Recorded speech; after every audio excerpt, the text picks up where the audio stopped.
Alrighty, welcome back everybody to our latest severe weather coverage. I hope everybody's having a good afternoon thus far.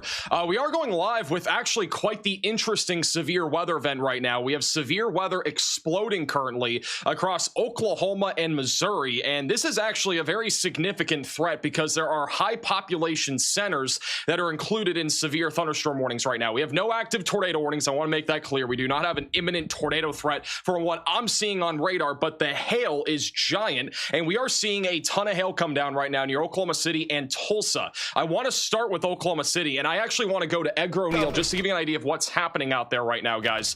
This is right now live on the west side of Oklahoma City, north of Mustang. There is a ton of hail covering the ground right now. As you can see here, there is literally accumulating hail on the roadways, and we are seeing a serious hail threat develop in and around Oklahoma City right now, and also just north of Tulsa. We are talking about the possibility, I wouldn't say a giant hail out of this storm right now, but there is a large quantity of hail that is coming down right now. So this storm currently is moving directly into Oklahoma City. If you live in Oklahoma City, you should be, bring your car into your garage as soon as possible, because this is quite the dangerous hailstorm. If we go ahead and look at the velocities, I don't see a huge damaging wind threat right now with this storm. I'd say the winds are around 60 miles per hour or so. But in terms of the hail, it is a lot more significant right now over near Mustang. So if you live over near Mustang, you're probably getting hammered right now. Along with that, it is going to move into Oklahoma City, going right along the I-40 corridor, and then eventually will go towards Midwest City. There's another pretty concerning storm, and that's the one near Tulsa. This storm has looked pretty crazy here for the last hour or so. It's been rotating actually for well over an hour. Storm chaser Mike Scantlin is bottom right side of your screen. He is on this storm right now, and if we go over to velocities, doesn't look crazy, but it has tried to spin up a tornado a few times now just north of Tulsa. Now in today's environment, the tornado threat, again, very low. It is not a high risk. It is a very low threat. We got a 2% tornado risk in place, but there is a lot of hail falling right now near Collinsville, and that's going to move into Claremore over the next few minutes, and then eventually track towards the Enola area and Pryor Creek. There was a report from about maybe 5-10 minutes ago from a storm chaser named Eric Church that there was a rotating wall cloud. Also, is that Edgar O'Neill outside of his car right now?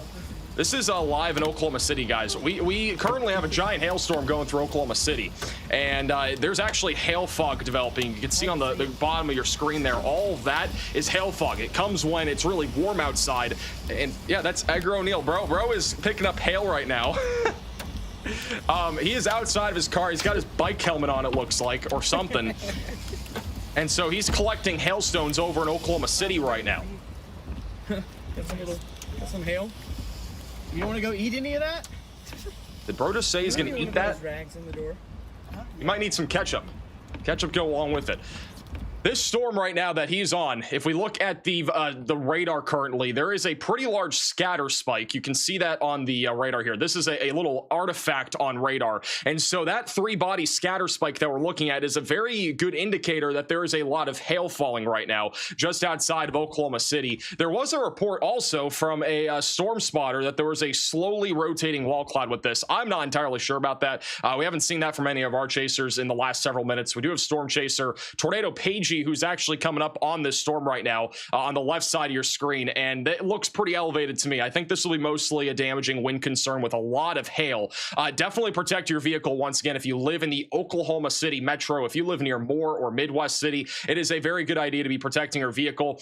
There's also a recent report of golf ball sized hail in Yukon, so this is at least producing hail around the size of golf balls. I would say the storm right now is probably producing hail up to the size of 2 inches, though, at least at its peak. The supercell that is just northeast of Tulsa is now up to baseball-sized hail. So this is a destructive severe thunderstorm warning. This storm is taking a direct collision course towards the Pryor Creek area. Storm chaser Mike Scantlin is currently on this right now. He is currently live back over here on the northeast side of Tulsa, and he's kind of keeping up with this supercell right now. It has been rotating at times. It looks pretty mean out there. I mean, it looks very turbulent. If you look far, about maybe 5 miles directly towards the middle of the screen there, that is going to be the area of very weak rotation that we've been seeing. There is a little hook on radar, but the hail is definitely going to be the greatest concern with this storm as it continues to move down to the south and east. If we look at the outlook of severe weather for today, we didn't have a video video today, so I just want to talk about this really quickly. But the risk, again, is not very high when it comes to tornadoes. I'm going to reiterate that probably about 20 times. We're not live for a major tornado outbreak. We're live for maybe 1 or 2 quick tornadoes. That's what I think will happen. So no reason to be super panicked about that. The reason why we're live, though, is because of this giant hail threat that is developing right now. It's impacting high population centers like Oklahoma City and Tulsa. There is a risk of some large to very large hail, even if you live over near Wichita Falls or even in Denison, Texas. But if you live anywhere in that 2% tornado risk, we should have a tornado action plan ready to go in case you are under a tornado warning at some point today. We have a low tornado risk along the Gulf Coast. I think that's pretty much done, but the tornado risk across Oklahoma, Missouri, and Kansas is low, so we might see an isolated tornado threat develop. But again, the big concern right now is the hail concern that is evolving across the Oklahoma City metro area. Elevated back there, even where that hook is. So, you know, the new reflectivity that. This is a live look here at the Tulsa storm. I'm going to go ahead and go back over to radar, put that bottom right side of your screen. If you look at the velocities, they are very broad. There's not really any strong area of convergence here. And he's, again, keeping up right now with the leading edge of the storm going towards Claremore. If we go over to the hook echo that was on radar that we were just looking at a moment ago, you can see there's a little hook trying to wrap up. The big problem with today's severe weather setup here across Oklahoma is the dew points are pretty low. They're only around maybe 55 or so. And so for there to be a tornado, we really need to see a localized area of higher moisture developing. And we're not seeing that as of right now, which is always a good thing. But this storm has already tried to produce a tornado maybe 2 or 3 times now. It tried as far west as over here near Ponca City. It just tried again north of Tulsa, and there's a chance it's going to try to wrap up again as it moves down towards Inola, Maisie, and Chotau, just to the south there, Pryor Creek. The big concern currently is this right here, a giant hail core that is developed over limestone, and that's going to create some damaging hail potential if you live in Claremore, Oklahoma. By the way, guys, we have 16 severe thunderstorm warnings right now. I want to zoom out here so you can see all of them. Most of them are currently in Oklahoma and Missouri. We've been looking at some storms, though, over in Florida that have been trying to produce some severe weather. We do have a severe warning for those in Daytona Beach, Florida. I used to live here. There is a tornado possible tag on this severe warning right now with a broad area of rotation moving towards the Port Orange area and also I-95. So if you live over here, make sure that you are staying away from windows. This is mostly going to be a damaging wind concern, but there is a low threat that it could also try to produce the threat of a tornado. Guys, look at this. John McKinney. It looks like it snowed. This is insane. John McKinney is driving through a ton of hail right now on the north side of Tulsa. That is a lot of hail fog too. Pulled off there, but I couldn't see it. We also just got a new severe thunderstorm warning for Oklahoma City and also near Shawnee. That'll be for golf ball sized hail and 60-mile-per-hour winds.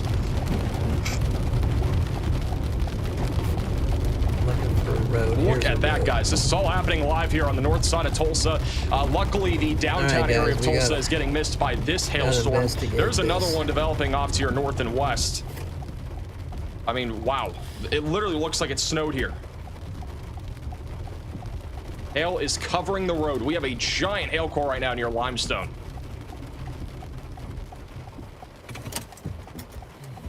Is that snow? It is not snow. I think he's getting out his car to look at the snow. The scenes are basically the same over in Oklahoma City too, guys. I mean, this is what it looks like over in Oklahoma City right now from Edgar O'Neill. I mean, look at all that fog that is developing. Again, that is hail fog. Visibility is going to be lower, and it is right around rush hour, so there's a lot of people that are driving out there. The worst of this right now is hitting the west side of Oklahoma City, mainly north of Mustang. It's hitting some communities there near 29th Street.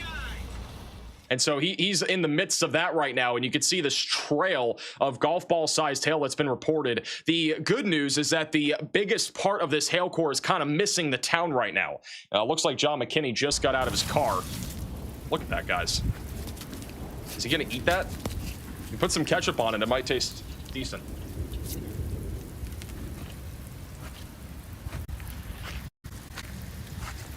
That is all hail. It doesn't look that large, to be honest. It just looks like a huge quantity of hail. At least where he's located. And John McKinney right now. Or is it hail? He's located in Collinsville, on the west side of it, maybe about a mile west of Collinsville. This is what you call the Sonic Ice Special. Basically, Sonic Ice all over the roadway.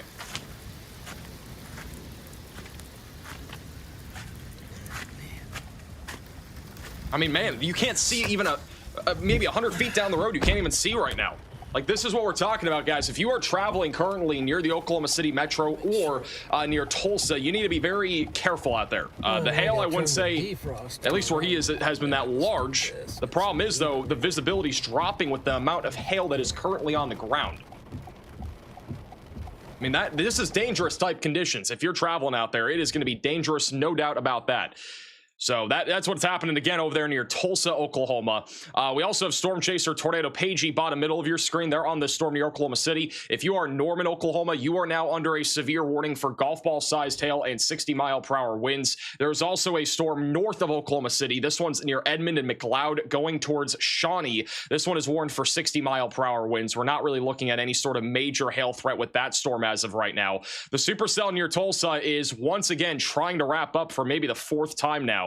There is an inflow notch, but the velocities continue to remain on the broader side of things. This is going to be moving towards Inola, Chotau, and Locust Grove, Oklahoma. Giant hail right now falling on the north side here of Catoosa going into Claremore. So Claremore is about to take a direct hit from a very significant hailstorm. If we go over to the hail radar, this is what we kind of use to see how large the hailstones might be. We can use this little probing tool, and we're looking at about 2 to 2.5 inch sized hail estimated by radar, moving into the southwest side of Claremore, Oklahoma, just northeast of Tulsa. Storm Chaser Mike Scantlin is looking at this right now. So he's looking at that hook that just developed on radar, and we'll see if it's rotating at all. There's a little raindrop in the middle there. And there has been some broad rotation. I'm not seeing any sort of rapid rotation here, so this would be, again, the area of interest that we are looking at. And so this is over to the north of Catoosa. Again, I do think the tornado threat this evening is very low. It is not 0. The hail is 100% the biggest concern. Hey, Take 5 Golf for the $10 super chat has weather for Texas tonight. Should be mainly a hail risk if we get any storms down that direction. So again, that's Mike there. He's on this storm right now. Large hook has developed on the latest scan. The rotation is very, very weak. It is not even lined up currently with our hook echo. You can see the outflow boundary as well, so it's just barely out in front of the storm. If it does somehow latch, though, there will at least be a low threat here for an isolated tornado, so we'll be keeping an eye out on that. Storm Chaser Connor Croft is also in the middle of this hailstorm right now. Wow. This is live here in Oklahoma City on the southwest side. Look at the hail core bottom right side of your screen. It's on the southwest side of Oklahoma City near Mustang. What was that? What was that?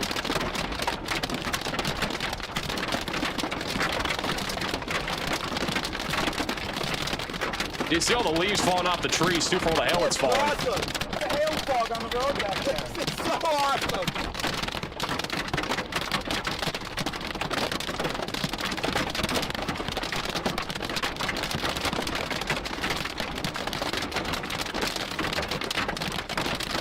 So we got a major hailstorm again here going towards Moore. A lot of hail's falling. It's not very destructive from the looks of it.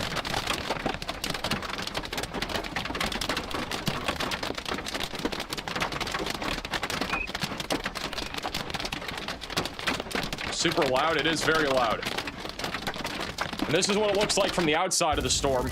Tornado Pagey has not punched into the hail core yet. They are located just west of Moore, Oklahoma. And so this is, again, producing a major hail threat. It will be heading directly into Norman, Oklahoma. If you guys live in Norman, definitely get ready for this. They just updated the warning. It was upgraded now to 2-inch sized hail. So if you live in Oklahoma City, back down to the west of Seminole, 2-inch sized hail now falling with this storm. Look at this out here near Collinsville, guys. I'm telling you, it literally looks like it snowed over on the north side of Tulsa. This warning is still for baseball-sized hail. Silver Dollar Cafe and get a hot hamburger. Okay. Like, this is wild what we're seeing out here in Oklahoma this evening. And it's 6:05 p.m. local time. So Sunsets in about 2 hours. Collins got some hail, okay? You can... Just got a little bit of hail. Nothing too crazy. Let's just Again, you can't see anything out here. This is a very dangerous hailstorm that is currently tracking towards Wagner and as well as Pryor Creek. We got upwards of baseball-sized hail falling right now on the southwest side of Claremore. I think it's Verdigris, I think is how you pronounce it. They are about to take an absolute beating from hail here in a second. It is going to be a very significant hailstorm there. And then after that, Inola, Choteau, and Pryor Creek, we're only minutes away from seeing a very dangerous hailstorm hit you guys. We also just got a new severe warning for golf ball-sized hail in Comanche, Cotton, and Tillman counties in Oklahoma. And so we'll see that pop up here in a second. That's all the way down here to the southwest of Lawton. This is also a new supercell that just went up. So if you live southwest of Lawton here near Chattanooga, definitely get ready for this. We got some golf balls falling. This will likely be an intensifying hailstorm as it continues to track southeast towards the I-44 corridor. So I-44 will eventually be in the path of that. Going back to Oklahoma City, we have a couple different storms I want to talk about that I've not touched on yet. We have a hailstorm that is beginning to intensify west of Oklahoma City near Tuttle and Amber. This one is now up to golf ball sized hail and is also producing the risk of 60-mile-per-hour damaging winds. There's also another one near Chandler that is a much weaker storm. It has had a rotating wall cloud at times, according to a couple of different storm chasers near Kearney, but it is a weakening supercell. It's down to quarter-sized hail and also 60-mile-per-hour damaging winds. If we zoom out here, we currently have 17 severe thunderstorm warnings. Collins here. I don't even Most know if I are made in Oklahoma. Collins yet. And also back over into Missouri and Kansas. There's one in Texas right now, and then we have one currently over in Volusia County, Florida, that has a tornado possible tag on it. There's a weak area of rotation approaching Port Orange. There's a little hail core developing near I-95 that'll go right over the interstate probably right now and then move into the Daytona Beach area. Definitely producing hail right now. So if you live in Daytona Beach, get ready for that hailstorm. It will eventually move offshore, so the risk of anything too significant, I would say, is a pretty low risk as of right now. Back to this Tulsa storm. Again, it looks really nasty on radar, and I do want to remind you guys that, yes, storms can look like this and not produce tornadoes, all right? This might look pretty scary to you because it looks like it is a massive hook echo, giant hail core. It looks like a classic-looking supercell, right? During this time of the year, this would almost 100% of the time produce tornadoes. The good news, though, the dew points are pretty low right now. The moisture is not high enough, so this storm is still elevated and has not really been getting to the ground level at all. It's still thousands of feet off the ground, which has led to a lower tornado risk for the most part. Mike Scantlin is kind of looking at that rotation. There's a lot of trees in the way here, but you can kind of see it above his head there. Once he gets out of the trees, he'll go back to him. But this storm has had rotation at times, and it has tried to produce tornadoes. It has just not had enough moisture to work with so far. So let's hope that continues. We'll continue to keep an eye on it, though. If you do live near the Tahlequah, Wagner, or Siloam Springs, those will be the locations I'm watching for a more elevated risk of a brief tornado threat. But I think the main concern will be large hail with this thing. And, I mean, again, just look at the hail core. The hail is absolutely pounding Claremore right now. Verdigris as well is about to take a big hit from this on the northeast side of Tulsa. If we head back on over to our hail radar, the maximum hailstone size expected is currently over King Road. And if we use the little probe tool, it's about tennis ball sized hail is what radar is estimating right now over King Road near Oklahoma 66 and the I-44 corridor. So hopefully if you're traveling along I-44 between Catoosa and Claremore, you're just avoiding this area because this hail core is very dangerous. It's producing a boatload of hail right now. As you can see on the bottom left of your screen, it is covering the roadways right now back over there near Collinsville. There have been a bunch of reports of upwards of golf ball sized hail in this storm. We haven't had any reports at least since approximately 5 o'clock or so of anything larger than about a golf ball. But the amount of hail is obviously one of the concerns here. The visibility is dropping. Not that I don't think this will ever be a thing, but it would actually be interesting if we ever got like a hail fog warning or something like that. This would be a pretty good case of it if we ever were to see the National Weather Service come out with a product like that, because this is a big danger. The visibility has dropped substantially in Collinsville. In some spots, it's down to maybe 100 feet. But at least here, it's a little bit better, but hail fog has developed with all the hail accumulation that we've seen in Collinsville. And so far, we've not had any reports of damaged vehicles. That could change, but we have not had reports of that quite yet, which is always a good thing.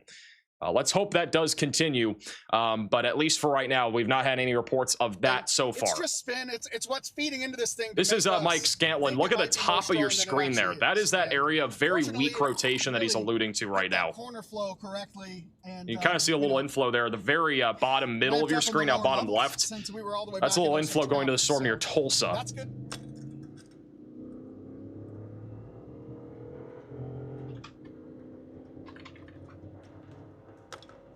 You can see that right above his head there on velocities are bottom right side of your screen. And again, I'm not seeing any active rotation in the low levels. There's definitely mid-level rotation, just nothing translating to the ground. I saw multiple underpasses clogged with people already up back in northern Tulsa County. So Mike just said there's shame. That's what he just translated to. We got shame over here near Tulsa, near Catoosa specifically, in Oklahoma. We got people parking under overpasses, guys. What are we doing? I'll be honest. Am I surprised? No, with what we've seen. There's that inflow tail right there.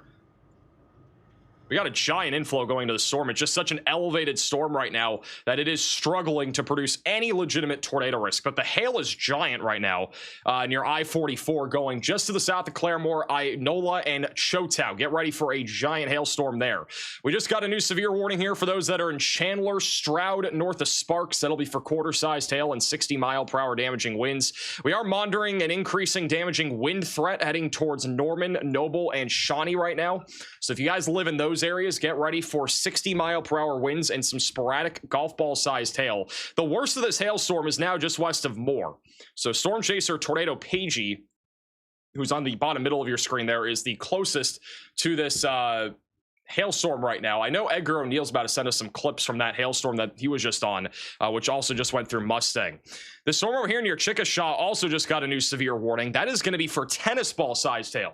All right, so we got tennis balls flying out of the sky now. That is a massive special marine warning. Chickasha, though. Tennis ball sized hail is coming into you guys right now. All right, so get ready. This storm is rapidly intensifying. We got a 3-body scatter spike now near Gracemont. That is a radar artifact. That is not a real thing that you're going to see in real life. That hail core is going down towards Chickasha, Oklahoma right now. So definitely get ready for this. I got to say, though, that, again, the hail is literally the concern today. And it's crazy how many hailstorms we have. Every single one of these storms in Oklahoma is producing large hail. I'll be honest, I know it's a slight risk of severe weather today. With what we're seeing right now, I feel like this already meets like an enhanced risk of hail at this point. We go back over to the SPC outlook. The hail risk right now is a 15% hail threat. But we've been looking at hailstorms for about 2 to 3 hours now. It's Chickasha, sorry, Chickasha. But for the last 3 hours or so, we've had hailstorms. I've considered going live, and now we're up to 20 different severe thunderstorm warnings. So we have literally a large slew of severe warnings that are in place now, covering most of central Oklahoma, all the way into Tulsa. We got several warnings also over there in Missouri, over near Windsor through Fort Scott. We have a bunch of storms here that are mainly producing large hail and damaging winds. Much more marginal concern of hail that is developing right now over here in western Missouri. So hopefully that'll continue. Storm Chaser Edgar O'Neill just sent us a video of hail over in Mustang, Oklahoma. What is that guy doing? Wait, who was that guy, like with a book bag over his head? This is over in Mustang a second ago. Let me turn on the audio here.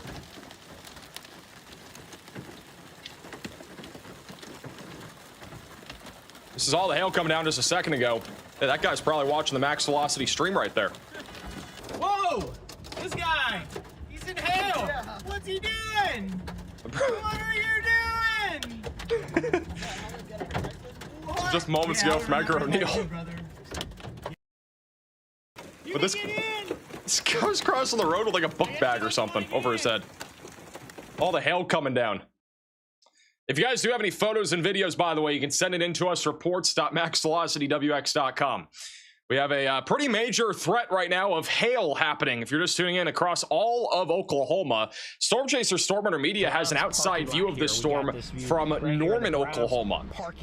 Very key detail that I want to point out. This is a fairly elevated thunderstorm right now. Very elevated. So the tornado risk again is low. The structure is pretty crazy. The hail is the big concern. Also, we now have breaking news. The storm that is southwest of Oklahoma City going towards Chickasha was just upgraded now to teacup-sized hail. All right, so we got teacup-sized hail falling now west of Amber going towards Chickasha.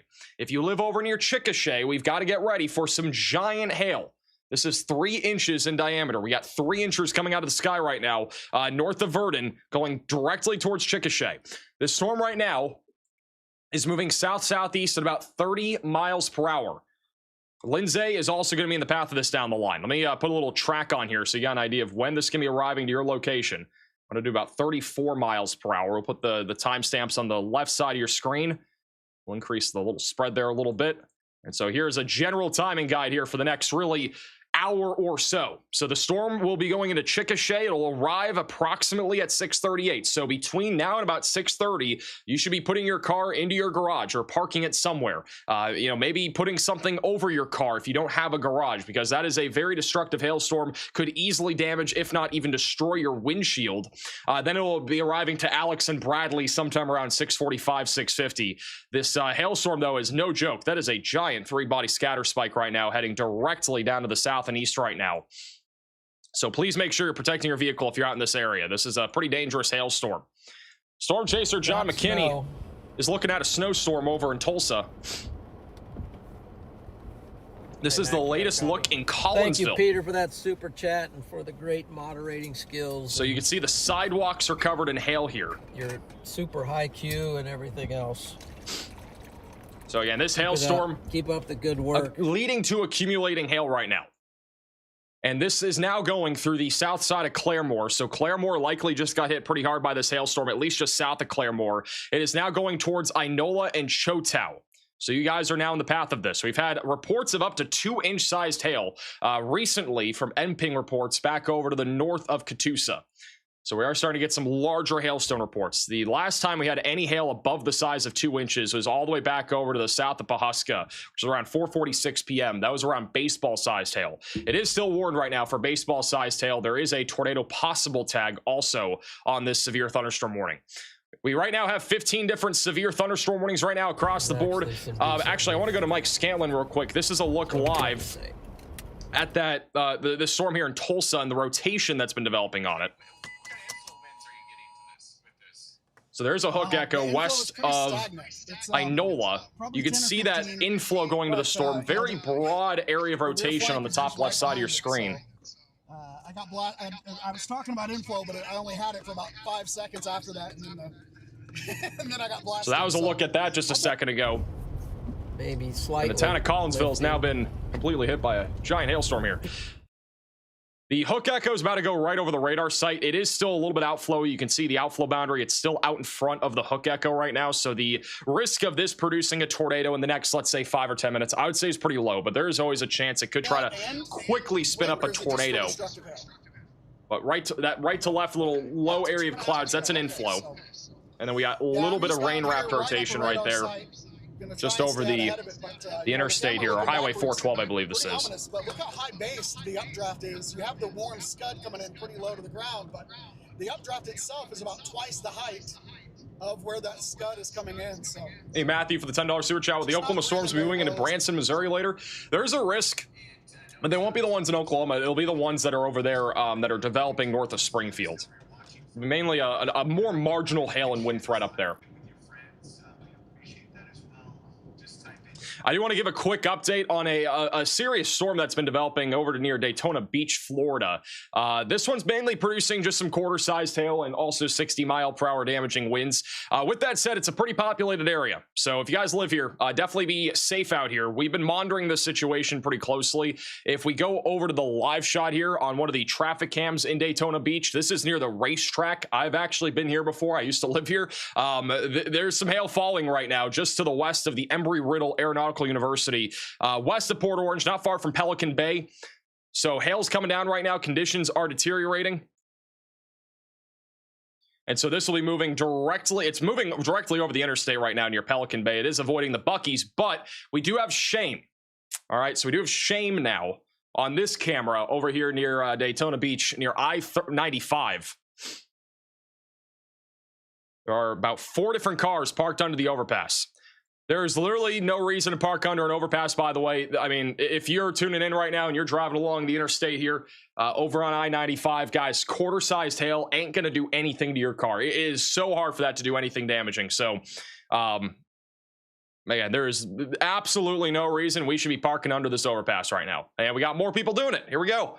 We now have 3 different people on that shoulder. And what happens if this continues to happen? What we are going to see is people parking on the left shoulder, which doesn't even exist. So people would, if there's no space under that overpass right here on the left side, people are going to start parking in the middle of the highway to protect their vehicle. They're going to be selfish. And once it stacks up, the visibility is going to drop and it's going to lead to this big traffic jam. And, you know, Jesse is just trying to go get his McDonald's food. He's not trying to get stuck behind traffic, but he's not going to get his McDonald's because this is what's happening out here, is that we have people parking under an overpass.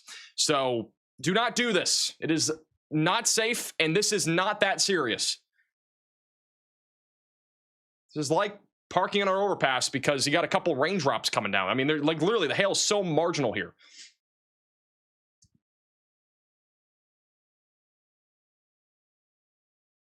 There should be no reason we're parking under overpasses, guys, at all. Even if you're in Oklahoma. I know the storms are a little bit more nasty here, but there's still no reason to do so.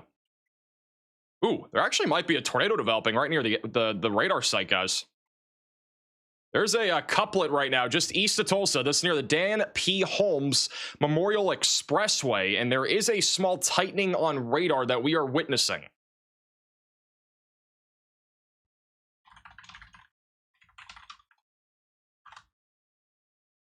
So that might be a tornado developing near Inola. It is very difficult to tell with it being literally on the radar site right now, but I would be taking shelter right now if you live here.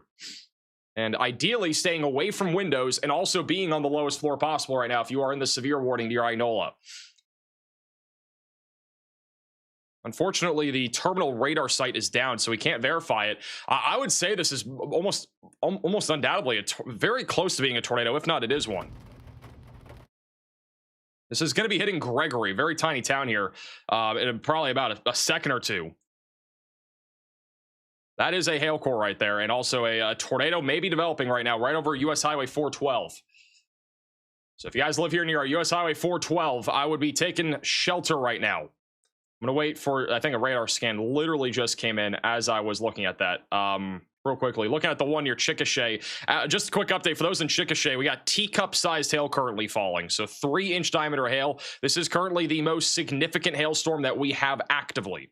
So we are continuing to watch that one closely. The one here again in Tulsa might have just produced a brief tornado. It could even have a tornado on the ground right now. It's impossible to tell with it being over the radar site and the terminal radar site being down.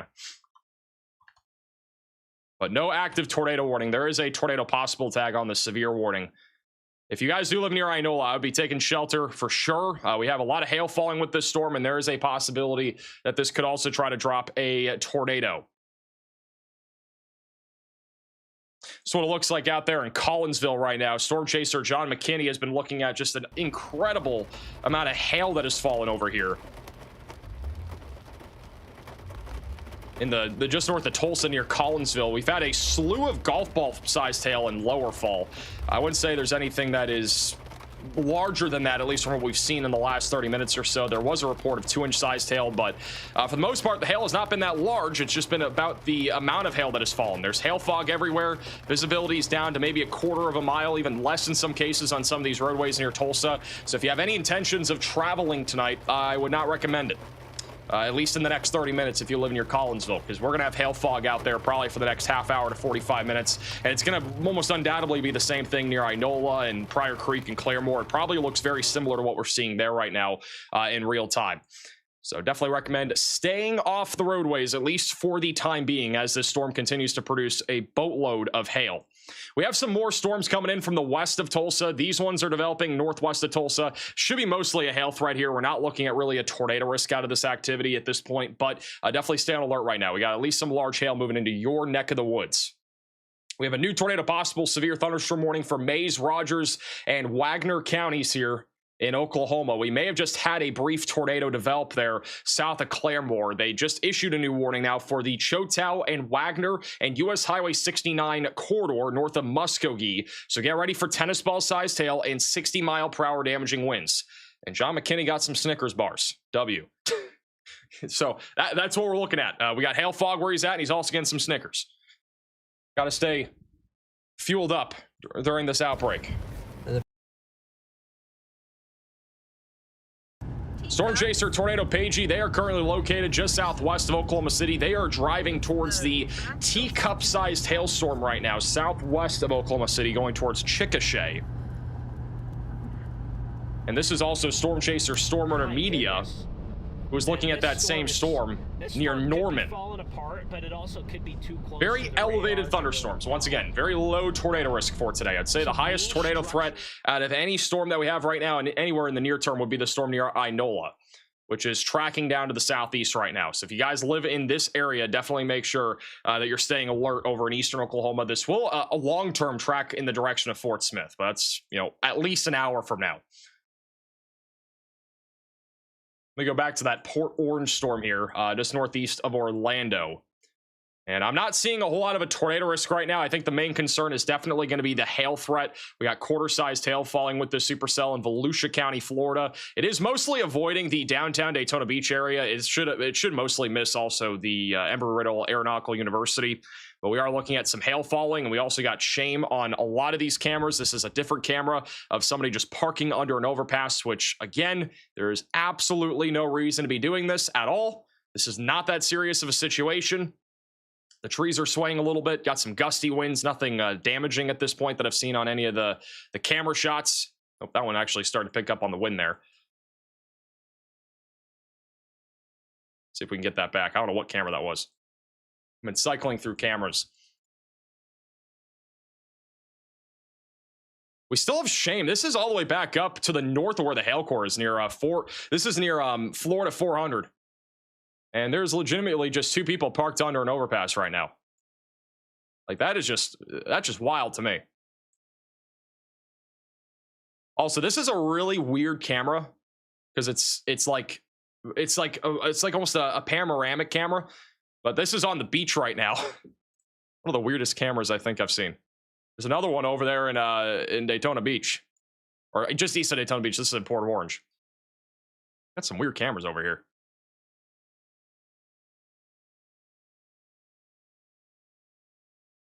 So again, conditions are deteriorating out here in Daytona Beach, but I think that storm should be very low on the tornado spectrum, mainly looking at a hail threat. The severe thunderstorm that has been producing up to teacup-sized hail was just downgraded now to baseball-sized hail for Chickasha. But Chickasha, protect your vehicle if you live here. We got about maybe 10 minutes, probably less than that, until this storm is literally hitting your town. So Chickasha, move your car into your garage if you've not already. This is a pretty dangerous hailstorm that's happening right now. We have a convoy of storm chasers that are going down here right now. You got Edgar O'Neill, Tornado Pagey that are going down into Chickasha.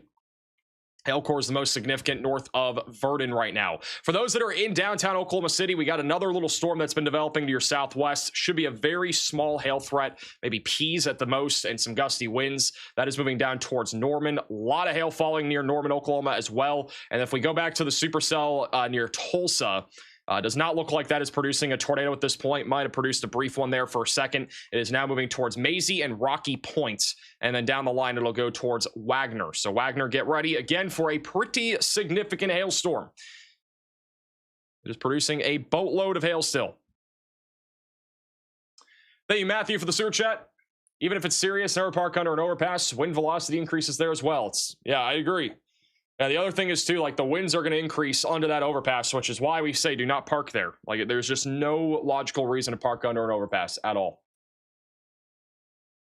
Thank you, Tara, for the super chat. Thank you, Max. My sister just moved to Tulsa and is on her way to Northwest Arkansas, and I was able to alert her. W.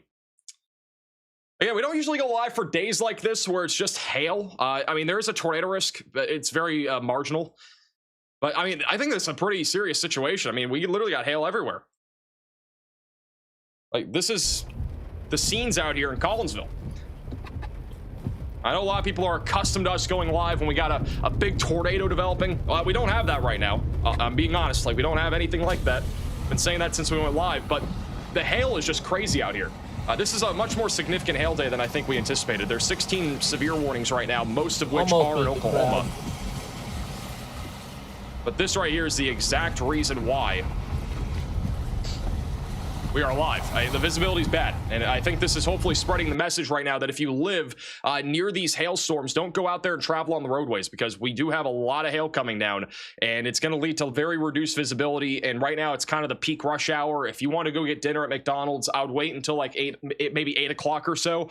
Conditions should get a little bit better by that point, but I would not be doing that right now until the hail fog clears out, because Collinsville was hit about an hour ago by this hailstorm, and there is still hail fog there, and the visibility is still reduced, which could lead to some accidents. And now this hailstorm is diving down to the south and east towards Wagner and Pegs, still producing hail up to the size of tennis balls, and there's also a risk of 60-mile-per-hour damaging winds. I'm really curious to see what the hailstorm looks like here near Chickasha here in a few minutes. I know we have some storm chasers that are en route for this right now. Storm chaser Matthew Capucci is also looking at this. This is his view of it, with my radar located just off to the west of Chickasha. Looks like a very large downburst of wind coming down with this storm too, so we might have some 60-mile-per-hour winds here. And definitely some large hail buried back in this storm right now. Thank you, Mark, for the super chat. Just admit it, you like going live to talk to all of us. I wanted to go live today. I was kind of waiting for something to happen. Thank you, Carl, for becoming a member. Obviously, it's not a good thing when I'm live. And, I mean, it's definitely not a good thing that we're live with all these hailstorms, but sometimes you just got to be live. This is an area that we do try to cover as much as possible, as long as there's something significant happening. I mean, we got hailstorms up the wazoo right now, stretching again from basically Wichita Falls all the way back up there into Tulsa right now. This hailstorm right now down near Chattanooga is getting really dangerous. This is just south of Lawton. It is now producing the risk of hail up to the size of tennis balls. It is probably getting close to being larger than that. This is a live shot from Burke Burnett, Texas, which is just south of the supercell. You can see the structure overshooting cloud tops, now reaching into the Wichita Falls area. Giant hail cores going right into Chattanooga, and then after that, Randlett and Walters are going to be in the path of this. So you need to be getting ready. If you guys live south of this very significant storm, there is a chance it could go into Texas as well. So if you live near Petrolia or Henrietta and Clay or Wichita counties, I would be protecting your vehicle. We're still probably about an hour or so out from this storm actually hitting you, but I definitely think it's possible. Here are the probabilities on this severe thunderstorm watch. We do have a severe watch in effect for Kansas, Oklahoma, and Texas. This will go for another 3.5 hours, so it goes until 10 o'clock Central Time. So west of Fayetteville, we are looking mainly at a risk of large to very large hail and damaging winds. There is a 10% chance, which by the way is very low, 10% chance that there will be 2 or more tornadoes in this environment today, at least in this severe watch. With that said, we might have had a tornado briefly north of US Highway 412 near Gregory. I'm not entirely sure if we did. I'm just speculating based off what we saw on radar. But I definitely think it's possible that we did have a brief tornado. If we go back just a few radar scans, there was a very quick tightening right there, which may have been a very weak tornado just north of US Highway 412. And this supercell might try to produce something again down the line as our dew points do just gradually increase in this environment. So Wagner will eventually be in the path of that here over the next several minutes. Storm chaser Matthew Capucci. I don't know if that's him outside of the car. He's looking at the supercell that's just southwest of Oklahoma City that's producing hail to the size of tennis balls. We just had a report from a storm spotter. His name is Ian Elliott, that there was observed rotation with upward motion on this storm near the Chickasha Airport as of 6 minutes ago. So we have very broad rotation developing right now here near Chickasha. And I want to remind you, I don't think the tornado risk is very high with these storms being so elevated, but we are monitoring at least a low tornado potential. I think that's Matthew Capucci running out of his car to take photos. This is quite the structure here. Hey, you stay for the $10 super chat. What tornado, in your opinion, was more terrifying, Joplin or Moore in 2013? Answer below. For me, it was definitely Joplin. I mean, I watched that one on TV. I think I watched Moore happen too, but I was only like 10 when that happened. Thank you, Zach, for becoming a member.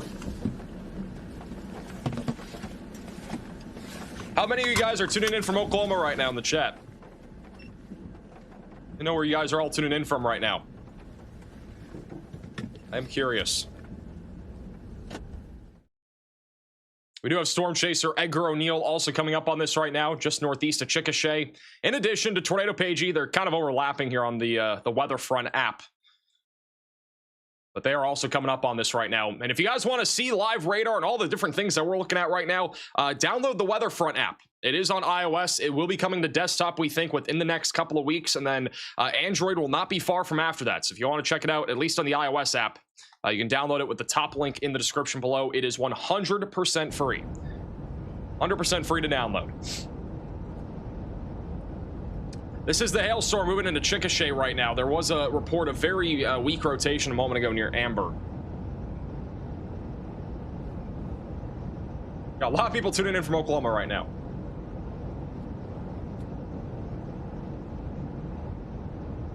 Hey, Brian, for the $10 super chat, congratulations to our friend Alex, who graduates tomorrow as a degreed meteorologist. Let's get some W's in the chat there for Alex.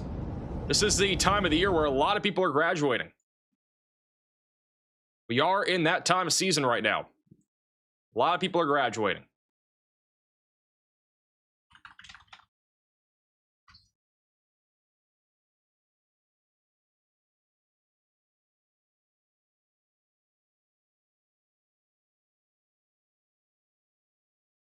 We go back over to our storm near Tulsa. This is our latest radar scan. Not seeing a whole lot of rotation on this supercell still. We are monitoring it closely in case it does try to produce a tornado. Let me see if I can... I know Mike is still on this storm on the bottom right, but I think his stream might be off. Might be just low connection. We continue to keep an eye on him. John McKinney is on this storm as well, so we're keeping an eye on him. He's over to the east there of Tulsa. This supercell is producing a very giant hail threat right now. We got hail to the size of tennis balls heading directly towards Holbert as well as Tahlequah right now. We also just got a new tornado possible severe warning. That'll be for Comanche, Cotton, and Tillman counties. All right, so that's the storm near Chattanooga. It is driving down to the south right now towards Granfield and as well as Randlet. That is producing the risk right now of tennis ball sized hail and 60-mile-per-hour winds with that tornado possible tag. Rotation on radar is very weak. It is moving into a more favorable environment, though, for a possible tornado. So we are watching this closely. I think he just came back. Maybe. He came back there for a second. He just went away again. All right, we're going to keep an eye on him. We're going to go back over to Matthew Capucci. He's on the storm near Chickasha.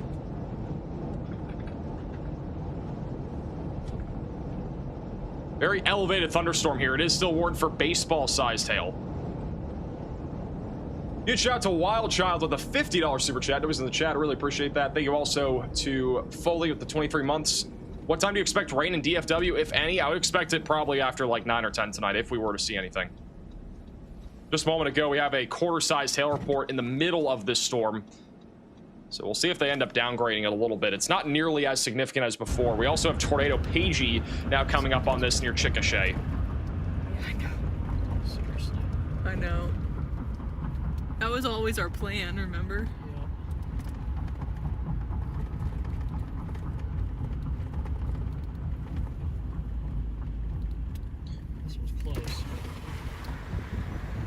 Wild structure.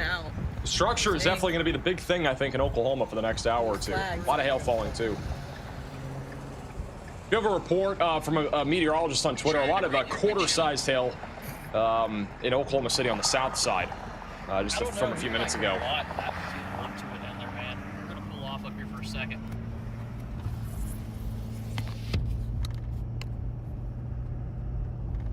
So beefy storm right now, again, near Chickasha. We're going to continue to keep an eye on that.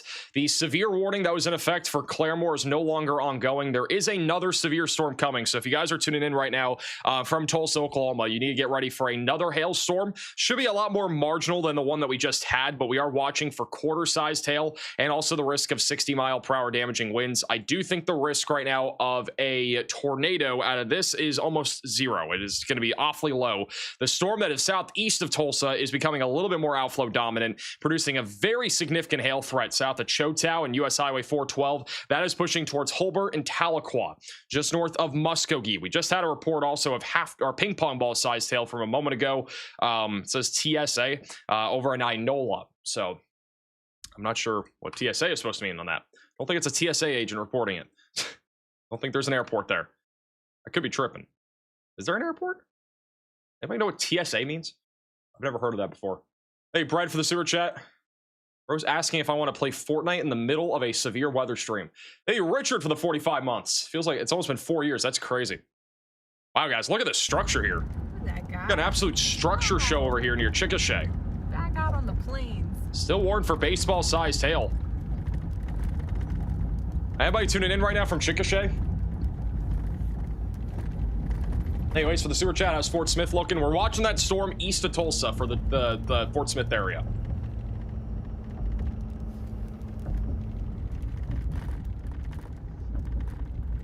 How can you see storm chaser locations in Weatherfront? That is coming soon. Should be out within the next week, I think. From what I've heard, it's in the works, and it'll be on the app here probably in a few days, maybe a week. So all of the chasers that have joined Weatherfront, like Tornado Pagey, Edgar O'Neill, and some others, will be on the app. And they are currently live. They're all live on YouTube right now. Yeah. But it will also be live in the app here soon. We're going to go back to them once they get a little bit more out in front of it. I want to go back to our supercell that is going towards Burke Burnett, Texas. I really urge anybody near Wichita Falls to be staying alert. I know we have a fairly large audience from the Wichita Falls area. Same thing with Granfield and even Henrietta there near Clay County. This storm is going to be producing some really big hail, and there's even a possibility it could become tornadic. I don't think there's a high chance it's going to produce a tornado by any means, but if there were a storm to do it, it would probably be this one. The dew points down here, according to our meso analysis and just our latest data, it's down here into the low to mid 60s. So the dew points are a bit higher. The wind shear is fairly weak, but with the dew points in the low to mid 60s down here, there will be a slightly better chance of there being a tornado. The spread in dew point are 85 to 63. So, I mean, it's about a 20-degree spread. So it will probably still stay elevated. But as we approach sunset, the temperature is going to be dropping, and that might lead to an isolated tornado concern. So we definitely need to keep an eye on this environment down here near Wichita Falls for a possible tornado threat. And in Weatherfront, you can actually request sounding data, and this is what the sounding looks like right now.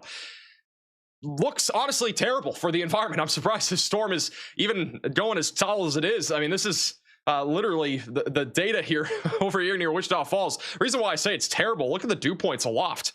They drop off so sharply. The mid levels are fairly dry. Near the surface, there's a large spread. Warning has been issued.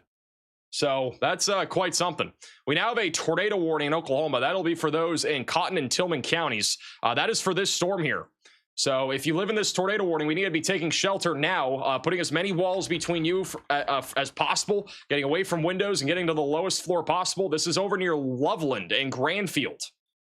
All right, so tornado warning in effect now in Oklahoma. Rotation is a little bit tighter now near Oklahoma 5. That would be the one area I'm looking at right now for a possible tornado. This does include Tillman and Cotton counties, so take shelter immediately if you are in this warning right now and put as many walls between you from the outside as possible. The risk of a strong tornado is not very high today, but you should be treating every tornado warning seriously. This is going down to the southeast right now at approximately about 20 miles per hour or so. So take shelter if you are in this tornado warning. I'm not going to lie, I wasn't really expecting a tornado warning with these storms, but we do have one now. Hey, Keith, for the super chat. Can you explain why a storm would be elevated? Well, with today, the dew point is like 60. The temperature is like 90 at the surface. So that's naturally going to create like this inversion near the surface where the temperature and dew point are very spread out, but they meet a little bit higher off the ground. With it being that large of a spread, a lot of the time these storms are elevated. That is, you know, what we're seeing on that sounding, for example, when it's a 30-degree spread between the dew point and temperature at the surface, it's really dry. So nothing's really going to reach the ground. That's why the tornado threat a lot of the time is much lower. With that said, this storm is trying to ramp up right now. There could be a low precip, like little tornado happening right now. I wouldn't be fully surprised by that. I don't think we have any storm chasers down here, which is a little surprising. But if we go over to the live camera, there's a live camera here near Burke Burnett, which is looking towards this storm. And you can just see the giant supercell here that is developed now.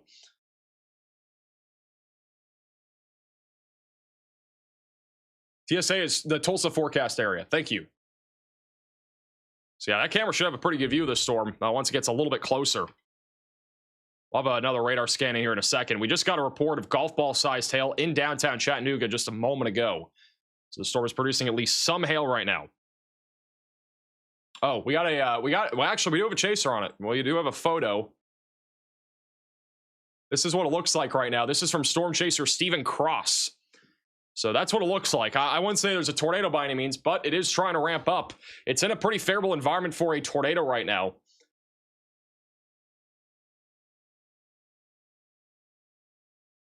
So we'll be keeping an eye on this. That's what it looks like as of just about a minute ago or so. So something might be trying to drop there just southwest of Chattanooga. So if you live in Chattanooga, definitely make sure you're taking shelter for the hail. And then just south of Chattanooga, we are monitoring a tornado potential right now. The storm over here near Chickasha is beginning to look a little bit more interesting too. Not really rotating too hard right now, but the structure is pretty wild. There's a little hook developing. It's at least attempting to organize a little bit. Storm chaser Connor Croft is looking at this. Yeah, it's a turnpike, but man, I would have figured I would have had something. Look at this storm though, chat. So Chickasha is about to take a beating here from hail over the next 2 minutes. The structure is also pretty wild. Tornado Pagey and Edgar O'Neill are also on this supercell. Look at this thing, chat. Connor is also live on YouTube. Okay, I cannot miss this again. No. Much better outcome. Oh my gosh, this thing's so awesome. Wild. Storm Media has a pretty crazy view too. I'm not sure where they're exactly located. It looks like they're just south of Purcell. You can actually see some modest clouds developing above them.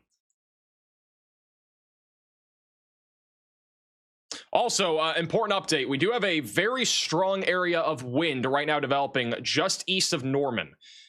If we go over to radar here and velocity data, I am looking at a very strong pocket of wind developing. Velocities are measuring near 70 miles per hour, even 80 miles per hour near Elmetta Drive. This is right next to the radar site, so we got maybe a microburst happening right now. This is developed literally in the last scan east of Norman, Oklahoma. So if you guys live over here east of Norman, we got a significant damaging wind threat developing going down towards Etowah, Tribby, near Little Axe and Oklahoma 9. It's a small pocket of velocities that are pushing 80 miles per hour. Could be a little bit of contamination there, but at the bare minimum, large swath of 60 to 70 mile per hour winds. Definitely not ruling out a microburst, which is a localized area of wind. Look at all these circles here in Oklahoma City. Those are all hail reports that are coming in from various sources. We have maybe about 24 different reports of quarter to $half sized hail all in the same area. We also had a 59 mile per hour wind gust measured over in Yukon earlier, and those storms are now pushing towards the Shawnee area. The supercell over near Wagner has become a lot more outflowy. I think the tornado risk is much lower on that storm for the time being. That is pushing down towards Tahlequah. Giant hail potential will continue. Tennis ball sized hail is possible with the storm in Wagner, Mays, and Rogers counties. as that continues to track down to the south and east. Back to our tornado warning in Oklahoma. We have one tornado warning in effect that is just south of Chattanooga near Granfield. The rotation still is broad, but this storm is in the best environment for a possible tornado. It will be heading towards Wichita Falls, Petrolia, and as well as Henrietta soon. So if you guys live over there, we need to be staying on alert. If you have friends or family in Wichita Falls, share the stream, get the word out there. We'll be keeping an eye on this. Rotation, again, very broad at this time, but I do think there is a possibility it could get more organized as it moves southeast. The dew points are running in the low to mid 60s, which is way more favorable than what we have ongoing in other places like northern Oklahoma. They're in the mid to upper 50s. It's a lot drier near the surface is what I'm trying to say. And so that could help to lead to a better tornado potential here near Tillman and Cotton counties. So we are continuing to keep an eye on this one. We do have Storm Chaser Stephen Cross, who's on this. He's not live, but he does have at least some photo shots coming in. This was from about 4 minutes ago, so there's a little curvature there. Maybe a wall cloud trying to develop. Probably some broad rotation. He's calling this a textbook tornado warning supercell. So we'll continue to watch it closely as it continues to drag down to the south. We got all sorts of storm chasers right now in Chickasha. Chickasha is getting hit hard by hail now. Not a whole lot of rotation on this storm right now. I think storm chaser Connor Croft is beginning to get hit by hail. In downtown, I think Edgar O'Neill is also getting hit by hail. This is what it looks like now in Chickasha.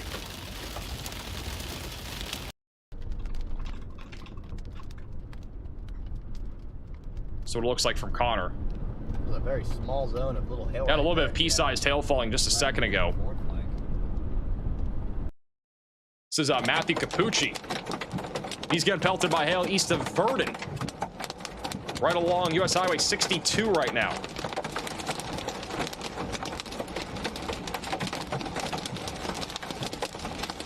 This is Matthew Capucci with my radar. Hey, Forrest for the $50 super chat. Rhoda said, what is the meteorological term for the suck zone? You know how many people wear, I think there's people that literally wear, there are chasers that will wear suck zone on their, like on their body, on their shirt. That'd be one of the craziest things ever. One of the craziest things ever.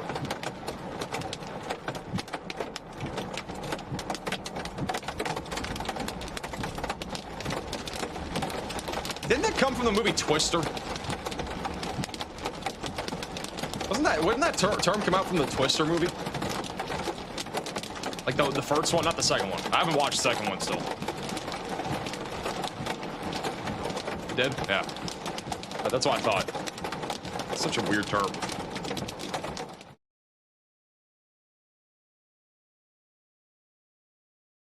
There's a little bit of traffic developing right now over here in Chickasha. Tornado Pagey is also on this storm in Chickasha, which is still warned for up to baseball-sized hail. They issued a new warning for tennis ball-sized hail. You can see the storm on the right there. Really, really low clouds there on the right, too. Some sort of lowering. The rotation on radar is very weak. Very low tornado risk with this right now.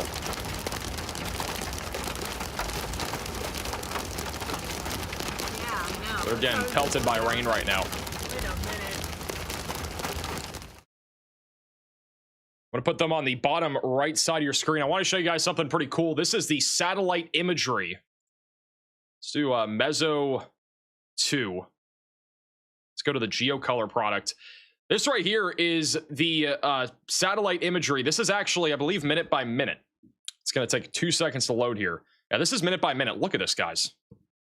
You can look at this for free inside of the Weatherfront app. You can download it on iOS with the top link in the description, soon coming to desktop and Android. This is the minute-by-minute look at satellite imagery across Oklahoma here over the last couple of hours. Pretty wild. Pretty gnarly.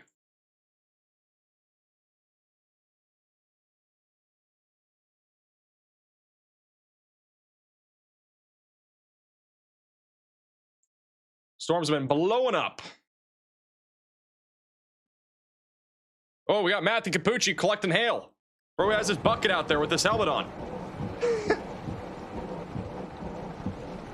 Bro is collecting hail as we speak.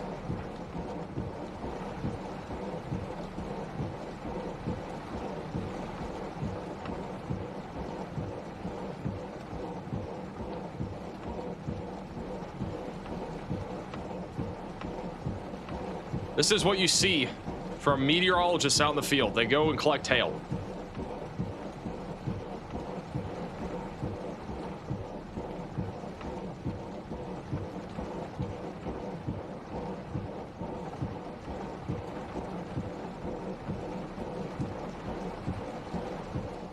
All right, here's the minute by minute over the last, this is approximately the last hour or so. This is so, this is like literally crazy to look at, guys. I don't know if any other weather app that has anything like this, by the way. And you can see the storm here near Wichita Falls has just exploded. Look at that. Close up, impersonal, near Lawton. Look at that overshooting cloud top develop. Hitting the ceiling in the atmosphere near Chattanooga. That's pretty crazy. Let me go back over to radar here. What's the name of the app? It's called Weatherfront. There's a link to download in the description. The storm here near Chattanooga, the rotation is pretty weak right now. We're going to continue to keep an eye on it. They did issue a tornado warning for that a few moments ago. Tornado Pagey is looking at some very weak rotational loft right now that's trying to develop here on the storm near Chickasha. Tornado risk, as I've said before, is very low today, but it is not zero. There is a 2% tornado risk for a reason. So you can see a little bit of that broad right to left motion at the front, a little bit of left to right motion at the back. Hey, Chrissy for the super chat. Anything coming to DFW? Trying to determine if I want to game or not. I think DFW will be all right. Joining us, we are just south of Chickasha, Oklahoma. We are looking at this storm here. Wow. Look at it. I'm wondering if our storm's taking this turn south, if it might do the same thing. Yeah, I mean, we're watching it from 44, and it really... There's very weak rotational lofts on this storm from what I'm seeing. Also, quick update for those in Tulsa. The storm's no longer severe in and around Tulsa, Oklahoma. What is that they're looking at? Is there dust kicking across the road? Yeah, we got a little bit of dust being kicked up from the downburst winds in Chickasha. So this is live in Chickasha right now. Key thing, if you are traveling near these severe warnings, and you know this can happen where we get really reduced visibility briefly from strong downburst winds and strong winds surging out from our supercell. So it looks like that's what's happening right now. I believe this is right on I-44. Yeah, this is right on I-44. So be careful if you are traveling. For those in Tulsa, we no longer have any severe warnings. They're down to special weather statements for 40-mile-per-hour winds and also some dime-sized hail in and around Tulsa. The only storm that is severe near Tulsa right now is southeast of you, near Wagner. That is still producing tennis ball-sized hail, 60-mile-per-hour winds, and has a tornado possible tag. I would expect a new severe warning here shortly for Tahlequah. So if you live over in Tahlequah, get ready for a little bit more of an elevated risk of hail and wind. Back to our tornado warning near Granfield. This storm has been really struggling over the last few minutes, but we'll see if it does try to ramp up at all. Rotation is very, very weak. Do not think the tornado threat is that high with that as of now. Once again, we do have a severe thunderstorm watch in place all across Kansas, Oklahoma, and Texas. This goes all the way until 10 o'clock Central Time. The risk for tornadoes is very low, but we are talking about a very significant hail and wind threat. New severe thunderstorm warning here for Anadarko, just west of Chickasha. That'll be for tennis ball-sized hail and 60-mile-per-hour winds. And that's what this storm looks like right now, which has just a little bit of rotation right now near Norge. It is not reaching the ground. Look at that moving, though. Good shout out to Dale with the $50 super chat. Really appreciate that. Back pieces forming off of it. Oh, I see that. Wow.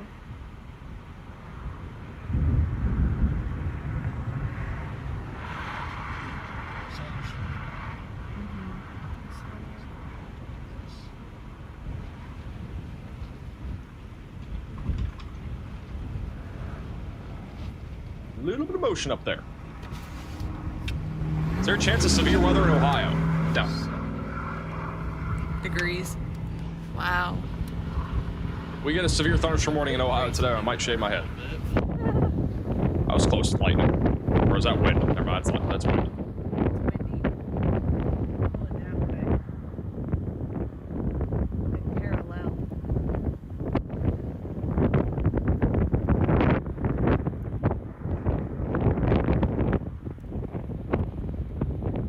I need a calendar with some of these cool weather shots. We really should do that. A little bit more motion there as well. There's plenty of motion, guys. Like, I gotta say, like, again, if there was more moisture in Oklahoma today, if the dew points were actually in the mid to upper 60s, temperatures were around or just below what they're at right now, like, there would be a legitimate tornado threat right now across Oklahoma.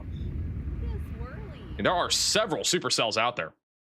But if we go over to the outlook from the Storm Prediction Center, again, there is a slight risk. I would have supported an enhanced risk for hail today. The hail has been very significant. The tornado threat, though, again, very large, 2%. And for those that tune into this channel very frequently, I do want to remind you that we mostly go live for tornado events, right? But this is a bit of a different situation. We got a big hail threat happening, has hit Oklahoma City and Tulsa now, and it's still going. There's a lot of places being impacted, which is the reason why we are live right now. This significant hail threat's going to continue for at least the next few hours. I think it will continue at least for about 9 to 10 o'clock, and then after 9 to 10, it should get a lot lower. Tornado threat's pretty low. We do have a tornado warning right now south of Chattanooga. Rotation's been very broad on this supercell going towards Granfield. If you live near Wichita Falls or even Clay County, Wichita County here in Texas, this is the supercell that you need to watch out for, because as it continues to dive south, it will be moving into a more favorable environment with higher dew points, so it could become a little bit more surface-based. The one near Chickasha, too, maybe down the line could become a bit more tornadic, but for right now, mostly a hail concern right now. Driving down to the south right now. Oops, I keep clicking the wrong button. Going down to the south right now towards Alex. Got big hail core also near Tribby. The storm near Tribby was just producing wind up to about 80 miles per hour for a moment. They have upgraded this warning for Tribby up to 70 miles per hour. The velocities right now are measuring right around 65 or so, 60, 65 near Etowah. So winds have gotten a little bit more intense here for Tribby. And I would expect a new severe warning here for the storm south of Pryor Creek at any moment. Do you guys like me going live, by the way, for these events? I'm just curious. For those that have been here for, we've been live for about an hour. You guys like us going live for these, big hail events? This isn't, again, a typical stream. A lot of the time we don't go live for a slight risk of mainly hail. Max is itching to go live today. I was. It's definitely pulling in major air to the updraft. Everybody likes me going live for this. Storm Chaser Connor Croft has quite the gnarly view of this supercell here. All the way from Chickasha.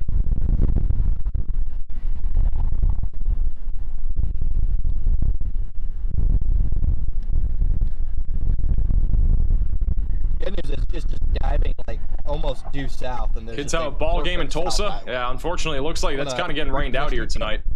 Definitely not the most ideal conditions for a baseball game tonight there. Oh yeah, gotta say. There, that's the money shot. Oh, it's so awesome. Absolute hail bomb in there too. This is one again. Yep. heck of a storm here. This is just west of Dibble, Oklahoma. Oh yeah, right over south side. That's where Riley lives.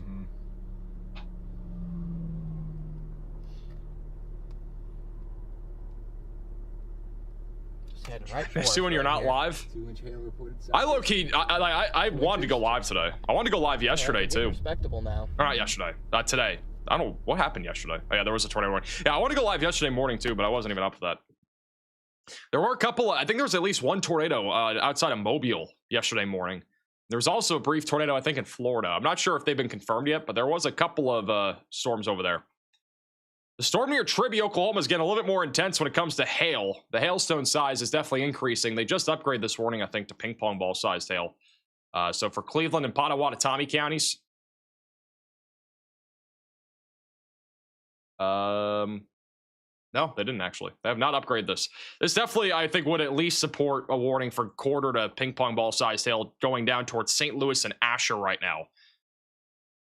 This hailstorm continues to look a little bit more dangerous. All the storms near Tulsa are pretty messy. Not looking at anything too significant there. North of Wichita Falls, we are looking at the only tornado warning right now, which I would honestly just cancel it if I was the National Weather Service. I think the storm here is very weak in terms of rotation, but we'll continue to watch it in case it does do something. I do think the worst one right now is the one near Chickasha. This is another shot here from Storm Chaser Stephen Cross just a moment ago on the tornadic supercell north of Wichita Falls, Texas. Little wall cloud that's been trying to develop here. little curve shape to it too. Very nice looking supercell, very photogenic. And I have had a lot of people asking, like, what's an elevated storm and why are these storms elevated? It's because the dew point and temperature, they are so spread out right now. So our temperature at the surface is about 85 degrees. The dew point is like 60 here. That is a 25-degree spread. All right, so that's a 25-degree difference. So what's happening is our temperature and dew point, as we go left, they're getting closer and closer together, and that is when a storm develops, a parcel develops, right? And so that's where the cloud is developing from, and that's where this base is basically developed. But it is so elevated because it's so dry near the surface, and so the tornado risk is so low because of that. Now, if we were able to see the temperature drop or the dew point increase, we would see a better chance basically for a tornado. But that's why we're not seeing that. I'm not saying there's not going to be a tornado. It's just going to be hard for one to happen in this environment. We might have had a brief tornado earlier back over near, I think it was Grady, Oklahoma. It was just east of Tulsa. Pettis. Well, you're not Kayla. Whoa, that is a freaky view over there off the side camera. Look at this. Holy crap, that was menacing. We're going into the belly of the beast. Somebody might die. Somebody gonna die. Probably gonna be you. It's gonna be you, bud. Probably gonna be you. Hey, Darren from the Super Chat. Your live streams are awesome. Appreciate that. No, I think you're gonna die. I don't think so. Why is somebody dying?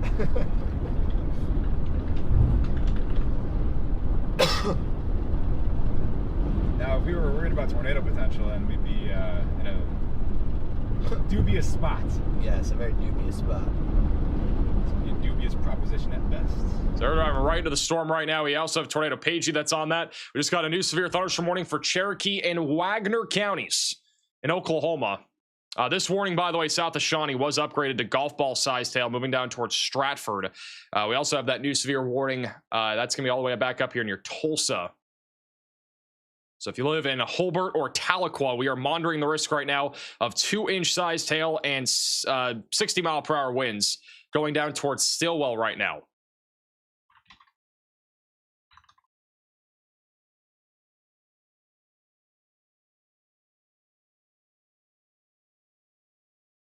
You live over near Fort Smith. That's the storm that we'll be watching. Hey, Lethalia from becoming a member. Shout out to Joey for the $10 super chat. How does the National Weather Service determine how to make warning polygons? Some of them aren't like perfect rectangles. Well, a lot of the time, storms can change directions, which is why these polygons look like this. They spread out over time. It's almost like a cone. It's kind of like, think of it as if this is like the National Hurricane Center. They're issuing an outlook for a hurricane, and they have to make it a cone because there's uncertainty of where it's going to go. It's the same thing when it comes to severe warnings. So that's why they are a little bit larger. And it's like the best way to think about it. Tornado Pagey's view of the storm here near Chickasha. Structure is definitely the big thing here today in Oklahoma. A lot of hail, too. Hey, Travis, for the $20 super chat.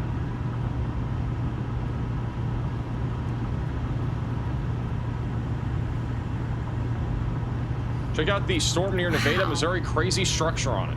It's stacked. We have no severe warning up there in It's gorgeous. in Missouri right now. All the storms are no longer severe. If you have photos, though, of it, send it to us. Birthday storm. You can go to reports.maxvelocitywx.com. Crab soup, flowers, a storm, a slushy, and beignets.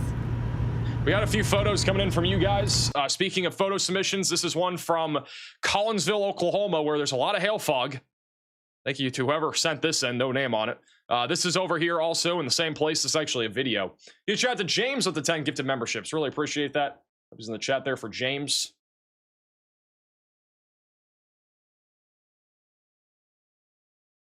I think somebody else gifted 10 members at some point. I don't know if I said their name. Here's a video from Oklahoma City from Shane of a ton of hail coming down here.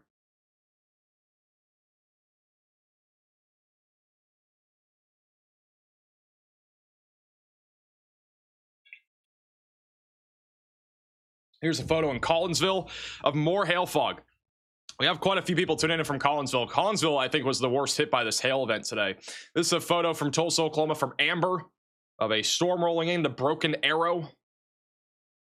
And here's a video here from Tulsa of the storm coming into the airport. That was actually rotating a little bit. I saw a live camera of this earlier with quite a bit of rotation, but again, never produced. It got close to trying to produce over there near Tulsa. If you guys have any photos and videos, QR code's on your screen. It is also reports.maxvelocitywx.com. If you are just tuning in again, we currently have about 7 severe warnings. We have 1 tornado warning as of right now. Storm chaser Connor Croft is driving into the storm right now in Chickasha. He's punching right into this thing. Yeah. That's what it looks like inside of the storm. It is producing damaging winds around 60 miles per hour. And hail to the size of tennis balls are falling as well. Got some bouncers.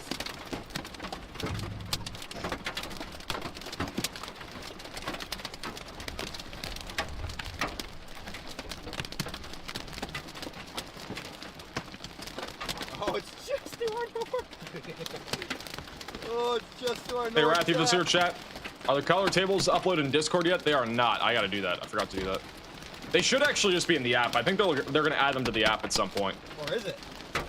I think in the next update, which will be soon, they're going to add it. We have a brand new destructive severe thunderstorm warning southeast of Norman near Tribby. It has been upgraded now to baseball-sized hail. So we have baseball-sized hail coming down now going towards Asher. So if you're over in Asher, Byers, or near Konawa, get ready for a baseball-sized hailstorm, also producing 60-mile-per-hour winds.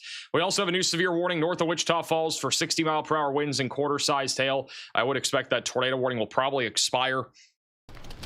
This is some crazy structure, guys, on the storm near Chickasha. Look at this thing. This thing looks absolutely crazy. It's, again, not really rotating, but Beautiful. Wild structure. What's that? It's probably another piece trying to roll up into it.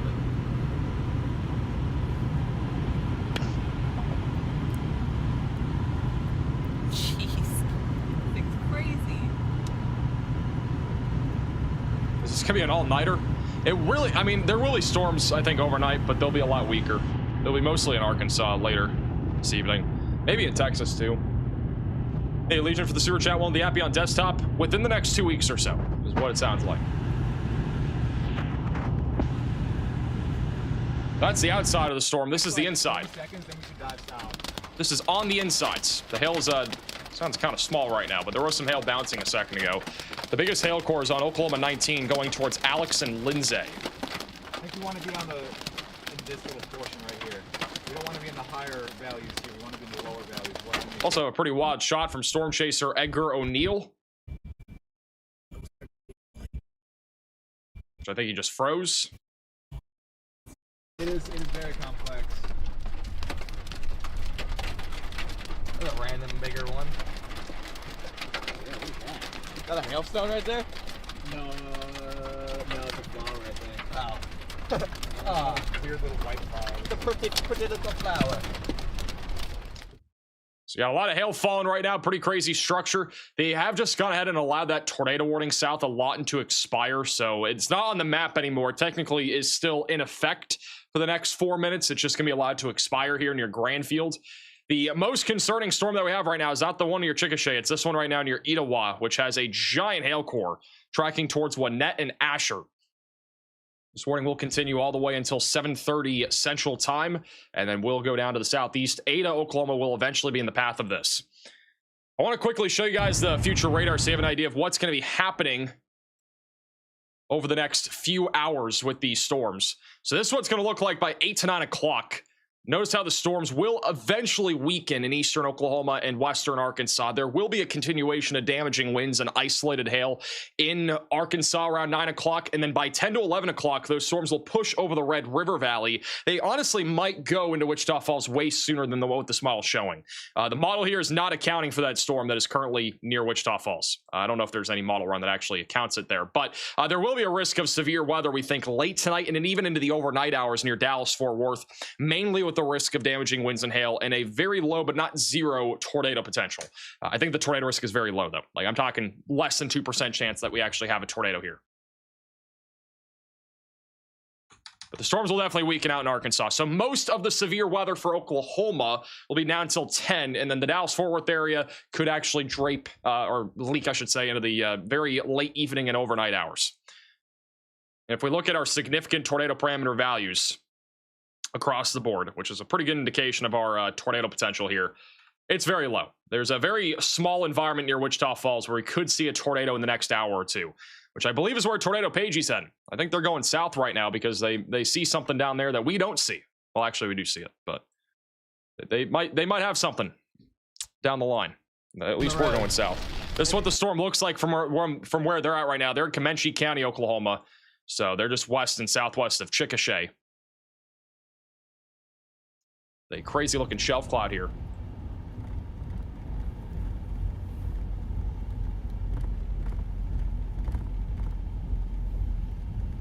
Pulling in. See that? Hey, Hone for the sewer chat. You have a zillion of these, but how does Davis look tonight? Where is Davis in Oklahoma? Still that part of our What part of Oklahoma is that in? Isn't that southern? Look at the structure from Storm Media. They're east of the storm near Chickasha. You can see the rounded curvature to it from their angle. Let me see what route I want to take. Max, chat has never been this calm. Well, I mean, we have like 28,000 people watching. It's not like a big day of severe weather either. So I'm actually surprised we have as many people watching as we do. I honestly went live and kind of expected maybe like 15,000 people might care about the storms in Oklahoma and kind of Texas now. South of it. How is our highest level warning a severe thunderstorm watch? What the heck? It's not true. I haven't flipped. There we go. Was it on watch? Yeah, it was on watch. I don't have any cars coming here. Let me get my route and check. We were going through withdrawals, Max. I was too. We weren't live yesterday. We were live 2 days ago. Like, that's a long time. We weren't live for like 7 straight days. We had no severe weather really between the severe weather outbreak there at the end of April up until the Mississippi tornado a couple days ago. Nothing better on TV or cable. Appreciate that.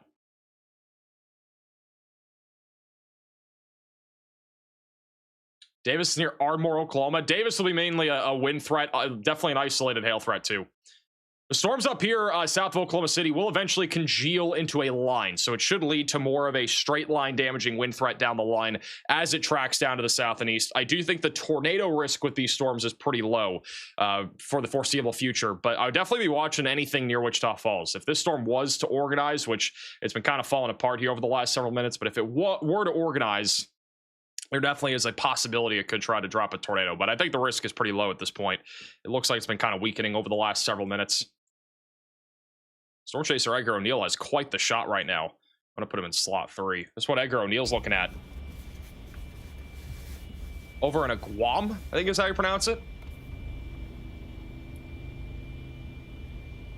A Guam, Oklahoma. I'm going to ask him what he's seeing out there.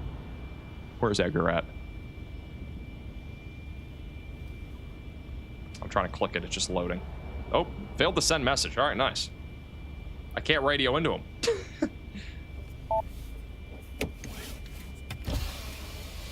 There's no way to radio into him. How's it going? What is going on? Further south again? My radio is broken.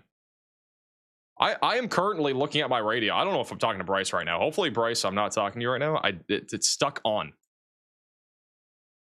My radio has actually broken. Let me close it and open it again.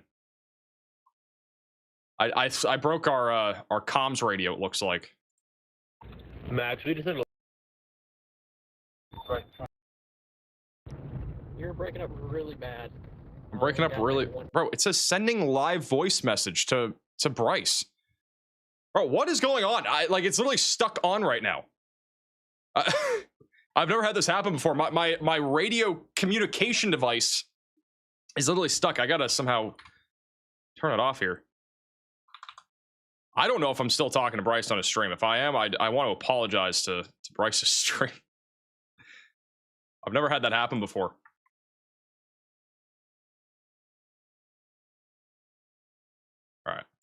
Hopefully it works now. Test. That hopefully worked now. All right, there we go. Just unplug it. I can't just unplug it.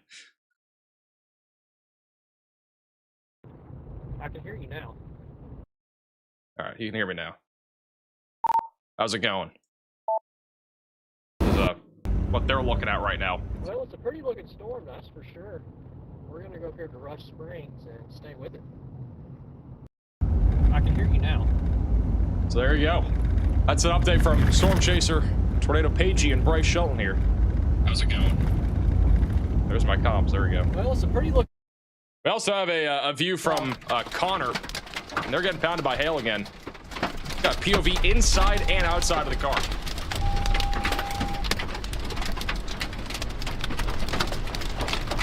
Damn, if this storm were tornadic, we would have been in the perfect spot. We also just got a new severe thunderstorm warning. I'll go back to them in a second. This is near Byers and Stratford for ping pong ball sized hail and 60-mile-per-hour winds. This is quickly moving to the south and east right now at approximately 15 miles per hour. It seems slow. I think it's a little bit faster than that. Probably about 25, 30 miles per hour. We also just got a new severe warning over here near Elgin, north of Marlow and Rush Springs. That one's for tennis ball sized hail. And so that's the storm that Connor's on right now. And also Edgar O'Neill, Tornado Pagey, and a few others. This thing is producing some really giant hail. Rotation currently, again, non-existent. It's mainly going to be a wind and hail threat here as that storm continues to push down to the south. Dude, at night, You can see that very elevated, I would call it elevated lowering. They're almost as bright as the sun for like movement at one little concentrated area. He's got high-speed cameras on the back of it that take pictures. Holy, look at this, guys. And then he's got a little... This is from Storm Chaser Edgar O'Neill. That's a photo.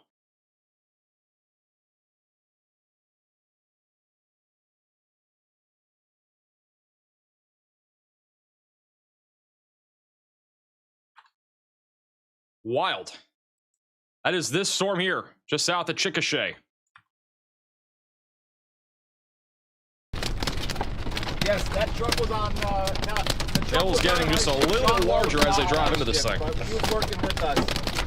Good friends with Victor Jensini, who was the lead. Hey, thanks for the 3-month membership.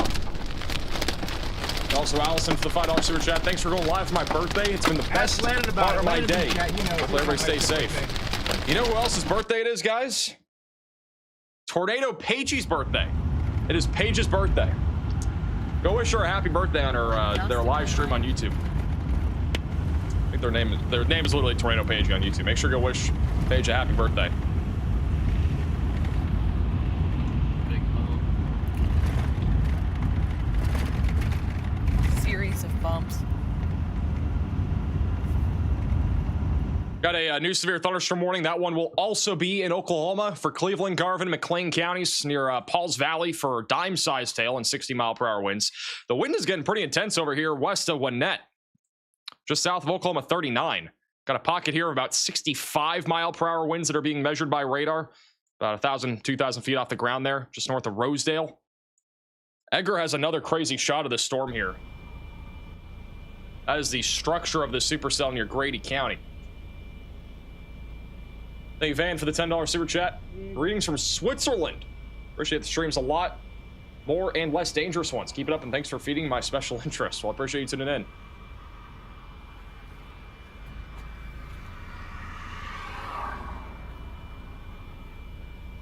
Who is that guy?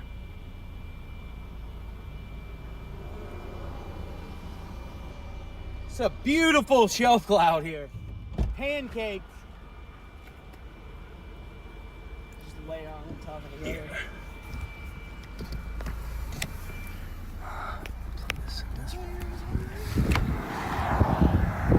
Okay, here. Look at this. Look at that shot.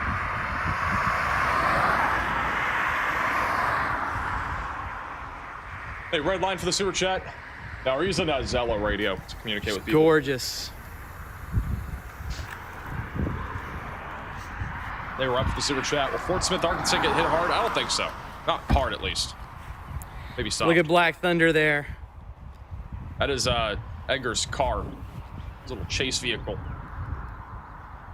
Hey, will you hold this stream phone for 1 second for me? Just keep it on the cloud.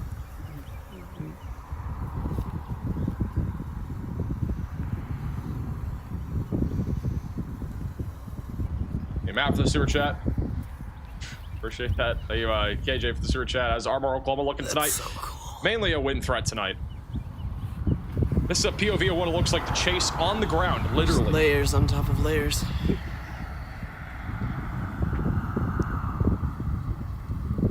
How do I send a photo? You can send it on reports.maxvelocitywx.com. I'll read the chat in a bit. Can I get an explanation as to what these things are? These weird, like, tendrils. Huh? These tendrils. Oh. Just kind of moisture being streamed up into it there. It's weird because they, like... And if you're interested in this, the storm is south of Chickasha near Grady County. It is producing quite a bit of hail as well. The most significant hail core is near Alex in Oklahoma 19. This is where Edgar O'Neill's located, and very soon you'll be able to watch him live in the Weatherfront app. But he is located there near Rush Springs, and this storm is tracking towards Bray and Lindsay right now. We also have a new severe thunderstorm warning for Cleveland, McLean, and Pottawatomie counties in Oklahoma. I think that's going to be somewhere over here. I don't know where that exactly is. Pretty sure it's just south of Norman. Pop up here in a second. That'll be for ping pong ball sized hail and 60-mile-per-hour winds. It is a really small warning. It's this thing right here. You can barely see it flashing. It's just a new warning since the one for Noble is about to expire. But in Purcell, got ping pong ball sized hail and 60-mile-per-hour winds coming up.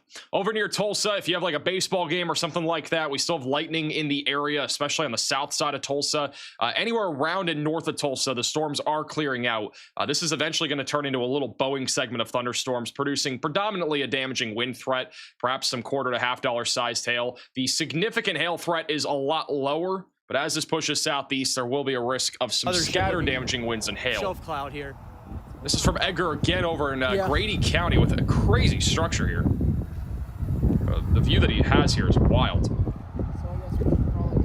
Rush Springs. In a second, we'll go a little bit further south again, but we got a minute. Hey, Calgary for the super chat. Just listen for hail. Paige loved it. She said she was going to cry, did she? It's going to get cold here, too. How many people actually went to her stream? All that cool air from, all that cool air that's being pushed out.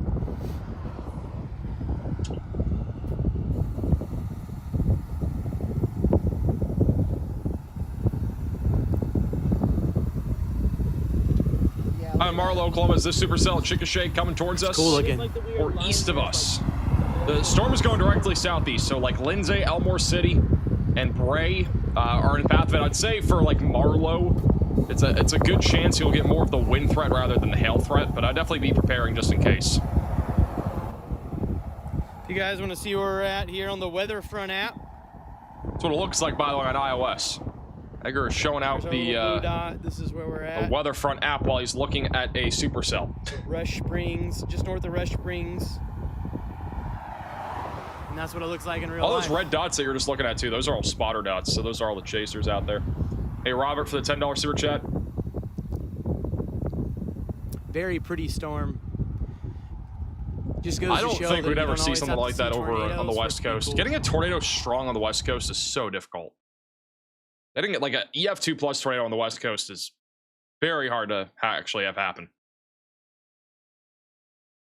It's the reason why we never go live for the West Coast stuff either. It's very rare that we ever get a significant severe weather event on the West Coast.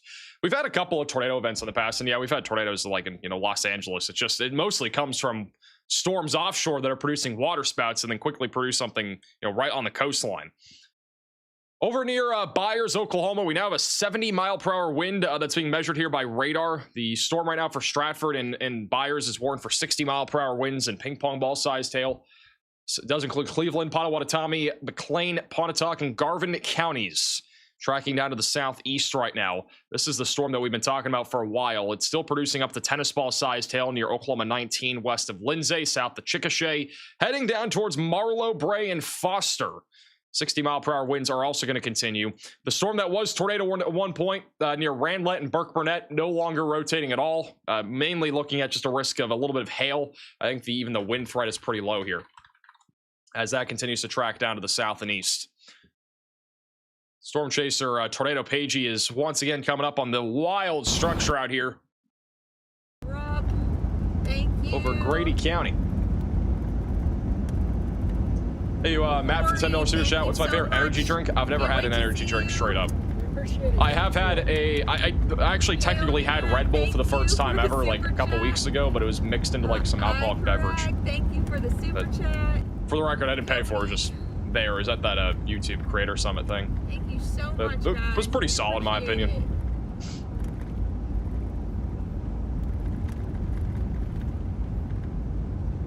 We do have a new severe thunderstorm warning west of Sally Saw near Muskogee and Braggs. That'll be for 60-mile-per-hour winds and ping pong ball sized hail. So this storm right now is tracking southeast at approximately 30 miles per hour. Make sure you're preparing again for any sort of hail damage to possibly roofs and as well as your vehicles. Protect your vehicles if you live near any of these storms. The wind can also be pretty significant. I also want to point out, guys, this is a new feature with our weather coverage, and I'm not sure how you guys like it, but basically you can see the severe warnings here. They are thicker. There's like a thicker outline for some of them, and that's when there's a severe warning that is considerable, like this one. So this one actually just got upgraded to being a considerable warning. So there's a slightly thicker outline. I'm not sure how you guys like that, but this one is now producing 70-mile-per-hour winds instead of 60, going into Byers and Stratford. Radar was indicating 70-mile-per-hour winds. And if it was like a destructive severe warning, it would even be thicker than that. It would actually be an orange color, so it kind of stands out more. Some of these are thinner than the other ones.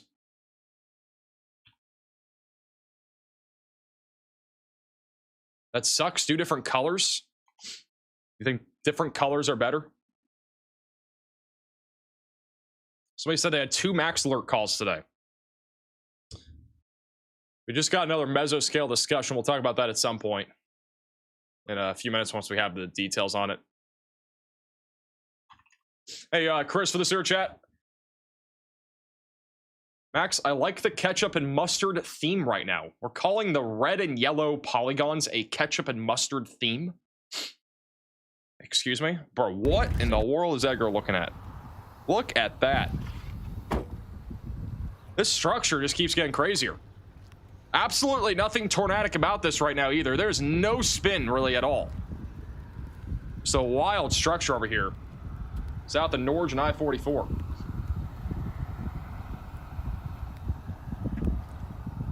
How do we sign up for Max Alert? You can go to maxalert.net.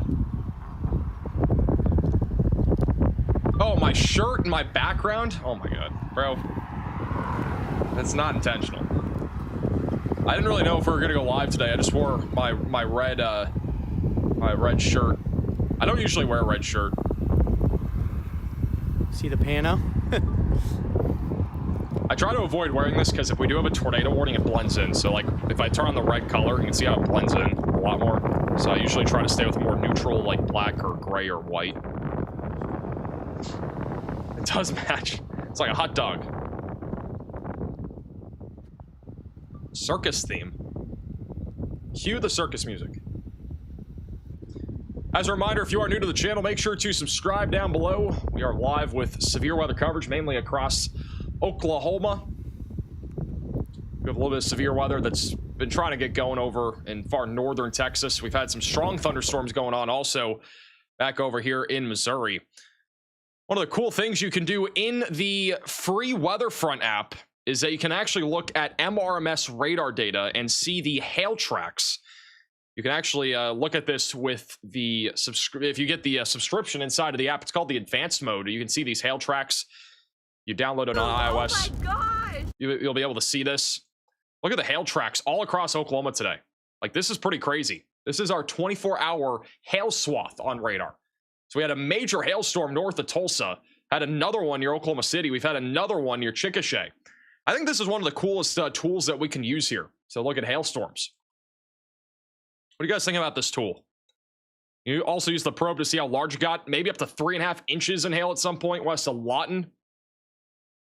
One north here, Chickasha, got up to 3 inches. The one near Oklahoma City got to about 2.5. This one got up to maybe about 3.5 inches too, south of Pawhuska, indicated by radar. This has been the most significant hailstorm by far. It lasted like 3 hours. If you download Weatherfront, by the way, on iOS, you can get a 1 week free subscription, like a free trial, to be able to try out all these cool tools as well. Definitely recommend checking it out. Riley has an update. Go ahead, Riley. Hey Max, actually I have a couple different updates for you. The first one is we did get a mesoscale discussion from the Storm Prediction Center for Southern Oklahoma and North Texas. No tornado threat mentioned in this mesoscale discussion. It's just winds to 70 miles an hour and hail to 1.75 inches in diameter. We also got an update from the NWS in Jackson, Mississippi about the tornado event that happened a few days ago. They did go ahead and combine the Garden City and East Franklin to Monticello tornado paths into one tornado. That means that the tornado emergencies that we had the other day are one tornado with a length of 69.8 miles and a peak width of 1.17 miles. That was an EF3 tornado with winds of up to 137 miles an hour. They've also confirmed a few additional tornadoes, including an EF2, 2 EF1s, and an EF0. Thank you, Riley, for the update. That's pretty wild here, guys. Look at that. This is all one tornado. It was on the ground for nearly 2 hours when we were live a couple days ago. Nearly 2 hours long. Started near Franklin, went all the way just to the south of Brookhaven, and went into Monticello, and that's where it occluded. And then we had another tornado in Prentice that briefly happened. There was actually one in Terrell that happened as well. So that same storm produced 3 different tornadoes. One of them was on the ground for nearly 2 hours, which is just wild. We had a few tornadoes also near Hattiesburg. We had a couple over near Macomb. This was a tornado outbreak with over 6 tornadoes confirmed. Not sure if they've added any damage photos yet. Doesn't look like they have to the damage assessment toolkit here, but no, but maybe they have. They added some photo. I'm going to see what that looks like here in a second. I had somebody ask, is weather front coming to desktop? It will be within the next 2 weeks, and there will be a free version on desktop, and it'll also be coming to Android. I want to continue to reiterate it is coming. They are working very hard on that right now. Here's some EF3 damage. A lot of tree damage. I would say the tree damage was really the biggest thing. We had a lot of tree damage. There might be a damage here photo on the roadway. I'll see if we can find that. This was next to some homes. Some major tree damage from that tornado.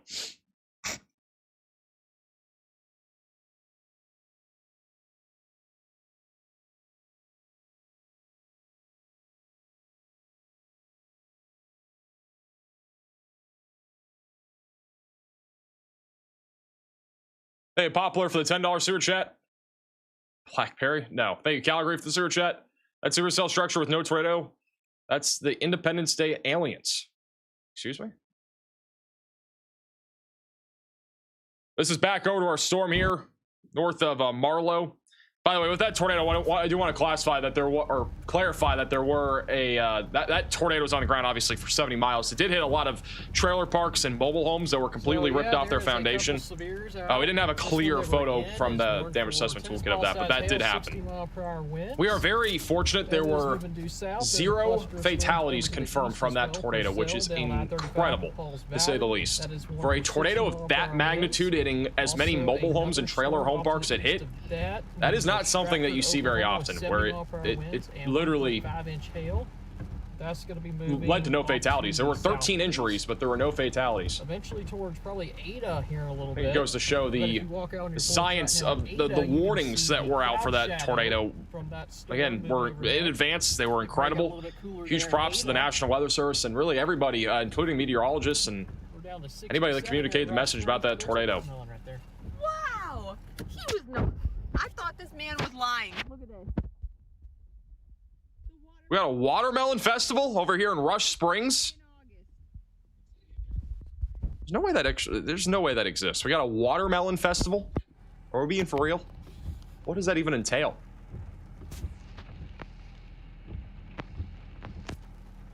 Yeah, we're watching that. We stopped off in Rush Spring for just a minute.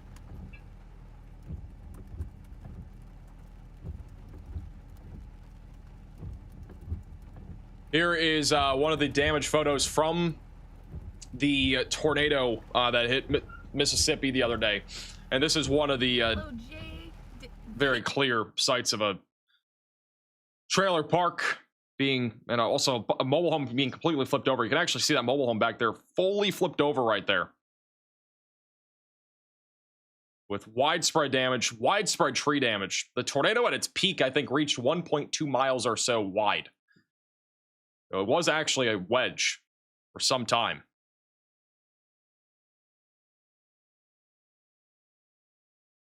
That was from that was the tornado again from think it was Wednesday, right? Yeah, Wednesday, a couple days ago.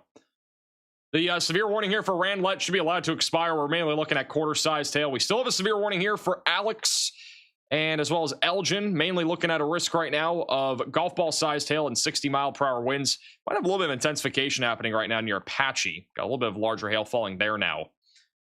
Storm chaser Edgar O'Neill is also over here. We got Tornado Pagey, bottom left side of your screen, looking at this storm.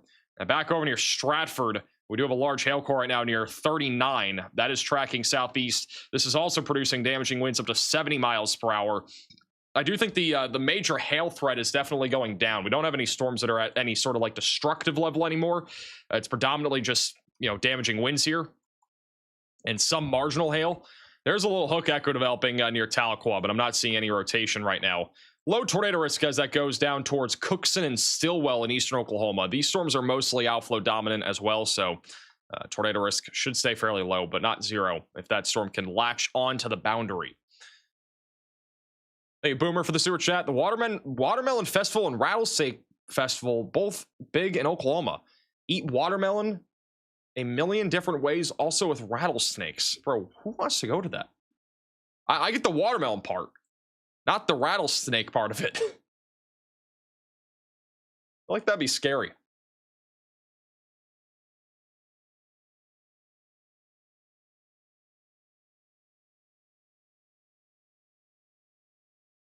Anybody else or just me? I think the rattlesnake part is just kind of scary.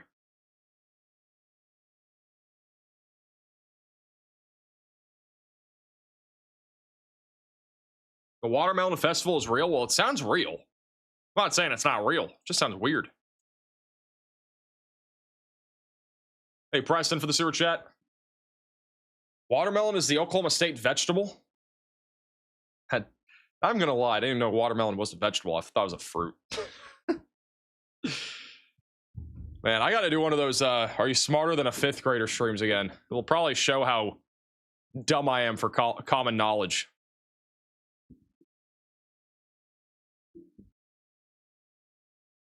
It's a fruit? Oh, it is a fruit. Oh. Bro, who just said it was a vegetable?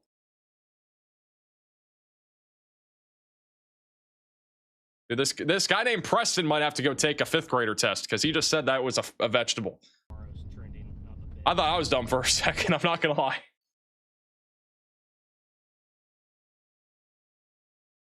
It's technically a berry. That's a big berry, bro. According to Riley, it's a berry. Someone's rage baiting. It sounds like it.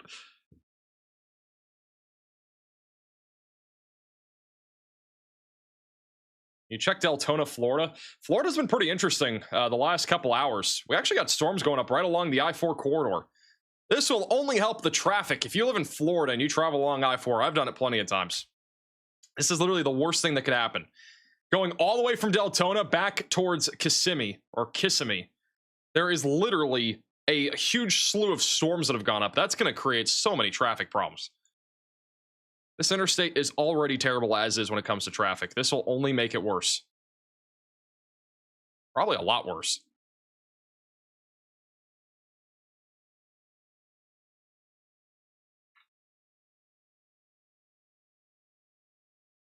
Yeah, nothing severe here. There were a couple storms rotating earlier. Might have had a brief tornado over here near this lake, near Seaville.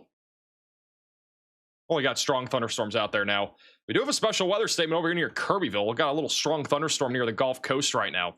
This is what it looks like across the entire country on the MRMS radar. Most of our storms, again, in Oklahoma this evening. Got some in Missouri. Pretty dry for the most part across the West Coast right now. Got some showers and isolated thunderstorms along the Gulf Coast. Nothing severe at this point.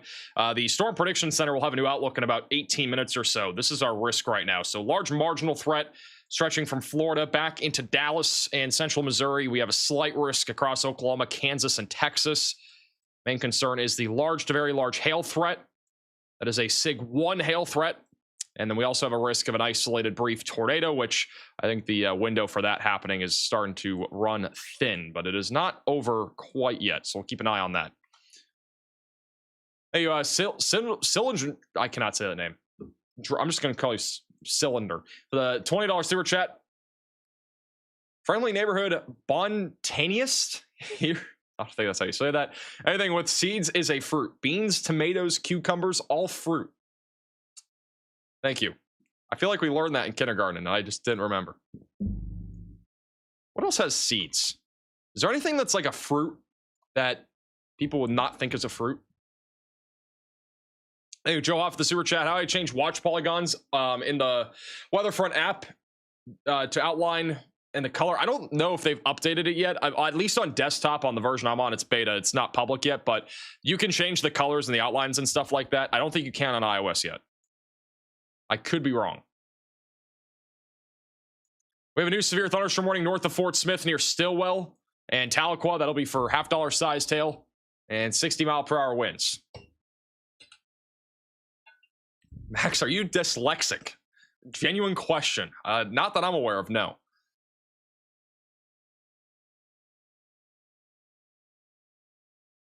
Tomato Pagey, yes, Tomato Pagey. Everybody's favorite Tomato Pagey.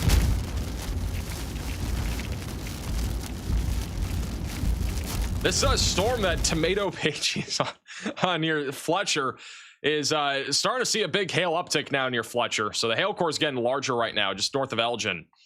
So the more dominant hail core that was near Rush Springs is now kind of going away. It's getting a lot larger on Interstate 44. That's going to cause some, possible vehicle damage here. So not ideal. It's going directly to the south right now towards Marlow and Duncan. Max's favorite fruit. I actually hate tomatoes. I love ketchup, but I do not like tomatoes on its own, or even just like in a burger. Like I don't do tomatoes. I'm not a fan of it. All the storms hit Dallas Fort Worth sometime around 11 to 12 o'clock tonight. You can look at computer models for free on the Weatherfront app as well. And so the HRRR, if we go over to the future radar here for tonight, storms will move into the North Texas region. They'll be clustered together right around 10 to 11 o'clock. Storms will enter into Wichita Falls, Graham, Denison, go through the DFW area. The main concern here for this evening will be damaging winds, isolated hail threat. Wouldn't rule out an isolated tornado threat, but I think the risk of that is pretty low. I will say, though, the temperature and dew point will get closer together this evening over here near DFW. You can see the dew point and temperature. They're going to be around 70 to 65. So I wouldn't fully say the tornado threat can be ruled out here near DFW.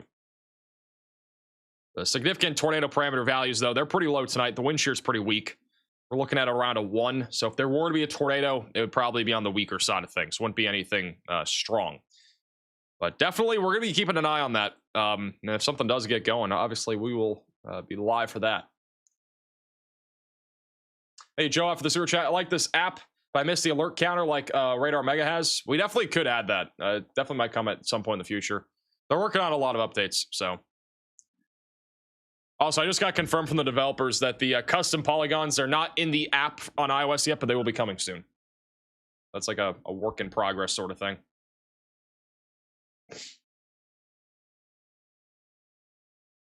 Max hates pizza? I love pizza. What do you mean? Who said that? Nobody said I hate pizza. Is okra a fruit? What even is okra? I've only ever seen fried okra. I've never seen actual okra. Isn't okra like green or something? One thing I'll probably never have in my life is cabbage. Cabbage scares me.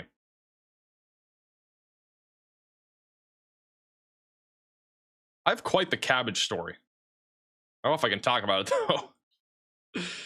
I do have a cabbage story. Hey, Preston for the sewer chat.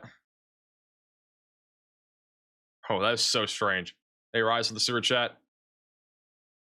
Vegetables aren't real. Corn is a fruit. Corn is a fruit? Bro, what are we doing? So why corn is a fruit?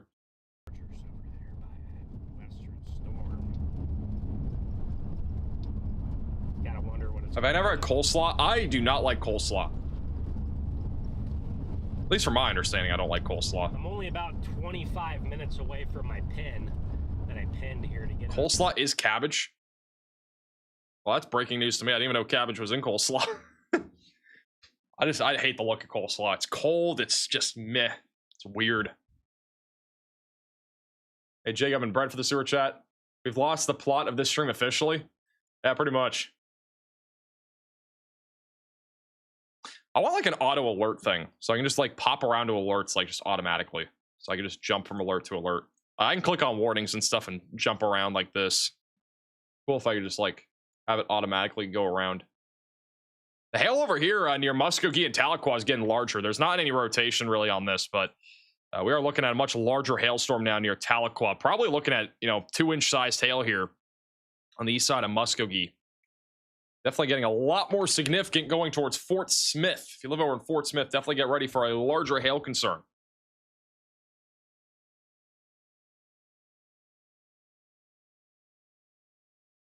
All right, I can tell the I can officially tell the cabbage story.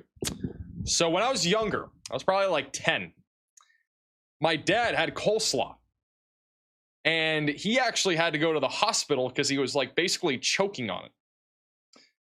And I think he had to get surgery or something to get like the cabbage out. So that's why I'll never eat cabbage.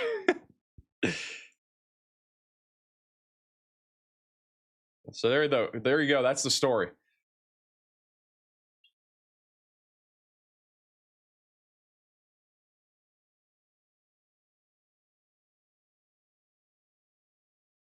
Deadly cabbage. I will not eat cabbage for that exact reason though.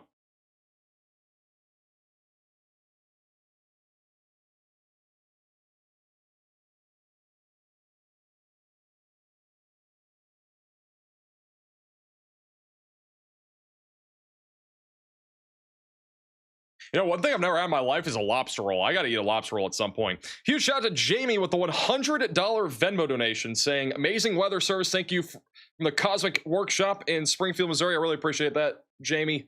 I was in the chat for Jamie. It was way too kind. Thank you, Christy, for the super chat. How do you even eat? I'm concerned. What do you mean? I eat with my hands, my fork, my knife, my spoon, my spork. I eat with all that. Doing my best to get out of this zone, but we might be in and out for a minute. We're about Chopstick sometimes. So you'd think when we get onto this highway up here, I get the choppies out. You'd think we'd have service. I got somebody that sent me a little kit here. This main highway that it was fan mail. I think it came with a chopstick, but it didn't come with two. Like I got a chopstick with this like kit of silverware that somebody fan mailed me, but it's just one chopstick. There's not two. And they're right on top of us, getting pushed to the southeast. Pretty strange. I don't know how that even happens. Got a new severe thunderstorm warning in Oklahoma. That'll be for Cleveland, Garvin, McLean, and Potawatomi counties. For 1-inch hail and 60-mile-per-hour winds. It is safe to say these storms are getting a lot more marginal in terms of intensity right now. They were much more intense earlier. This is that new warning. It's kind of on the border of 4 different counties here. But Byers and Rosedale got quarter-sized hail and 60-mile-per-hour winds happening right now. That is pushing down to the southeast towards Stratford. Thank you, Rachel, for the $10 super chat.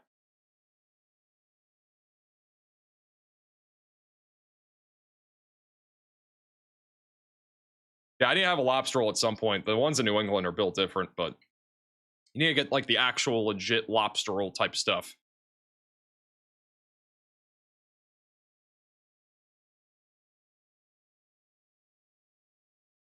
I should send you more straws. I do not need more straws. I have plenty. Somebody sent me this like little tornado thing in like a cup or whatever. I don't know if you guys have seen this before. Kind of cool. Somebody fan mailed me that too. I got a lot of random fan mail here now. What about Bibles? Yeah, I had somebody, I've got notifications. Apparently you can order Bibles for free online, and I've got notified on my email about 7 different times that I have Bibles being shipped to my fan mail address. So that will be something. I didn't know that. That's actually, it's not a good thing, because now I'm going to have a bunch of Bibles I'm going to pick up. Whoever the mail guy is gonna be like, why are these so heavy? Why do you have so many boxes that look the same? Oh, nothing. Some people order me Bibles. Thank you, Carla, for the 5 get to memberships. Really appreciate that. Got to get to membership. Make sure to thank Carla in the chat. We got a new severe warning here for Comanche, Cotton, Grady counties. This will be for golf ball sized hail and 60-mile-per-hour winds going down towards Lawton, Oklahoma, Geronimo, Bray, and Velma. So if you live in this area, get ready for some hail and wind. Tornado threat should stay on the low side of things. Very low. We'll have a new SPC outlook here within the next 7 minutes or so. Hey, Bigfoot for the sewer chat. You check Potosi, Missouri? There's nothing too concerning in Missouri tonight. We got a large outflow boundary that's developed. We got some gusty winds and maybe some small hail. Nothing. I don't expect any severe weather here tonight.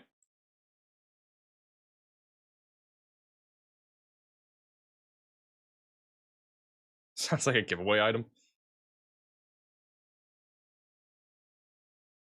Oh yeah, we got to do 2 million subscriber merch. We're gonna do signed hats for 2 million subscribers. We got to get that rolling.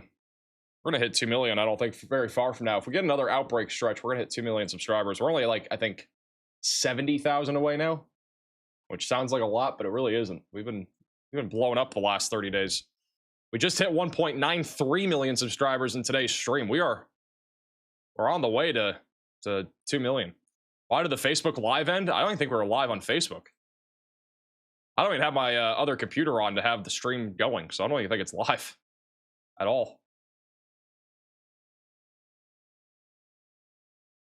Yeah, we're not live on there. Yeah, if this was a bigger day, we'd be live on there. We'd be multi-streaming. I low-key didn't even think of it. This is not, again, a major, like, tornado day or anything like that, so there's not, like, a whole lot of a reason to be live on there.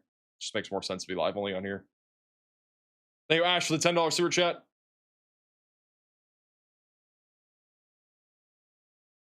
I am not familiar with the tornado history in Kinzua State Park.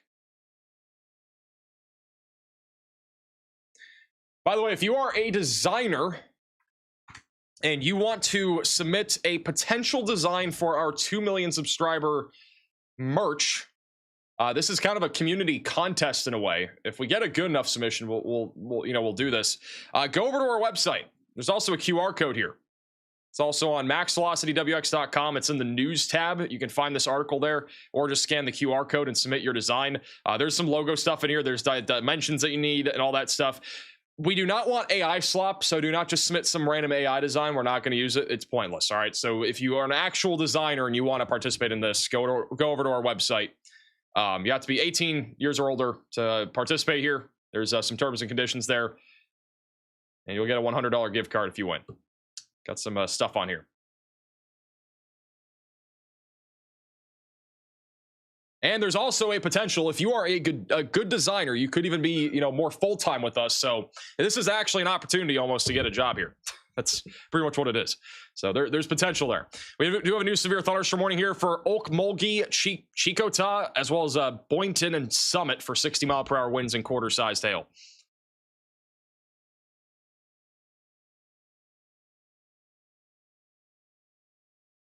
Fortnite gift card, sure, whatever your heart desires. Whatever you want. Whatever your heart desires there. We have a pretty nasty hail core going over into Sterling, Oklahoma now. Still producing some golf balls right now. There's also a risk of damaging winds around 60 miles per hour. Most of these storms, again, not tornadic at this point. We'll be monitoring at least a low tornado potential once they cross the Red River later this evening. But I think for the most part, these are all kind of getting a lot weaker.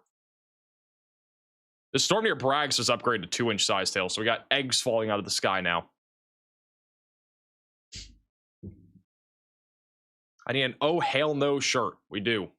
Yeah, we just need a designer for all of our merch. We want to get more merch stuff going on. A lot of people want what was it called? A flippity floppity merch line. Definitely gonna probably do that because I literally say flippity floppity all the time now.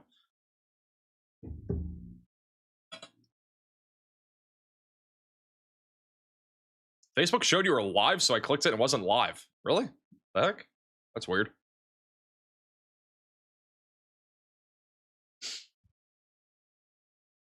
Good evening from Orlando, Florida. Orlando's pretty stormy right now. We were just looking at it a few minutes ago. All along I-4. Like, this is like the I don't even know what you call this. I-4 is just unlucky, though. Like, this entire interstate has storms draping it for like 50 miles or something like that. It's about almost 50 miles of just storms. Gonna slow down all the traffic on the interstate this evening. Could be really worse for I-4. We have a special weather statement near Rockville as well.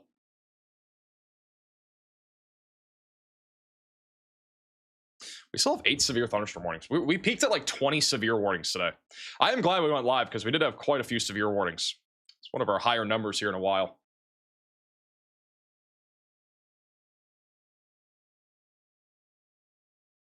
We do actually need rain in Florida. Now thinking about it, we do actually need a lot of rain in Florida, so it is good that it's raining there. Tornado Pagey's driving through the storm here over in Sterling right now. This is what it looks like out there, just south of OKC.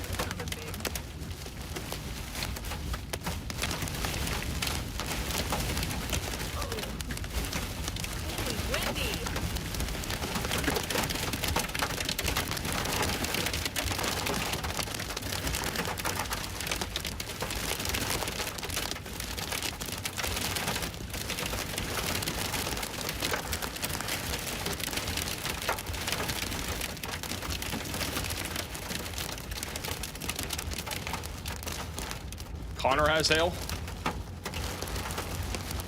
That's what Connor's looking at. Connor's in the middle of the storm. It's mostly small hail. Uh-oh. Dang.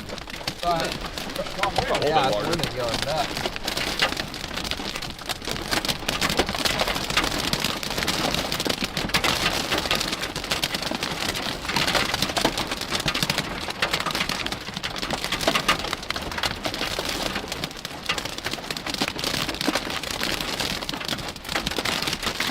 The designs in, ideally in the next like 3 days. Look at the wind. We got a pretty strong downburst coming down here.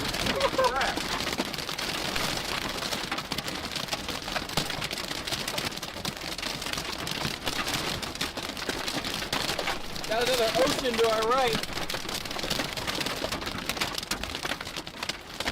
It's a pretty intense storm here near Rush Springs and Elgin.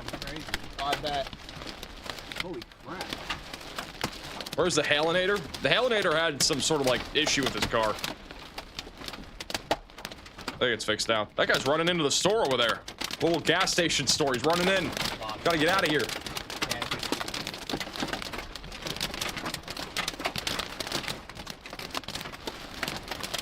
You like sour cream, Max? I do not. Actually, I might. I don't really know. I don't want to eat sour cream. It just looks weird. I was kind of like that with ranch, though, and then I had ranch, now I like it, so maybe it's the same story.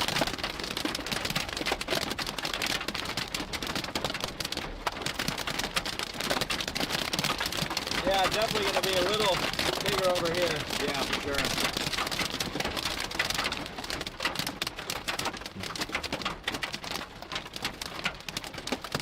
The red shirt, I can't get it off my mind.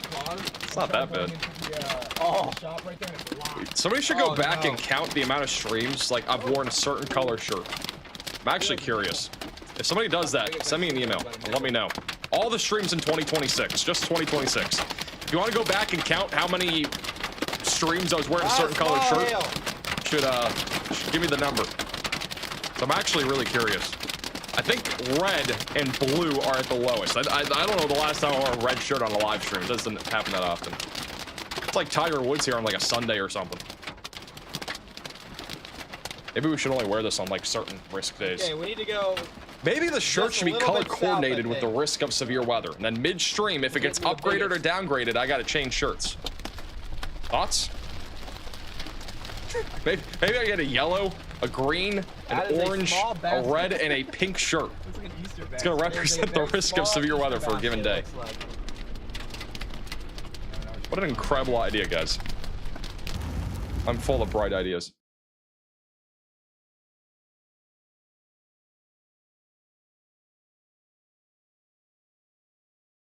I think it's a good idea. I think it would work. Do I always wear Nike shirts? Honestly, I mostly wear Nike shirts. On days that I'm not live, I won't always. I only wear them more because it's comfortable. I really need to get a sponsorship though with Nike. Like, it just has to happen. I don't know if anybody works at Nike or if you got contacts at Nike, but you know, have them reach out to me. You know, we need to get a Nike sponsorship going. The exclusive T-shirt of Max Velocity, or the official apparel of Max Velocity being Nike. Such a great ad. It's so easy. I already wear their products. I also want more of these shirts. They're not necessarily that cheap. I don't know how much I paid for them, but thank you, occasion for the super chat. I was told that tornado hit the Barksdale Air Force Base in Louisiana today. Is that true? I am not aware of anything. There might have been one. There was a baseball-sized hailstorm in Louisiana this morning, according to Bryce. I was not awake this morning, so at least when that happened. I'm gonna switch it over to that for a little while until we get out ahead of them.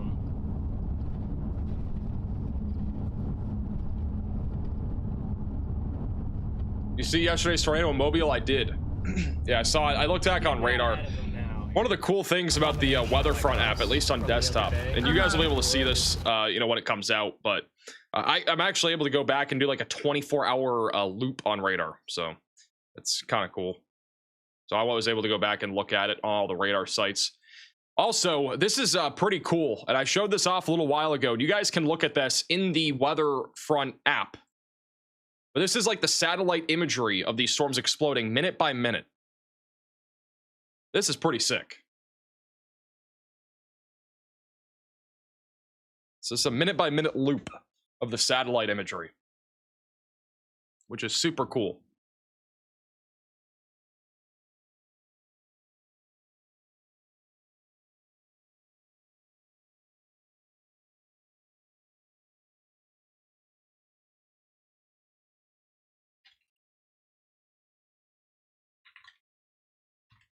So yeah, pretty cool.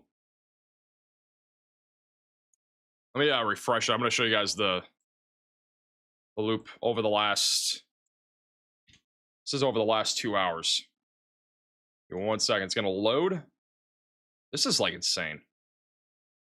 The quality of this is so crazy. And again, this is completely free. What I'm showing you guys in the Weatherfront app is free, and it will be a free feature also on Android and on desktop. Like, this is completely free to look at the geocolor satellite. This is one of the coolest things, is this storm down near Lawton that developed earlier. The quality is just insane.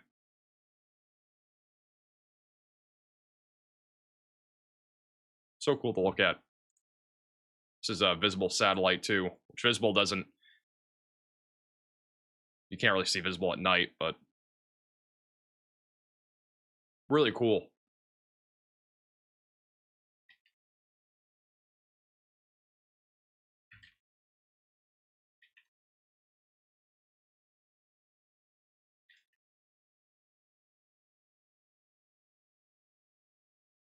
Can't wait. I know. I've had so many people saying, like, I need it. I'm aware.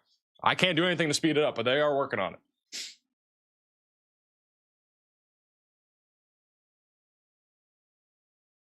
What size shirt do I wear? It's a large, or I wear a large. I used to wear an XL, and now I wear a large. I lost weight.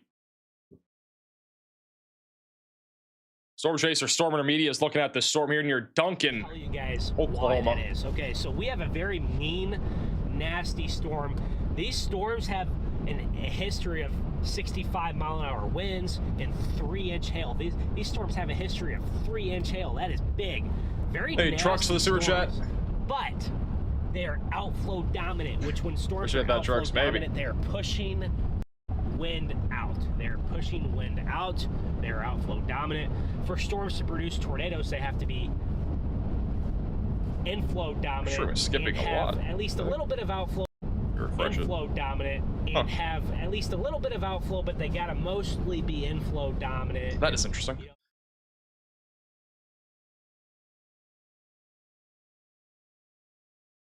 No risk equals shirtless max. That is not a part of what I was talking about. No, that'll not be happening. The Storm Prediction Center just updated the risk for severe weather tonight. This is the 8 o'clock outlook from the Storm Prediction Center. So we still have a slight risk of severe weather in place, I believe. Unless I'm tripping. Let me double check. Yeah, this is the risk. So they have continued the risk of severe weather here. They actually shifted the tornado threat. So there is a 2% tornado risk now from about Wichita Falls back up near Fayetteville. So this will last for maybe another hour, hour and a half. Should stay, again, pretty low. Damaging winds is also the concern. And then large to very large hail will continue all the way down as far south as the Red River Valley and any counties that border Oklahoma and Texas. We're talking Denison, near Cook County, Clay County, Monte County. If you guys live in any of those places, right along the Red River Valley from Wichita Falls into Denison, get ready for possibly some large to very large hail. Wouldn't say it's a very high risk compared to earlier, but it's still possible. Hey, Shauna for the Shauna for the $20 super chat. Probably a regular tornado. It depends on the conditions. Fire tornado versus a tornado are vastly different, and it also depends on what the environment is. It's very it's not like a one easy answer, because like you could have an environment very favorable for violent tornadoes, and that could do way more damage than a fire tornado where the winds are barely gusting. So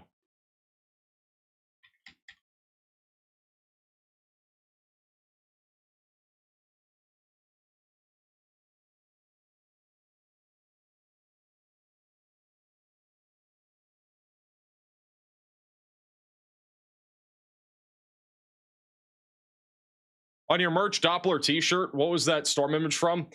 I have to get the details of that. It actually might be on the merch itself. Let me look. Yeah, we have. So if you go over to shopmaxvelocity.net, we do have Cheese Curd merch. Obviously, this is our Supercell merch. I think it says it in the description. I could have sworn we put it in the description. I feel like this might have been for more though.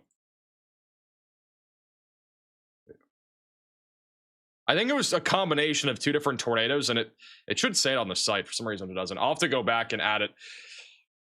Whenever I get the details, I'll put it back on there. I thought it was already on there. Looks like Mayfield. I don't think it was Mayfield. I feel like it was Moore. One of the Moore tornadoes, and then one other one combined.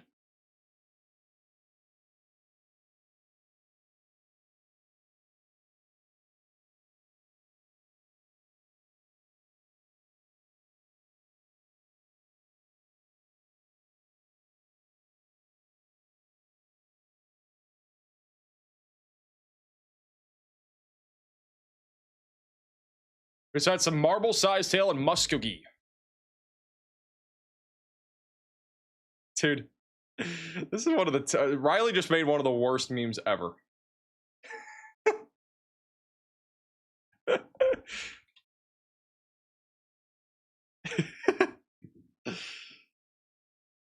This photo was taken back in like 2020. So bad. I did say that like 5-10 minutes ago. Absolute cinema. Absolutely terrible.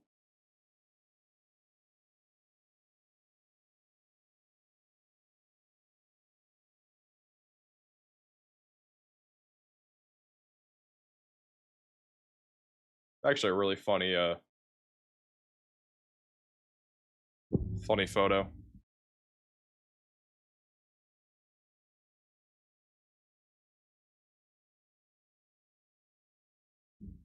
Hey, you Ski for the $10 super chat. Nike should sponsor the GOAT of weather who's about to reach 2 million subscribers. I agree. Anybody, if anybody has contacts to Nike, reach out to me. Or any apparel companies, honestly. I mean, I'm down. Hey, Karen for the super chat. Does 40 live stream sound correct for this year? Maybe. I don't know. I don't know how many times we've been live this year. 40 sounds about right. I'd say 40 to 50, somewhere in that range. You should be able to buy a shirt customized for your town's tornado. That'd be cool. That would take a lot of work, but it would be cool. There is a Dibble, Oklahoma. Is that Riley's hometown? No, it is not. There is a Dibble, Oklahoma, though. South of OKC. Got a new severe thunderstorm warning for Comanche, Cotton, and Tillman counties. The storm over near Stratford is falling apart here. Not as concerning anymore. The new severe warning is going to be for those in Lawton, Oklahoma, near Cache. That'll be for 60-mile-per-hour winds and quarter-sized hail. They debut for the $20 super chat. Ashton for the super chat. How much sleep have I gotten in the last month? I've been averaging like 7 to 8 hours a day.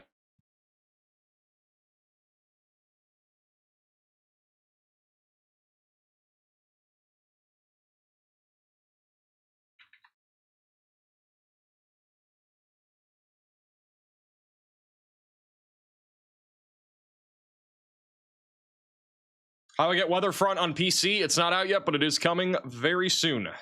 From what I've heard, it's going to be within the next 2 weeks or so. Which, honestly, there's not going to be a whole lot of severe weather between now and then. So that's a good thing. It's going to be pretty quiet, I think, for the next like couple weeks. There will be some severe weather. It doesn't look like anything crazy, though. Let me show you guys what the models look like. I'm going to have a video tomorrow morning talking all about this.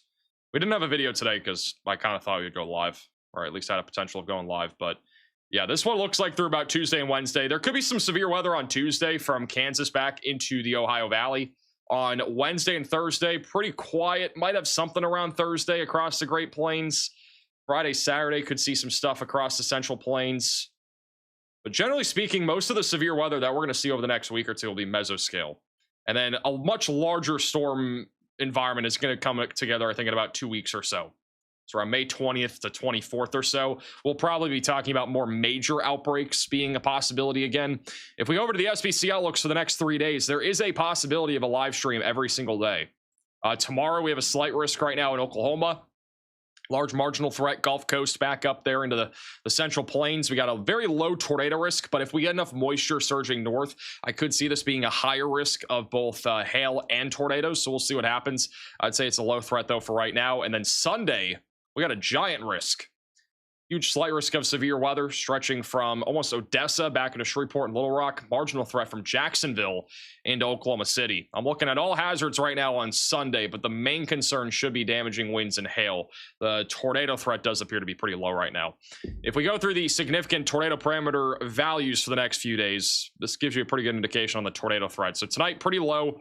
Once we head into tomorrow, the threat will be fairly low as well, very conditional.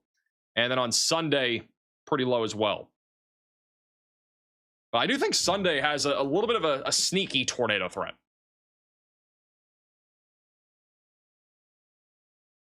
Say it's a sneaky threat. Bro, this is actually crazy. This is the natural color satellite. 1 minute by 1 minute intervals. I can actually speed it up too on satellite. I can go up to 2.5x speed. This is sick.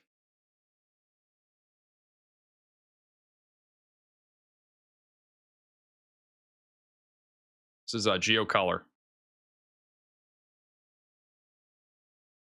You cannot find the quality of satellite like this on any other weather app from what I've seen. And for free. If you guys do want to check this out, if you have an iOS or like an iPhone, you can download it. It's Weatherfront. There's a link at the top of the description.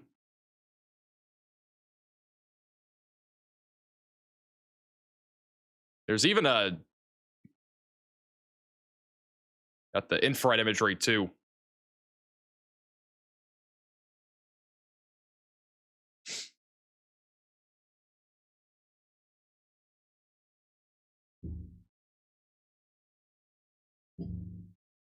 Wake me up when the desktop version's available.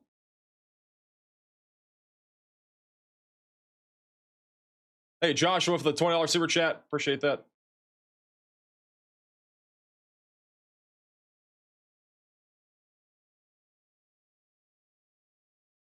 What can you learn from the different filters? There's all sorts of things. I mean, infrared imagery shows you the coldness of cloud tops. Satellite just shows you literally satellite. I mean, it's not much else to it. There's even like some fire detection satellite tools in here too, like fire temperature, for example. But there's, I don't think, really any fires going on right now. At least in this region I'm in. I'm on like the mesoscale 2 sector. But fire temperature is also a good tool to use for fires. It's one of the ways that firefighters detect if there's actual fires happening. Hey, Karen, for the super chat. Let's pop it up near Texarkana. Just some strong thunderstorms. Nothing really severe down here. Got a storm going up near Hope. Got a couple others off to the west. Some gusty winds and small hail are possible. Hey, Chris, for the $50 super chat. Fort Smith, Arkansas, tuning in. Question, how tall are you? I am 8'7". Where do you live in Florida? Disclosed. And do you need a financial advisor? Because I know a guy. I think I'm okay, but thank you for the super chat. For the record, though, if anybody's out there and ever, thinks they could add value to our team, feel free to reach out to our contact page on our website. It's on maxvelocitywx.com.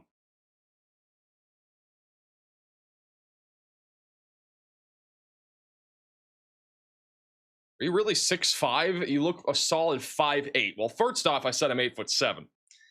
Second off, you just said I look like 5'8". You think I look like I'm 5'8"? Did we see the photo posted on Twitter today or on any of my social media platforms?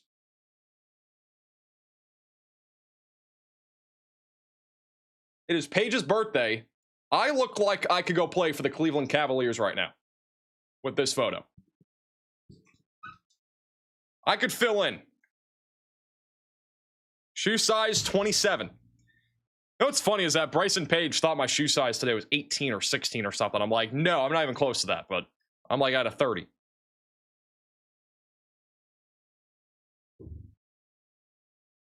They need a center? Sign me up. If they need one, sign me up.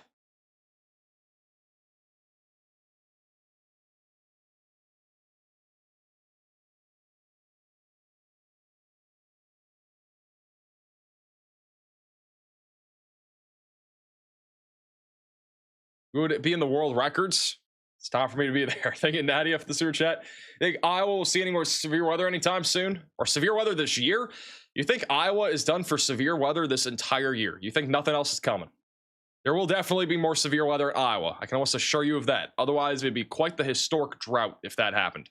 But second off, I don't see anything like in the short term. I think we'll be looking at sometime, I would say maybe isolated severe weather on Tuesday, maybe Monday. Very isolated risk, and then probably a better shot closer to the end of the month. How long am I live for today? Not probably too much longer. Unless something gets crazy. I mean, we're mostly looking at just hail and wind. The risk is not as significant as earlier. The threat of severe weather near Fort Smith is looking a little bit more elevated, though. We got a significant swath of wind moving into Marble City near Sally Saw right now. A little bit of an inflow, too. We're a lot of low tornado risk with this. Mainly looking at damaging winds and hail right now, tracking down to the south and east. Around and just north of I-40 right now. So we'll be keeping an eye on that. I'd say the more significant swath of storms will be down here near the Red River Valley. This will be pushing down towards Ardmore over the next hour. Wichita Falls. Mainly looking at a damaging wind threat. Maybe some hail. And a low risk of a tornado. Thank you, Ari, for the search chat. Any tornadoes or severe weather in Dallas? There's a risk of severe weather later tonight. Wouldn't say it's going to be anything too crazy, though. This is Storm Chaser Connor Croft. He is located here in Lawton, Oklahoma, where conditions are deteriorating right now. We got a lot of wind and hail happening here. Hail has gotten a lot less significant, but definitely some stronger winds and heavy rainfall.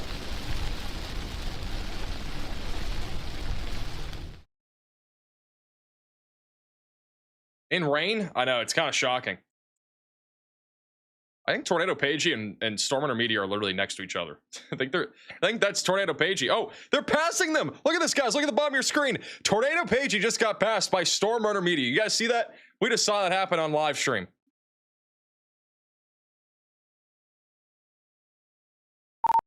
How do you feel to just been passed by Storm Intermediate there?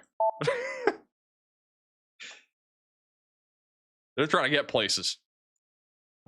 Yeah, I was kind of wondering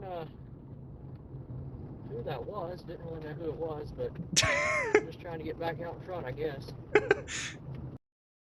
I'm on our 3-cam view, and I saw your live streams, and you guys were like basically looking at the same thing, and I saw their car pass you on the stream.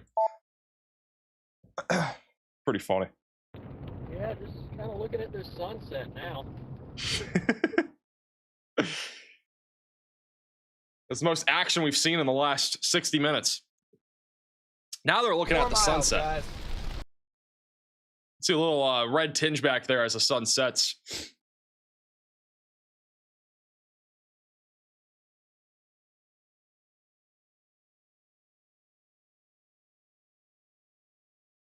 Hey, Bailout for becoming a member.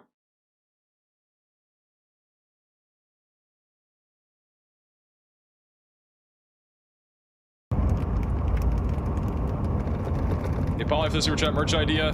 Max Velocity mispronounced my hometown stuff would sell like hotcakes. I agree.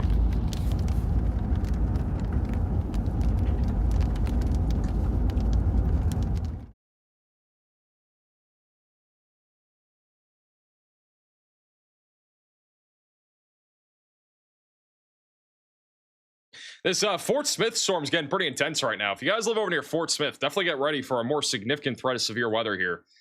The velocities are starting to surge. They're right now around 60 miles per hour according to radar. There is a tornado possible tag now on this severe thunderstorm warning. So they have added a tornado possible tag back to a storm here for its time in a while. So if you live over here near Sally Saw, Brent, Marble City, and Fort Smith, definitely looking at least a low-end tornado potential as that storm continues to track down to the south and east. There's also a new severe warning for those that are just south of Ada, Ruff, and Mill Creek for quarter-sized hail and 60-mile-per-hour winds. At this point, the severe thunderstorm watch has been canceled for Oklahoma City and Tulsa. If you live over here near Wichita Falls, McAllister, and back over just outside there, Fort Smith, you guys are currently inside of that watch. And it will go for another hour and a half or so. 1.5 hours left on that.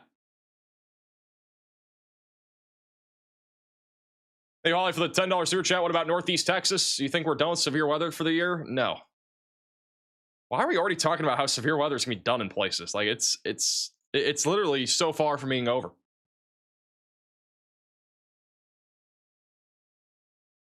We are literally in the middle. We're not even in the middle of May yet. We're still in early May.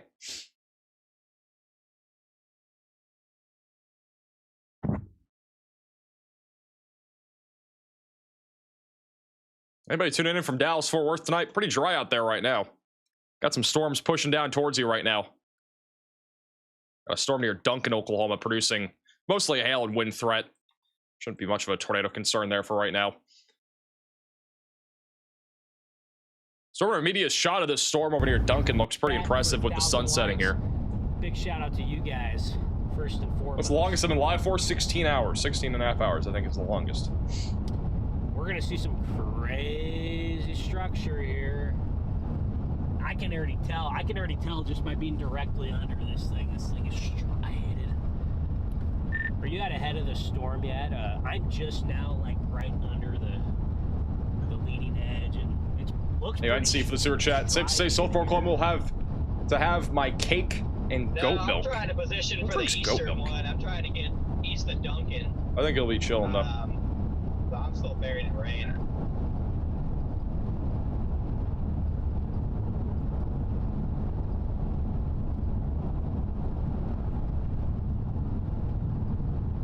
When is exactly the peak of severe weather? It depends on where you live. The peak of severe weather for like Oklahoma, for example, is usually April and May. The same thing, but most people just kind of go based off of that. Dixie Alley, though, that runs from like literally like November, sometimes October, mostly November through like May. So it varies where you live. Like the Midwest, it typically peaks later in the year.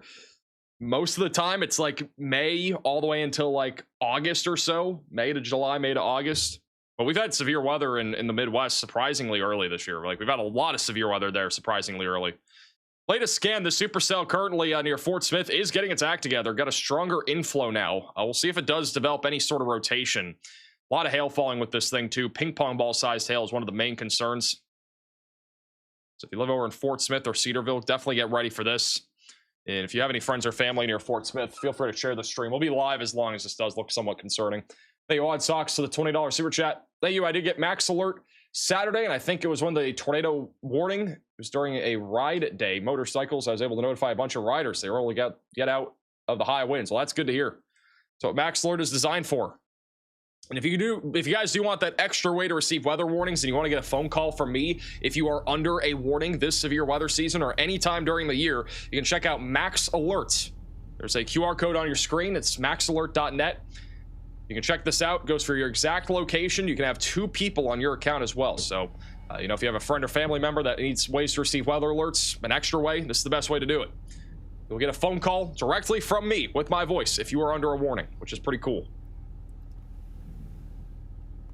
Hey, Joey, for the super chat, do you go live during winter? We do. We do go live during the winter sometimes. This storm over here near Fort Smith is getting more and more nasty. We are now approaching 70-mile-per-hour winds right now near Brushy. So Brushy, Oklahoma is about to get pounded by wind.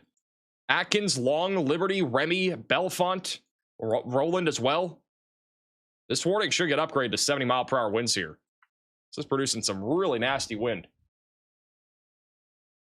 And then as we talk about that, Tornado Page, he's looking at a pretty nice sunset with this storm. Oh, Edgar, radioed you. Said he was going home. Oh, did he? Did you reply to him? I didn't. Into the house. 1820. That's also Storm Intermediate's view from Walters.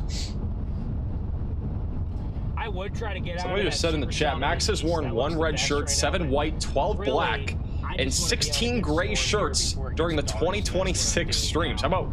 At some point, Really? Okay, that's actually interesting. We're gonna have to bail and go pick Garrett up from the airport. I think we're now. We have some wild statistics. Thank you so much to Trash Queen in the chat for giving us those stats. So gray shirts are the highest number that we've had this year. 16 gray. Apparently we had 12 black. 2 of those were hoodies. Those are probably the winter storm streams. 7 white, 1 red. I've never worn a light blue shirt on these streams apparently. Thank you, Emma, for the super chat. I'm from England. Love to see a team of people working so hard to keep others safe. All I can do is watch and help boost your views. Well, I appreciate that. If anything helps.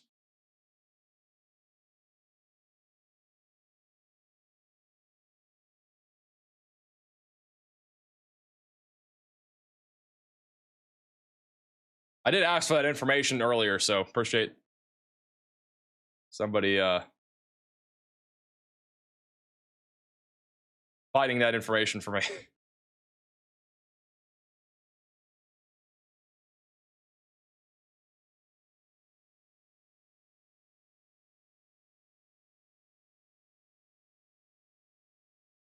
Anything happening in Dallas or Fort Worth tonight? We'll be watching for a line of thunderstorms later. Should be mostly a damaging wind threat. I'm definitely kind of concerned about Fort Smith right now. I mean, this is a pretty serious surge of wind that's happening right now, just outside of Fort Smith.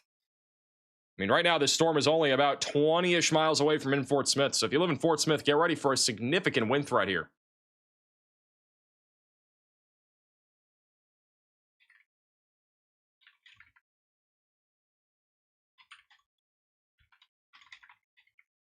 I think they just updated the warning here. Still 60-mile-per-hour winds. They haven't upgraded it to 70. I'm a little bit surprised. Hey, Jordan, for the super chat. What was the tornado that was the tornado emergency in Mississippi rated? It was an EF3 that was on the ground for approximately 70 miles. It got to a peak width of about 1.2 miles. So it was a pretty significant supercell. I think that's the longest track tornado that we've had in 2026 so far. Coming in at a whopping 70 miles.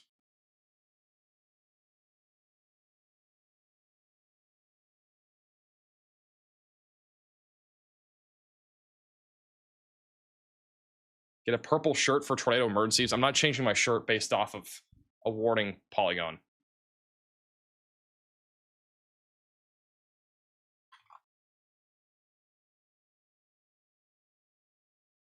Someone actually counted. Somebody did. Got a new severe warning for Carter, Comanche, Cotton, Jefferson, and Stevens counties in Oklahoma. Just southeast of Lawton. Ping pong ball sized hail and 60-mile-per-hour winds are going to be happening with these storms. Got a little hook echo developing over here near Bray. So the tornado risk again pretty low, but we'll keep an eye on this as it goes down towards Velma, Loco, and Helton here soon.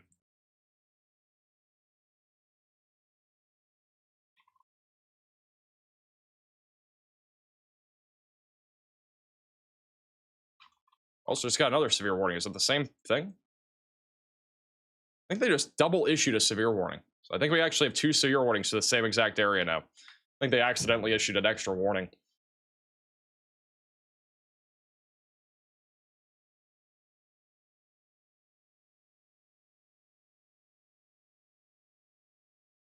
What's the worst storm you've seen on stream? The worst one we ever covered was the London, Kentucky one. London, Kentucky tornado. I think that was the worst one we've ever covered. The EF5 that struck North Dakota last year was also probably the worst one. Enderlin was pretty bad too.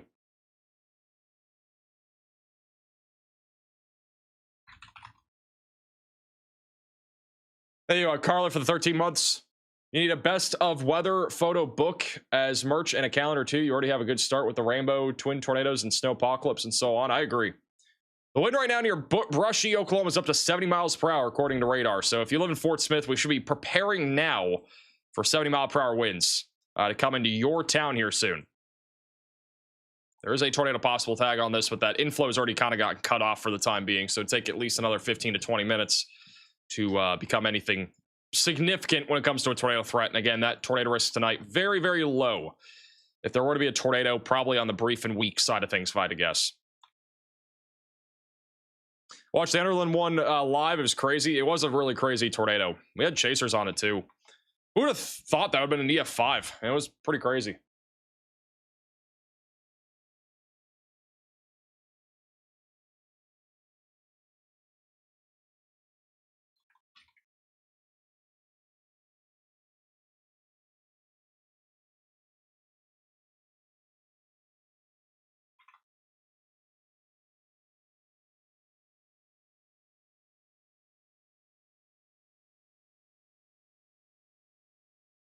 Need merch onesie of some kind? We do.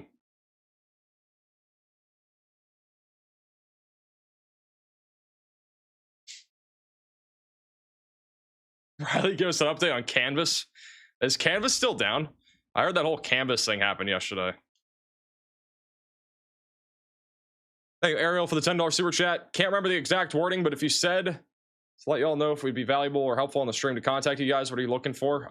Anything that might be of value to us. I don't have anything particularly. I mean, we're looking to hire a meteorologist, video editor, designer, a couple other things. I think that's like the main stuff, though.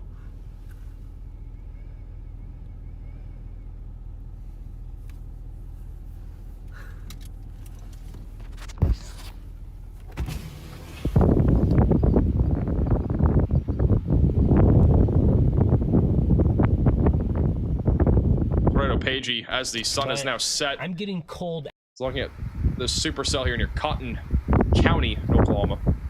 Hey, crazy for becoming a maximum velocity member? Ooh, it's chilly Full-time out physician. there. I don't think I need a physician. Dang. I'm gonna need to put pants on. Ooh. Yep. Pants Canvas is partially back up. Jacket, definitely. After being 90 degrees today. Oh yeah.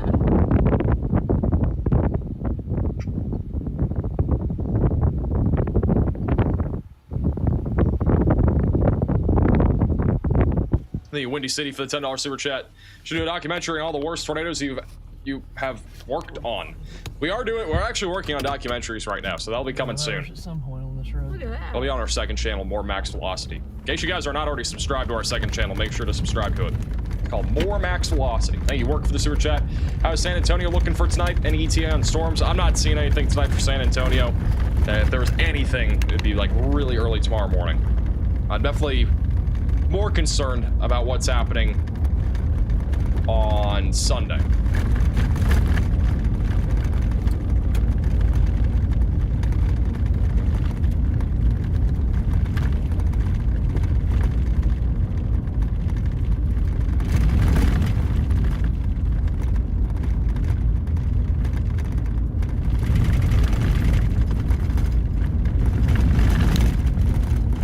Tuning in from Fort Smith. Yeah, we're keeping an eye on you guys. I think the Fort Smith storm is more than anything going to be just hail and wind. The tornado threat looks very low right now, but definitely prepare for damaging winds. They've been peaking up to about 70 miles per hour on radar. We got a 75 mile per hour reading on the velocities here over near Brushy. So this is definitely a pretty significant storm right now. It's pretty outflowy though. I mean, you can see the outflow boundary. It's well out in front of our storm. So Fort Smith, more than anything, looking at more of a wind threat. 70 mile per hour winds and ping pong ball size tail are the main concern. I'm still surprised they have not changed this to say 70 mile per hour winds, but that is just me.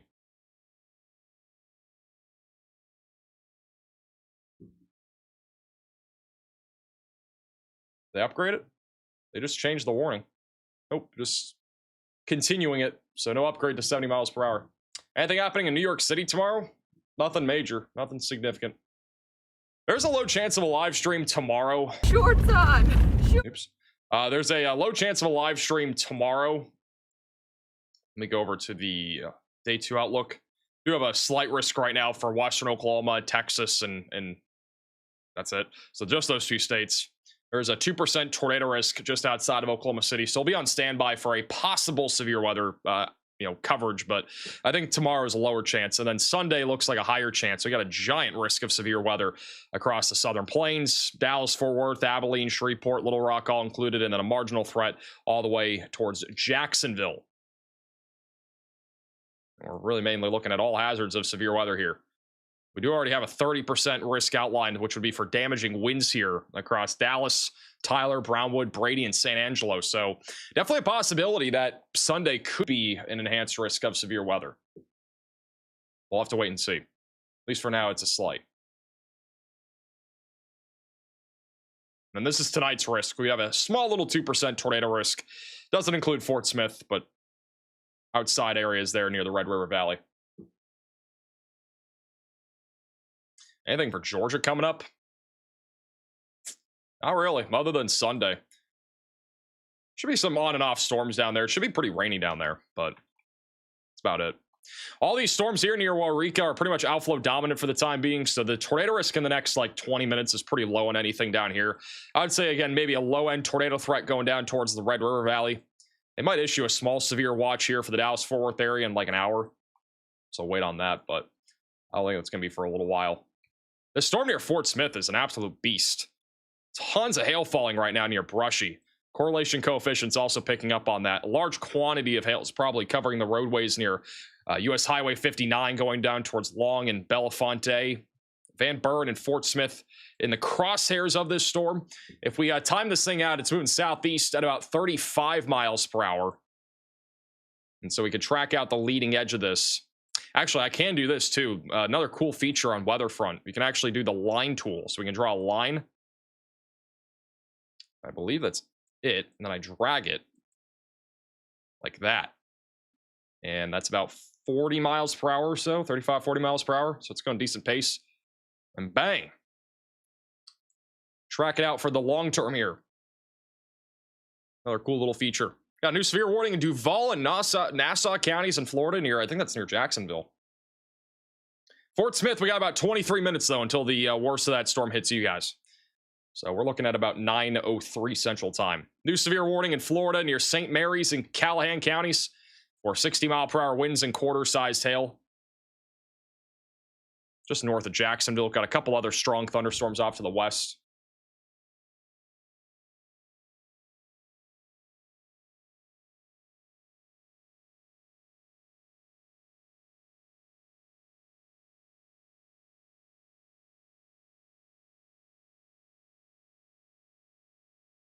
Oh, it's Springfield, Missouri. You guys should be chilling tonight. There's some strong thunderstorms off to your north. I think Springfield and St. Louis will all be okay tonight. Thank you, dude, for the super chat. Thanks for keeping everybody safe. Max and the team, I appreciate that. We also have a severe warning that just got issued in Arkansas for Nevada and Hampstead counties. Got a little scatter spike near Prescott. We're looking at ping pong ball sized hail and 60-mile-per-hour damaging winds. So the risk is pretty low there. Got a lot of thunderstorms going up near the Red River Valley back towards Texarkana. Should all be small hailstorms, some gusty winds possible. I don't see anything too crazy outside of that, though, happening. But yeah, guys, again, if you live in Fort Smith, I would say this is the most significant storm right now. They just issued they actually upgraded a warning to tornado possible. I think it's this one out here. So new tornado possible severe warning here. They also just upgraded this one near Duncan to tennis ball sized hail. So this storm's taking quite the turn here. So very significant hailstorm here. Also with the tornado possible tag. Got a little bit of rotation east of Duncan, which is why there is a tornado possible tag on it, but should be mostly a hail threat heading down towards Loco and Helton. Or Helton? Yeah, I think that's how you say it, Helton. A lot of wind and hail across the board here. All dragging down towards the Red River Valley. But yeah, Fort Smith, I'd say, is still the most concerning storm right now. If you live in Fort Smith, definitely get ready for a pretty significant storm here. I mean, we're talking really damaging winds here. The velocities right now are measuring on the latest scan here, still around 70-mile-per-hour winds near Long. A lot of hail falling, too. If we go over to the hail radar. So this is the maximum expected hailstone size. Radar is estimating that the hail could be up to baseballs near Atkins. This is blown up over the last couple radar scans. So this hail core is getting larger and larger. And we now have a tornado warning in Oklahoma. That is going to be for the storm near Duncan. So if you live in this tornado warning here, east of Duncan, we need to be taking shelter, putting as many walls between you from the outside as possible and getting away from windows. And brand new tornado warning here in Oklahoma. For Velma and Loco, those are the main locations in this, near Oklahoma 7. So take shelter immediately if you're in this tornado warning and put as many walls between you from the outside as possible and get away from windows. This is going to be a pretty rain-wrapped tornado if there is one. Right now, it's just north of Oklahoma 7. It is pushing down to the south and east. Pretty rural areas. And then Loco will be in the path of this here in just a few minutes. It's just for Stevens County in Oklahoma.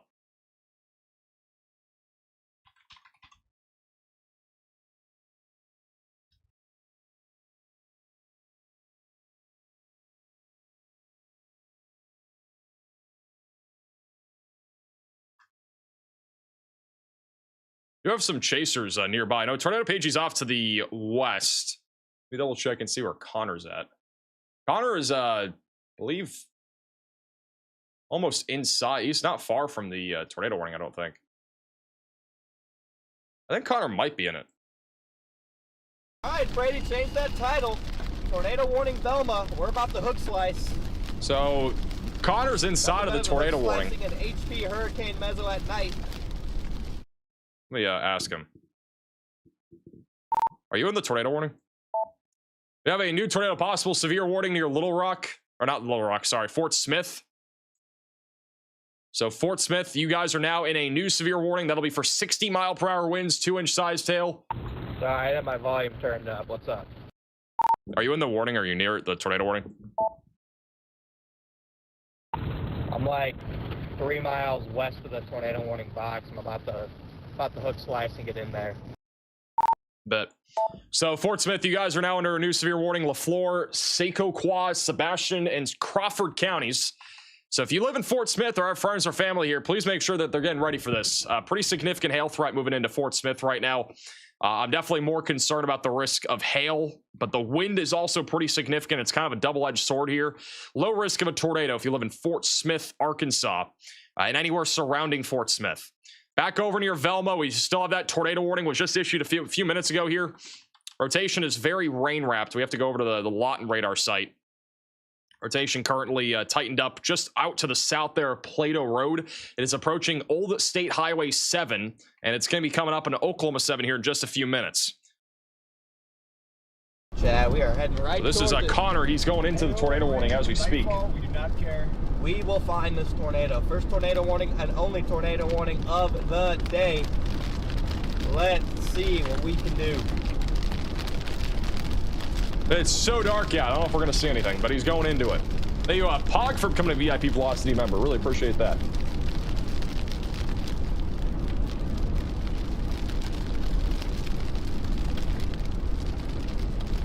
See it right back in. Yeah. Not a bad look. It's just to the north of the road. Probably going to be blocked by a little bit of clouds and fog. But got about 2 minutes before our phones start going off. Connor's windshield, I think, will be all right. The hailstorm isn't as bad. Well, actually, I say that. It is one for tennis balls. I don't know where those tennis balls are flying. Connor's right about here right now. He's near Duncan. The hail core, I would say, is not that large, at least on this storm. But the one west of Duncan is probably the one producing tennis balls right now.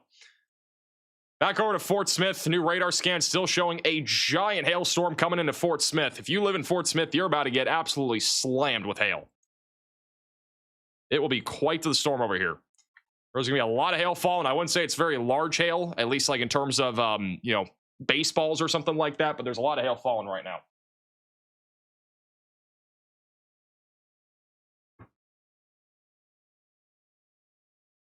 Hey, Tony, for the sewer chat. Tony says, thank you, Max and the team for the outstanding coverage on Wednesday. Recorded over 5 inches of rain in the rain gauge in Elmore County, Alabama. Definitely helps with the drought. Well, there you go. Got a new severe warning in Oklahoma. That'll be for Stigler, east of Chicota. That'll be for 60-mile-per-hour winds and $half size hail going right over I-40 right now. Huge shout out to Darf with the $20 super chat saying, just got my phone call and text from Fort Smith. W. Got a max alert. Max alerts do work.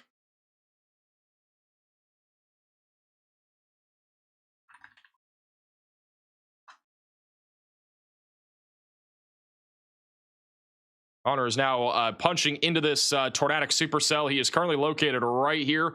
Rotation is pretty weak, at least on the radar site from Oklahoma City. The radar site, though, from Lawton has it a little bit stronger.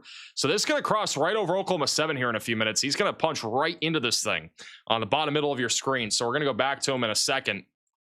But real quickly, we have a couple new severe warnings. We got a lot of warnings now. We have an 11th severe warning. We just got a new one south of Lawton, Oklahoma, near Chattanooga. That'll be for 60-mile-per-hour winds and quarter-sized hail. And another one west of Frederick. This has just blown up over the last few minutes. That is heading down towards Vernon and Electra. Jackson, Tillman, and Will Barger counties are included in that. So Connor's now punching into this thing.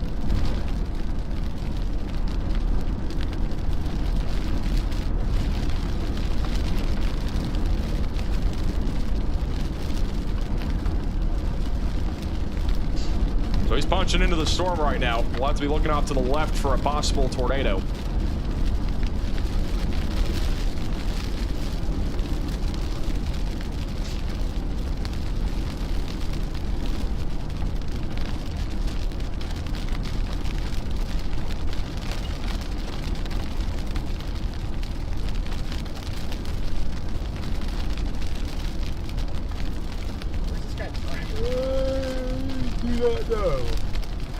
So again, he is currently just west of where this is. So he's looking east. Right here, Left side is the area of interest.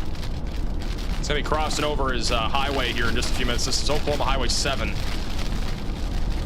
And corresponding to where he's located right now, we are looking at maybe 3 miles, 4 miles from that couplet. About to start punching in. So he's going into it. That's the rotation right now. It's gonna go right over the highway, so he'll probably go right into it here in a few minutes.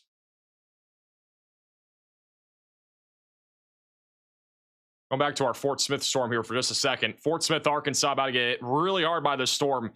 A lot of hail coming into Fort Smith. We're only about maybe 10 minutes away from this going into downtown Fort Smith. This is your last chance, if you live in Fort Smith, to bring your car in to your garage if you, for some reason, haven't already done that. And if you have anything else that could be damaged by hail, then please bring it in. Might get damaged. We got a lot of hail falling right now in Long, Oklahoma. It's going to go right over Interstate 40 here in a few minutes and then go directly into Fort Smith. We're looking at 2-inch sized hail right now, which is the size of an Easter egg. There's a tornado possible tag, and there's still 60 to 65-mile-per-hour winds that'll be moving in here in just a few minutes. Here goes Connor. You can see the wind picking up now. He's punching into the tornado warning. Wow.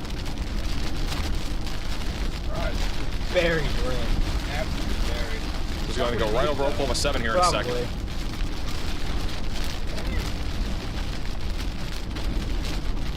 Huh.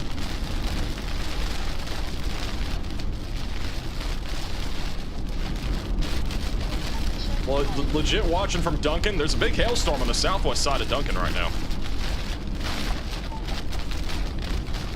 This is only our second tornado warning of the day, by the way. We've only had 2. They've both been in southwestern Oklahoma. We had one about maybe 2 hours ago. So Connor again is punching into the area of rotation. It is fully rain wrapped. Man. Just barely. If there is a tornado, it'll be off to his left. You can see the wind going left to right now. Southwest of it now.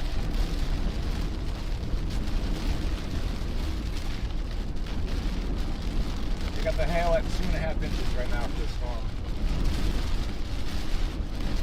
Strong winds right here. Jeez. Latest scan now showing that rotation near Cherokee Drive and Seminole Road. It's kind of stationary, right? It's almost stationary. It's slowly moving south. Still a few miles west of Velma, maybe about 4 miles west of Velma. The winds are very intense here, just east of Duncan. I'm going to put Connor on that bottom right side of your screen. Riley has an update. Go ahead, Riley. Hey Max, real quick, wanted to talk about the leftover environment for tornadoes today. We do have these storms going up over here near Fort Smith. They did also just issue a continuation for this tornado warning in Stephens County. Stephens County in this area of Texas and Oklahoma is basically where our tornado environment is. This is a look at our significant tornado parameters. Along with MRMS satellite, we can see that a couple of these warnings are trying to ingest that more favorable environment, but our outflow boundary is about here. So I don't think any of these storms are going to be able to produce a tornado, even though they're technically in the most favorable environment. Taking a look at the ARRR, I do think the corridor that we're going to become more interested in here is basically we're starting to see these new storms fire across Oklahoma, eventually moving into Texas and Arkansas. As I go ahead and move out that ARRR, we can see that this congeals into a line a little bit. The ARRR is going to, of course, underconvect just because these are already existing storms. But somewhere in that corridor, I do think we're going to be dealing with a pretty significant damaging wind threat as well as a relatively large hail threat. So I'd keep an eye on basically this entire area of storms here, see what these do, because they're already starting to show up on MRMS, and it's going to be something to keep an eye on. Fort Smith, you also do have a very large hailstorm starting to move into your area. If I'm in Fort Smith, this is basically the last time you have to do anything to protect your property in the next few minutes here. If you're going to be doing any of that, please make sure that within the next 5 minutes or so, you're already inside, especially on the western side of town. Eastern side of town, you have a little bit longer, but there's going to be some very large hail with that storm. Thank you, Riley, for the update. And once again, if you're just tuning in, our tornado warning is in effect right now for Stevens County, Oklahoma, east of Duncan. Rotation isn't super strong, but it is about to go right over Connor. Connor's right now on Oklahoma 7. He has found himself inside of this tornado warning. And the wind has been picking up quite a bit over the last few minutes. So he's kind of in the, probably some of the RFD. The wind's going, it's coming out of the north right now. The area of rotation will basically go right over this roadway in probably maybe 2 minutes or so, 3 minutes from now. It's like retrograding. So if we were to have a tornado here, it'd be off to the left. West.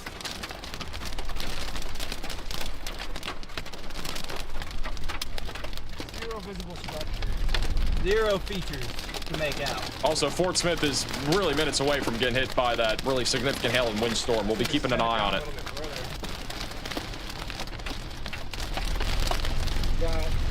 Yep. Like a mile. Whatever. If radar. If radar's right, yeah.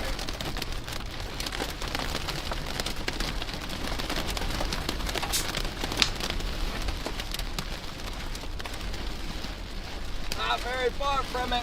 Our Fort Smith traffic cameras, I'm aware. Yeah, we'll be using some of them. Right now. Probably at some point. West. Or still north. So left to right. Yeah.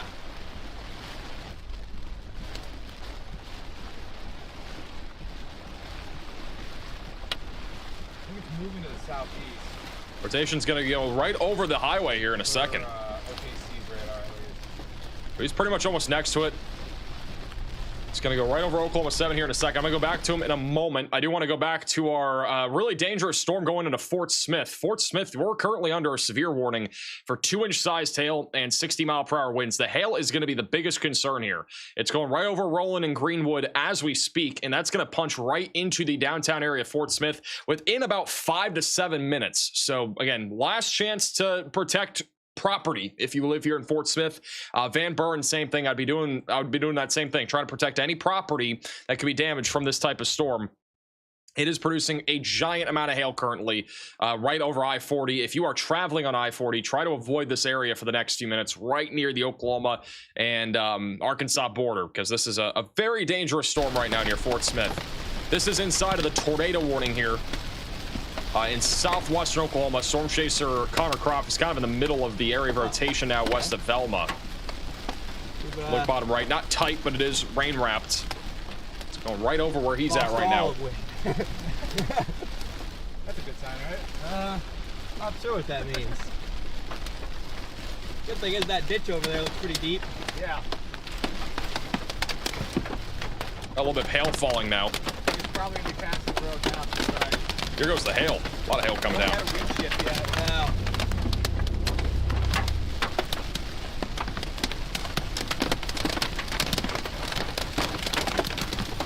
Pepsi plug? It's not a plug. I'm just drinking soda.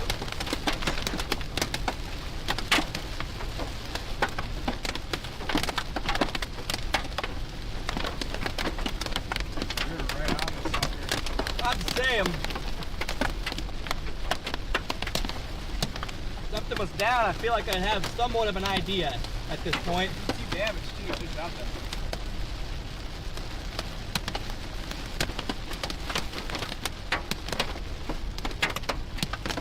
Hail is going over the roadway. The rotation will be crossing Oklahoma 7 right now.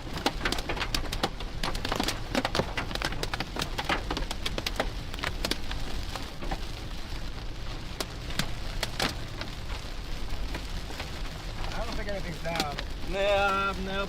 We're directly under the couplet. He's officially 0 metering a area of rotation that's pretty broad on radar, but Very interesting. we're right over his head right now.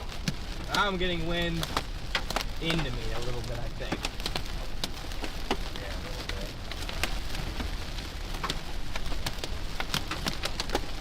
I'm gonna go back to him in a second. Let's go back to the Fort Smith supercell.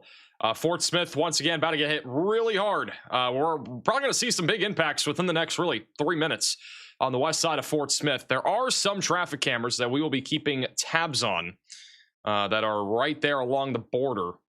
I'm going to put in slot number one of those cameras, which is right on the border. So that's right over there near Greenwood. The most significant hail threat is going right into Fort Smith right now.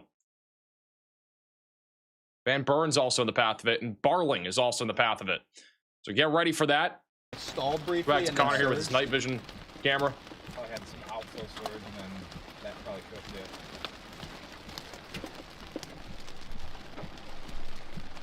Oh, you can tell the whole storm went out for dominant right there. Yeah.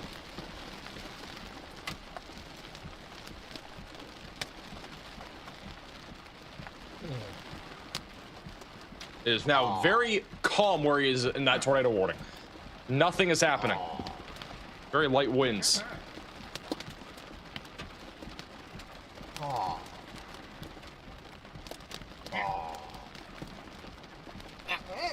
Interesting. All right, we'll go back to Fort Smith. Let's go back over to Fort Smith. We have some cameras here right along the interstate. Starting to get pretty windy. That sign, is that sign moving? Or is that just the rain? It's just, that sign's not moving. It looked like it was moving for a second. This is live on the west side of Fort Smith. A very significant hailstorm is punching in right now.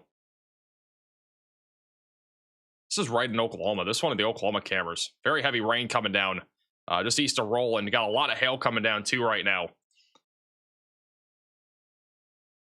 So Fort Smith about to get hit really hard by about 2-inch sized hail. It's right over the interstate. The winds are going to be the strongest on the north side of Fort Smith. There's no camera that we have that's like in downtown Fort Smith. There are some like kind of along the Interstate 540 corridor. So I'll have some views there. Conditions are definitely getting a lot worse here though right now.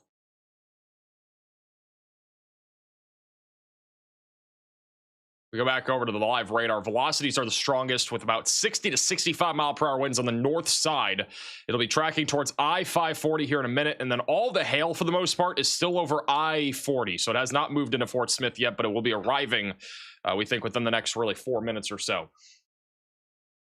So if you live in Fort Smith, stay away from windows as this storm punches in.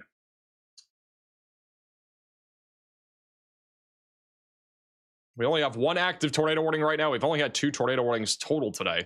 That tornado warning still for Velma. That rotation has gotten much broader over the last several minutes. It was a little bit stronger west of Velma. It's definitely gotten weaker as it continues to push towards Loco. The storm near Comanche is probably producing some really big hail right now. This warning still continues for tennis ball sized hail. So Comanche's getting hit pretty hard with tennis ball sized hail falling down. Damaging wind threat, not as high. We're looking at 60 mile per hour damaging winds. All of this will eventually move into North Texas later tonight, and there's your severe thunderstorm watch. So we now have a new severe thunderstorm watch for North Texas. They've actually, this is interesting, this severe watch has slightly higher probabilities for tornadoes, not by much. The other severe watch was for a 10% chance of 2 tornadoes or more. We're now up to a 20% chance of 2 or more tornadoes in this watch in North Texas. And there's about a 5% chance of an EF2 plus tornado. So the odds are actually just slightly high here, or slightly higher here than the previous watch. I'm not saying we're going to see tornadoes, but definitely something that we're going to have to monitor here. Storm over near Vernon, Texas is blowing up quite a bit too. Going towards Electra here soon. Mainly looking at quarter-sized hail and 60 mile per hour winds, but that one's been getting stronger. And this storm near Comanche is trying to reach out to that outflow boundary, but hasn't had a whole lot of success so far.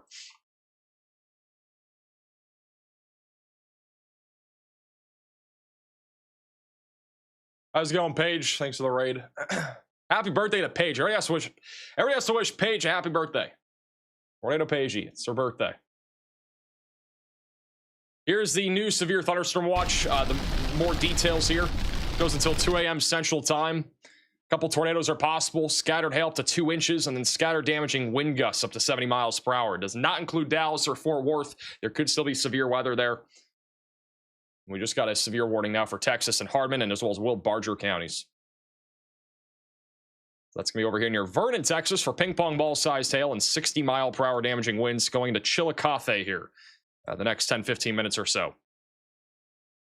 Are these bats taking off over here near Gold? I think bats took off in southwest Oklahoma. Pretty sure that's what that is right there. This is a large swath of bats that took off over in Gold around sunset. They're all going south right now. Got the bats taking off. I think there's bats taking off down near Killeen too. Yeah, I got bat rings over here near Killeen, Texas, and Round Rock. Those are bats taking off that very first frame that I just showed you. 1, 2, 3. These are all bat caves. Got 4 different ones near Temple. Pretty cool. You can track that all inside of the free Weatherfront app. If you have a phone, an iPhone, it is available on the iOS store. It will be soon available on Android and desktop. You want to download Weatherfront, 100% free to download. There's a link in the description. And definitely make sure to start a 1-week free trial on there for their subscription. It has a lot more features than what the base app has. The severe warning here near Fort Smith has been upgraded now to 70 mile per hour damaging winds. All right, so the wind threat has now increased here for Fort Smith. If we look at the live cameras out here on the north side of Fort Smith near Van Buren, conditions are getting a lot worse. There is a lot of lightning as well. Ton of hail falling currently. Going now into Fort Smith, the downtown area is going to see a lot of hail over the next few minutes. The peak intensity will be really within the next 5-10 minutes here in downtown Fort Smith.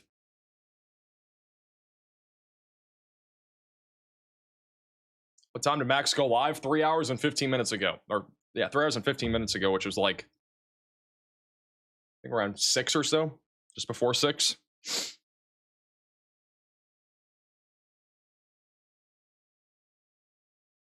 getting pretty windy over here. This is one of the cameras out in front of this. This is over on I-540. So wind is now beginning to intensify here on the east side of Fort Smith. Actually got people pulled over here. I'm unsure if that's related to the weather or not, but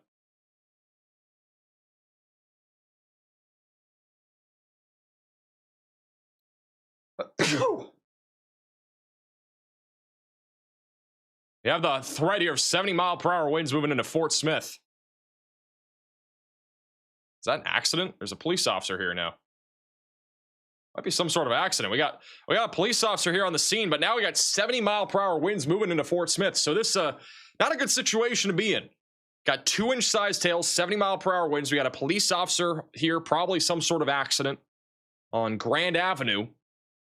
The largest hail is over the north side of Fort Smith, and it's going to go right over this interstate here in about maybe 4 minutes or so. So not the most ideal situation. Look at this camera, guys. It's gotten really windy over here, just south of Van Buren. It's right near the river.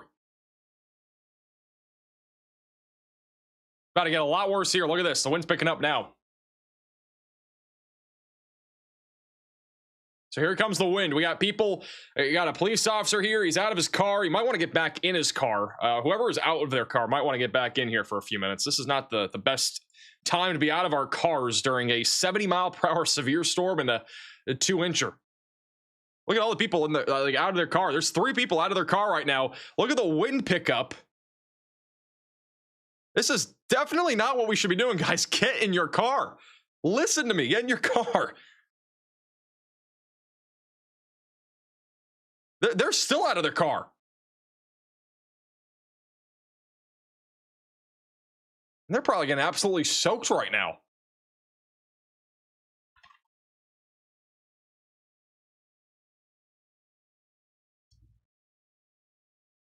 They go back in their car? I think they're still out of their car. Reach out to Billy for becoming a member. Oh, now they're going back to their car. I think. One of them's going back in their car. Is he locked out? Is that the police officer? I can't even tell anymore.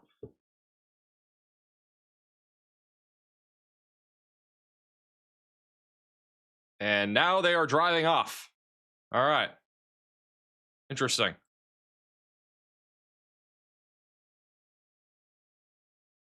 Hey, Tom, for the super chat. Has there been a tornado threat in every month of this year so far? Yeah, I'm pretty sure. Pretty sure there has been every month.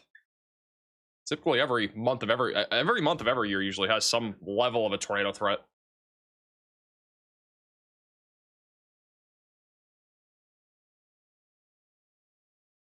There's a fly in here. It's really annoying. Still a guy outside of his car. This is all happening in Fort Smith. We got a 70-mile-per-hour windstorm moving through, along with 2-inch sized hail. There's still a guy outside of his car. Hey, Mike, for the $10 super chat. Max need to sell hard hats and max velocity flashlights. Not a bad idea.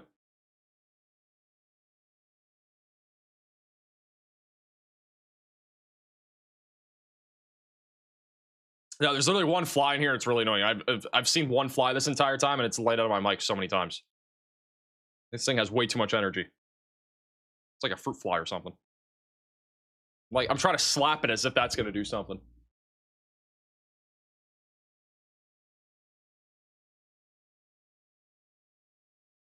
I got my microphone, but I'm not going to slap my microphone. Otherwise, everybody's going to get their ears ripped off. This is another live shot here, also in Fort Smith. This is close to the airport.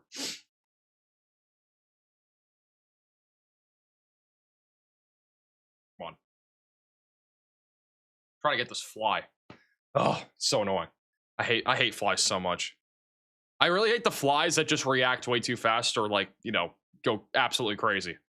So that's what's happening right now. Hey, Michael for the super chat. Can I say a Venus flytrap? Hey, Obama for the super chat. I do not usually drink Pepsi. I actually do drink Diet Coke. I'm kind of like Ryan. I do drink Diet Coke a lot. I am only drinking Pepsi because I have a bunch of just cans. Somebody left here, and it's up here. And it's in the studio.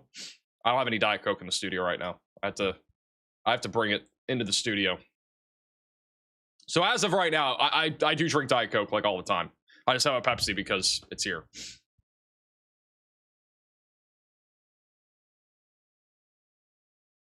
Hey, Mike, for the 22 months of being a member. Really appreciate that. So yeah, storm near Fort Smith still producing a lot of wind and hail. The one near Velma, Oklahoma is still tornado warned as of right now. If we go back over to the radar site here, very broad rotation. I would support this tornado warning being canceled. Mainly looking at damaging winds and hail with all the other storms here just south of Duncan.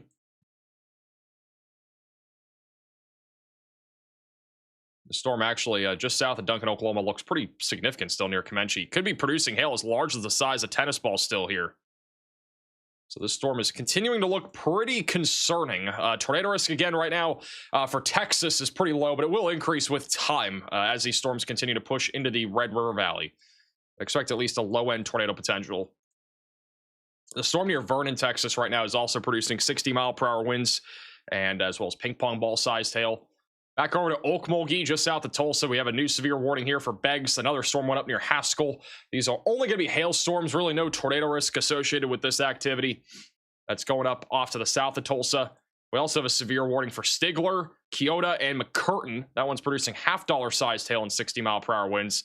And then, in my opinion, the most significant storm right now is the one going through Fort Smith. There isn't really much of a tornado risk with this, but we are watching for 70-mile-per-hour winds and 2-inch sized hail as that continues to push down to the south and east. And look at that timing, by the way. They just canceled that tornado warning. That's pretty good timing. Good shout to Mike with the 5 Get to memberships. Really appreciate that. W's on the chat for Mike.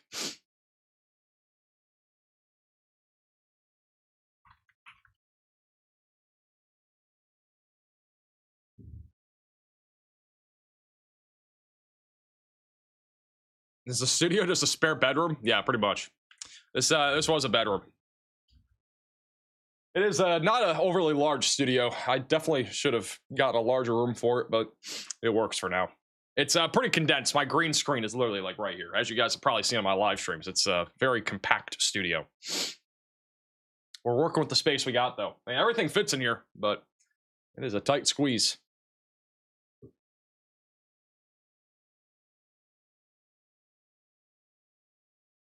If you guys do want another way to track these storms tonight and you have an iPhone, definitely download the Weatherfront app. There's a lot of stuff here that, again, is free inside of the app. It's completely free to download Weatherfront. You can look it up on the iOS store. You can also download it with the top link in the description below. It'll be coming out on Android and desktop very soon. Desktop will be within the next 2 weeks, I think, and then Android will be shortly after that. So it is something to look forward to for those on other devices. Yeah, this app has so many incredible features, and we'll be using it on our live streams throughout the rest of severe weather season, maybe even beyond that.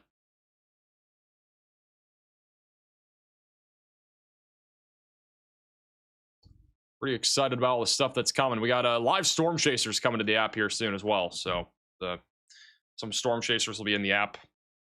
I'll also be working on integrating all of our camera stuff into this, so it won't be a public facing thing, but we'll have cameras embedded into the program so we can easily click on stuff and kind of show you like what I've been showing you here. Like we can click on Page and show you what they're looking at, or Edgar O'Neill or whoever. So how expensive are the subscriptions? So the app is free. There's one single subscription. There's only one, and it's $9.99 a month. And it comes with a bunch of features. It's literally one subscription. It's also, you can also get it on a yearly subscription. I think it's like 20% off or something like that. And again, it supports the developers making the app, supports what we're also doing here. So definitely recommend getting it. It comes with a lot of cool features. Hey, Mike, for the 10 gifted memberships. I was in the chat for Mike. Really appreciate that. Got new severe thunderstorm warning over along the Oklahoma and Texas borders. That is going to be near Nocona, Texas. That'll be for tennis ball size hail, 60-mile-per-hour winds. It also has a tornado possible tag on it.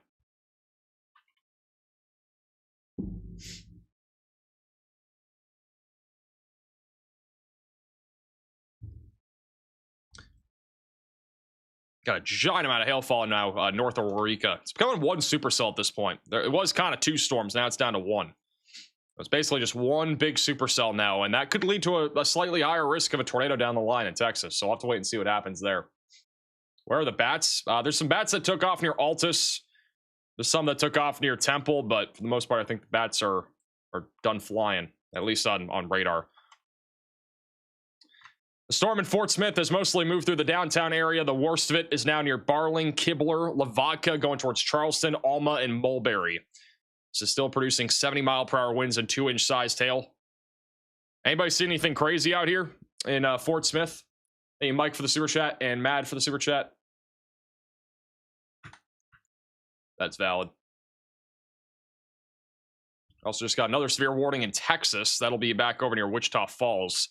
We are back down to 6 warnings. We got one for Vernon, Texas. That'll be for tennis ball-sized hail and 60-mile-per-hour winds. These storms are relentless tonight, guys. We got another tennis ball-sized hailstorm out here in Chillicothe. This one blew up in the last, like, half hour. They just keep on going. And we got another severe warning now. That'll be for this here. That'll be for those in Oklahoma and Texas. And we're looking at ping-pong ball-sized hail and 60-mile-per-hour winds. This is tracking down to the south right now.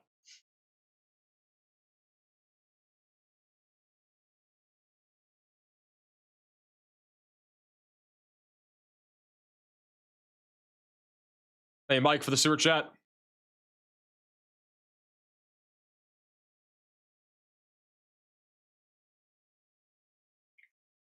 Sounds like a big night for large hail. That'll definitely be one of the more dominant concerns. Thank you, Michaela, for the sewer chat. As the weather look for Tahlequah, Oklahoma.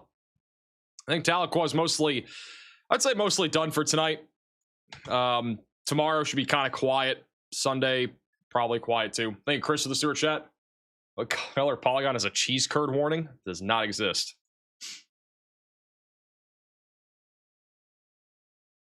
How do I send you a video that I just took? Go to maxvelocitywx.com. There's a little submit a report button.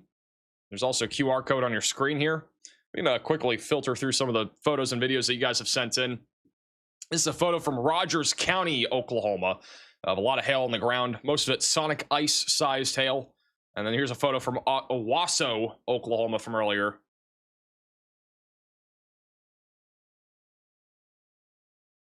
So cool stuff. Thank you, Patrick, for becoming a member. If you have any photos or videos, QR codes on your screen. It is also reports.maxvelocitywx.com.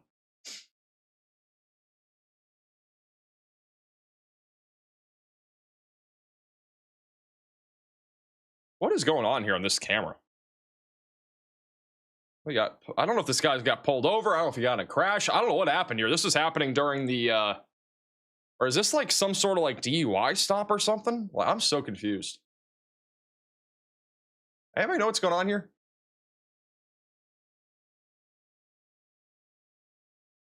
Thank you, Armor All, for becoming a member.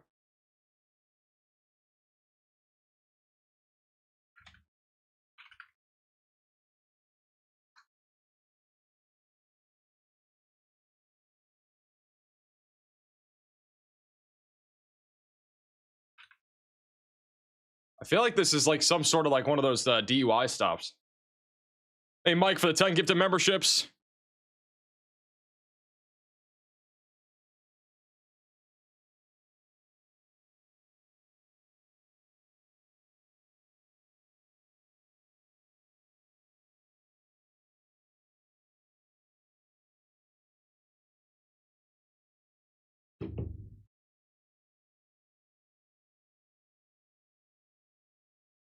I like how we can just witness this stuff on a live stream. There was one time where one of those radar Omega cameras had it's like somebody getting arrested or something. Like what was it? It's like one of those like restaurants or something in Florida. It's kind of funny.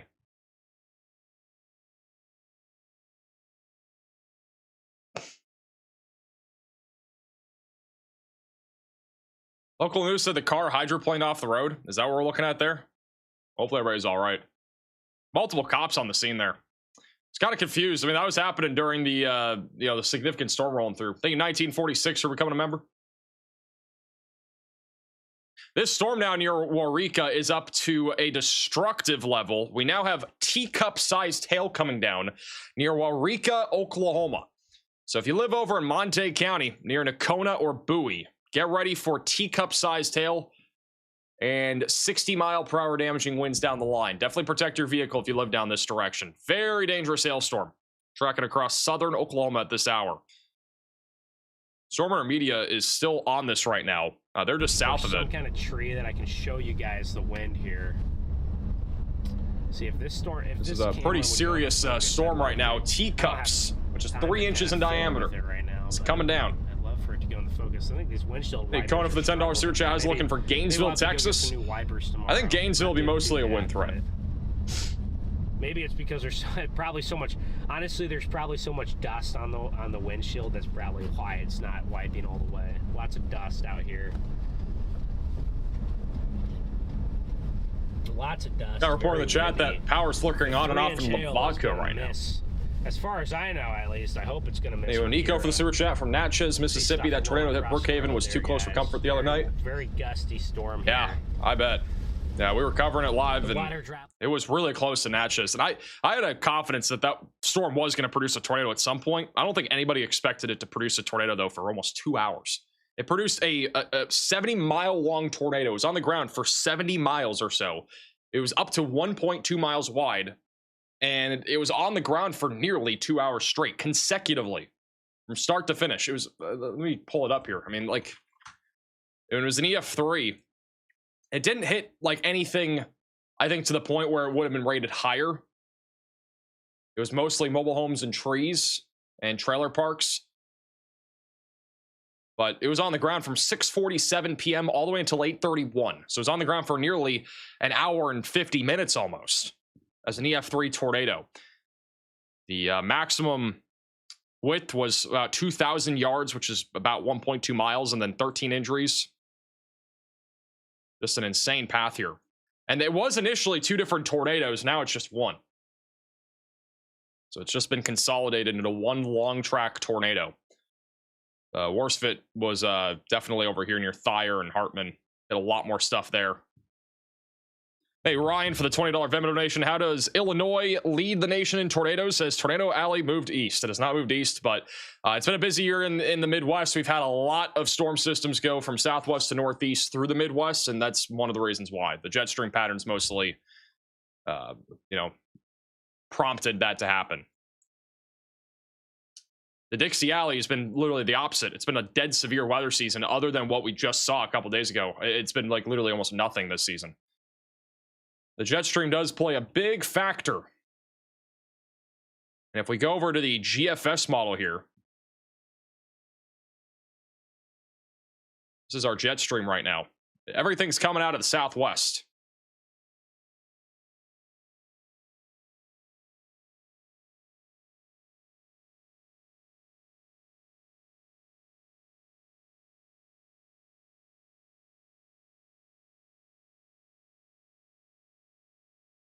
Eventually, we'll start to see some storms coming out of the southwest. This is when the severe weather pattern will ramp up again.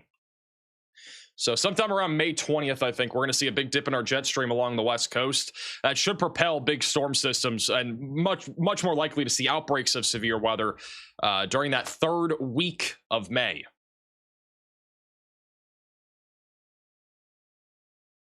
We'll have to wait and see. The weather pattern, though, does look like it'll be much more active by then. For at least the short term, we're not looking at any major outbreaks. Today, our risk is still a slight risk for Oklahoma and Texas. And then tomorrow, we got another slight risk with a very low tornado risk.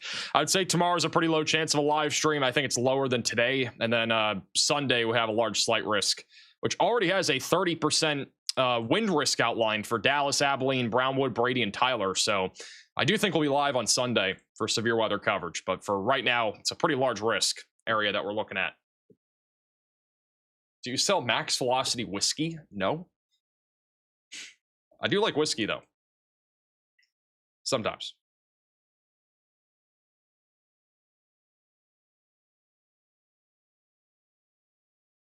Shout to...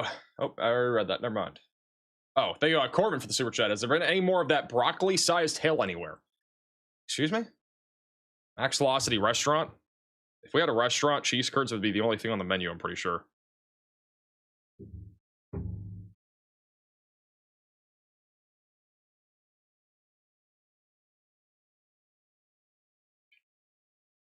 Hey, Willie, for the super chat. Has the Arkansas tornado been rated? Which one? There's been a lot of Arkansas tornadoes. I don't know which one we're talking about.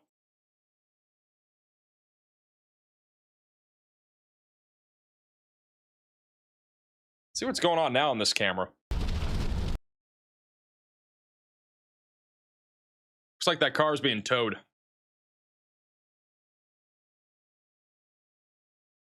According to somebody in the chat, which it can be accurate, sometimes it's not, this guy hydroplaned. I'm not entirely sure if that's true, but it might. Thank you, Mike, for the $20 super chat. Columbus, Ohio looks fine tomorrow. Waco, Texas, I think is fine too. Got a new severe thunderstorm warning in Arkansas. That one will be back over near Fort Smith. Just south of Ozark, we're looking at ping pong ball sized hail and 60-mile-per-hour winds going towards Boonville and Paris.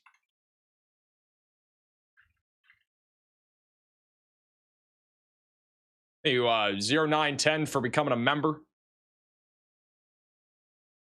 If you do want to support our channel above and beyond, be able to help us continue to expand our Storm Chaser team and stuff, the best way to do so is by becoming a member of the channel. Is the join button down below.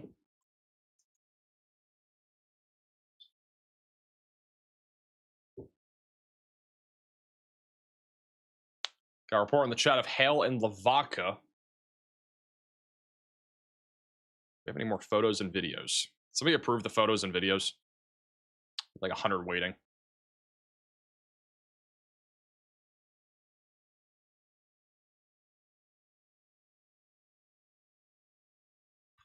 Hey, Joey for the super chat.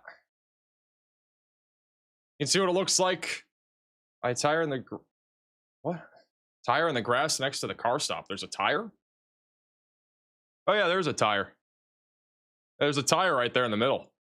I don't know what happened. Probably hydroplaning, though.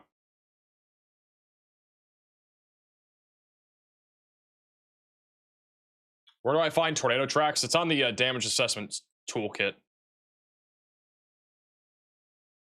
What's the weather for Texas? This is the main concern for Texas. What we're looking at right now, this large cluster of thunderstorms is going to be the big concern. We've had some new storms going up off to the west of Seymour, too. I think the main concern will be large hail tonight. Damaging winds is possible.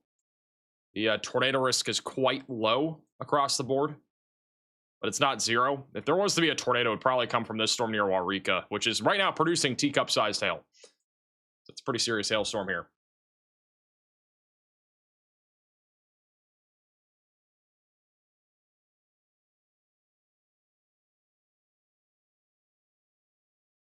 The tornado or the severe thunderstorm watch for those in Oklahoma and Arkansas has been condensed back over near Fort Smith.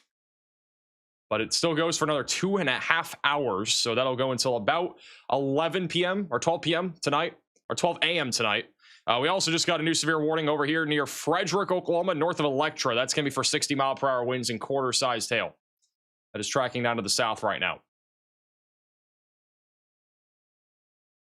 All right, we got some new photos and videos that you guys have sent in. If you guys want to send anything in, it's reports.maxvelocitywx.com.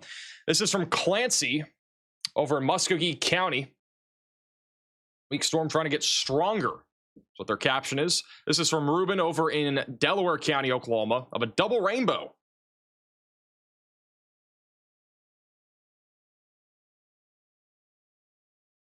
So in Seoquah County, Oklahoma, the 10-killer dam, and then this is some of the kind of turbulent skies over in Rogers, Arkansas tonight. And this is from Bendy over in Rogers County. We got hail damage to the siding of a building. So that's some house damage from hail in Collinsville, Oklahoma. If you guys have any photos or videos, QR codes on your screen. It is also reports.maxvelocitywx.com.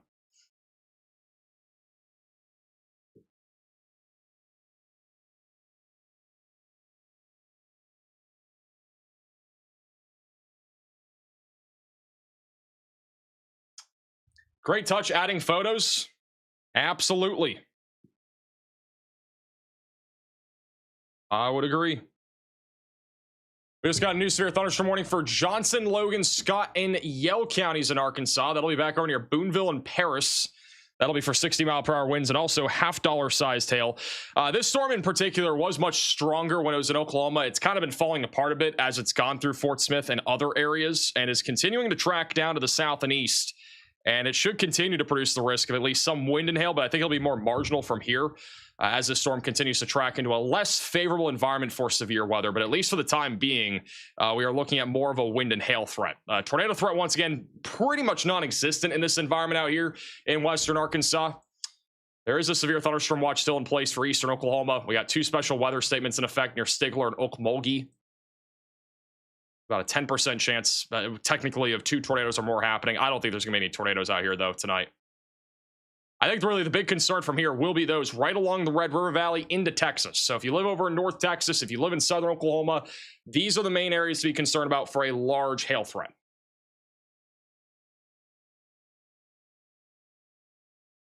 Hey, Billy, for the sewer chat, as Fort Worth looking, keep up the amazing stuff. Fort Worth's going to be in the line at least for some damaging wind potential late tonight. I'm looking at like 11:30 or so for the arrival, and then an isolated threat of some large to very large hail. We have a severe thunderstorm warning for Leesville and Simpson for half-dollar-sized hail and 60-mile-per-hour winds right near Louisiana 28. Hey, Blazing for the sewer chat. Want a beer? Do not need a beer. I don't know the last time I had a beer. Thank you, Katie, for the sewer chat. Should we anticipate any hail in Wichita Falls? There's at least going to be some hail potential there. Got a lot of lightning. Got a large outflow boundary near Petrolia. But the hail threat, I think, with this storm is going to be lower. We're mainly looking at smaller hailstone sizes compared to the storm back off to your east. But definitely a possibility for some quarter to half-dollar sized hail. It's warned for ping pong balls right now, but I don't think it's that large. Thank you, Gamer, for the sewer chat. That one I think was rated EF2, maybe EF3.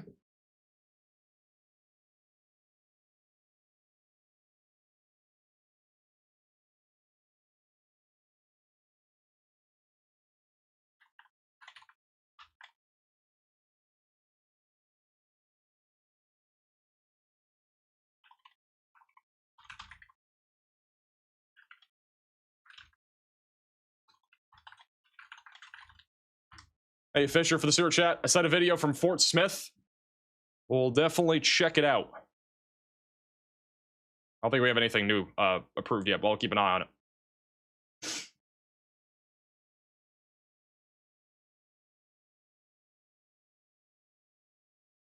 Yeah, if you live in Wichita Falls, it should be mainly a damaging wind threat.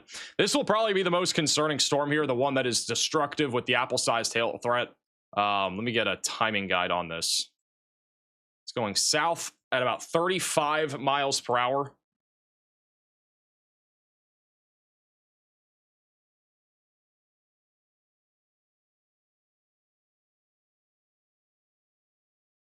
Here's a little timing guide for you. Well, the timing on the left side of your screen here. So Dallas right now, we're looking at around 12:30. It's going to be a while until you get storms. Assuming nothing fires out in front of this, it'll be about 12:30. If you live over near Denton, we're looking at about 11:26, just under 2 hours from now. Flower Mound's kind of the same thing. If you're in Nakona's going to be much sooner than that. We're looking at about 10:10 or so. That's where this teacup-sized hailstorm is going. Your image is fuzzy tonight? What is fuzzy about my image?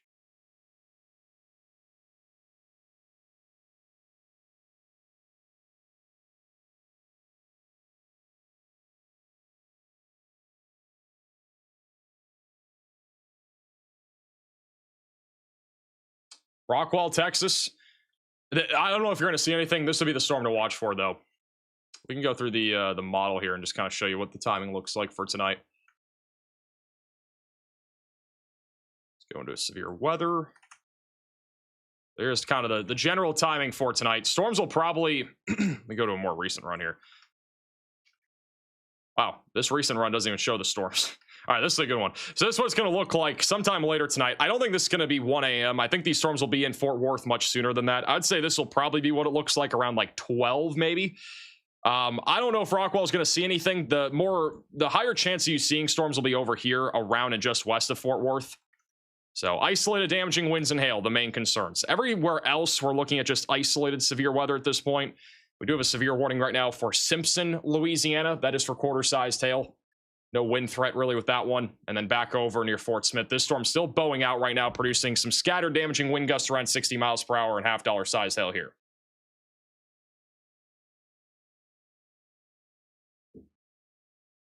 Any updates from Riley? No updates from Riley. I think he said one update all day today. There's not a whole lot to update on. It's not really that big of a day when it comes again to tornadoes and stuff. It's been mostly a hail day. Definitely, I would have again said today could have been an enhanced risk for hail. I mean, we've been covering major hailstorms near Tulsa today. If we go to the MRMS radar and go back to our like 24-hour hail swath, this is all the hailstorms that we've had today. Look at all these swaths here. One near OKC. We've had multiple down here in southwestern Oklahoma. We had a big one near Tulsa. Got multiple near Tulsa, actually. Another one north of Oklahoma City. Like, this is a pretty major hail day, if I've ever seen one. This is definitely the kind of day you definitely need to protect your vehicle. And hopefully everybody, you know, everybody's vehicles stayed intact and no windshields were damaged. New severe thunderstorm warning here for Nakona, Texas. That'll be for 2-inch sized hail and 60-mile-per-hour winds just to the east of Henrietta. It's a considerable damage threat here. Moving down to the south and east. A large hail core right now. Your U.S. Highway 70, just northeast of Ryan and northeast of Terrell or Terrell. If that's pronounced right.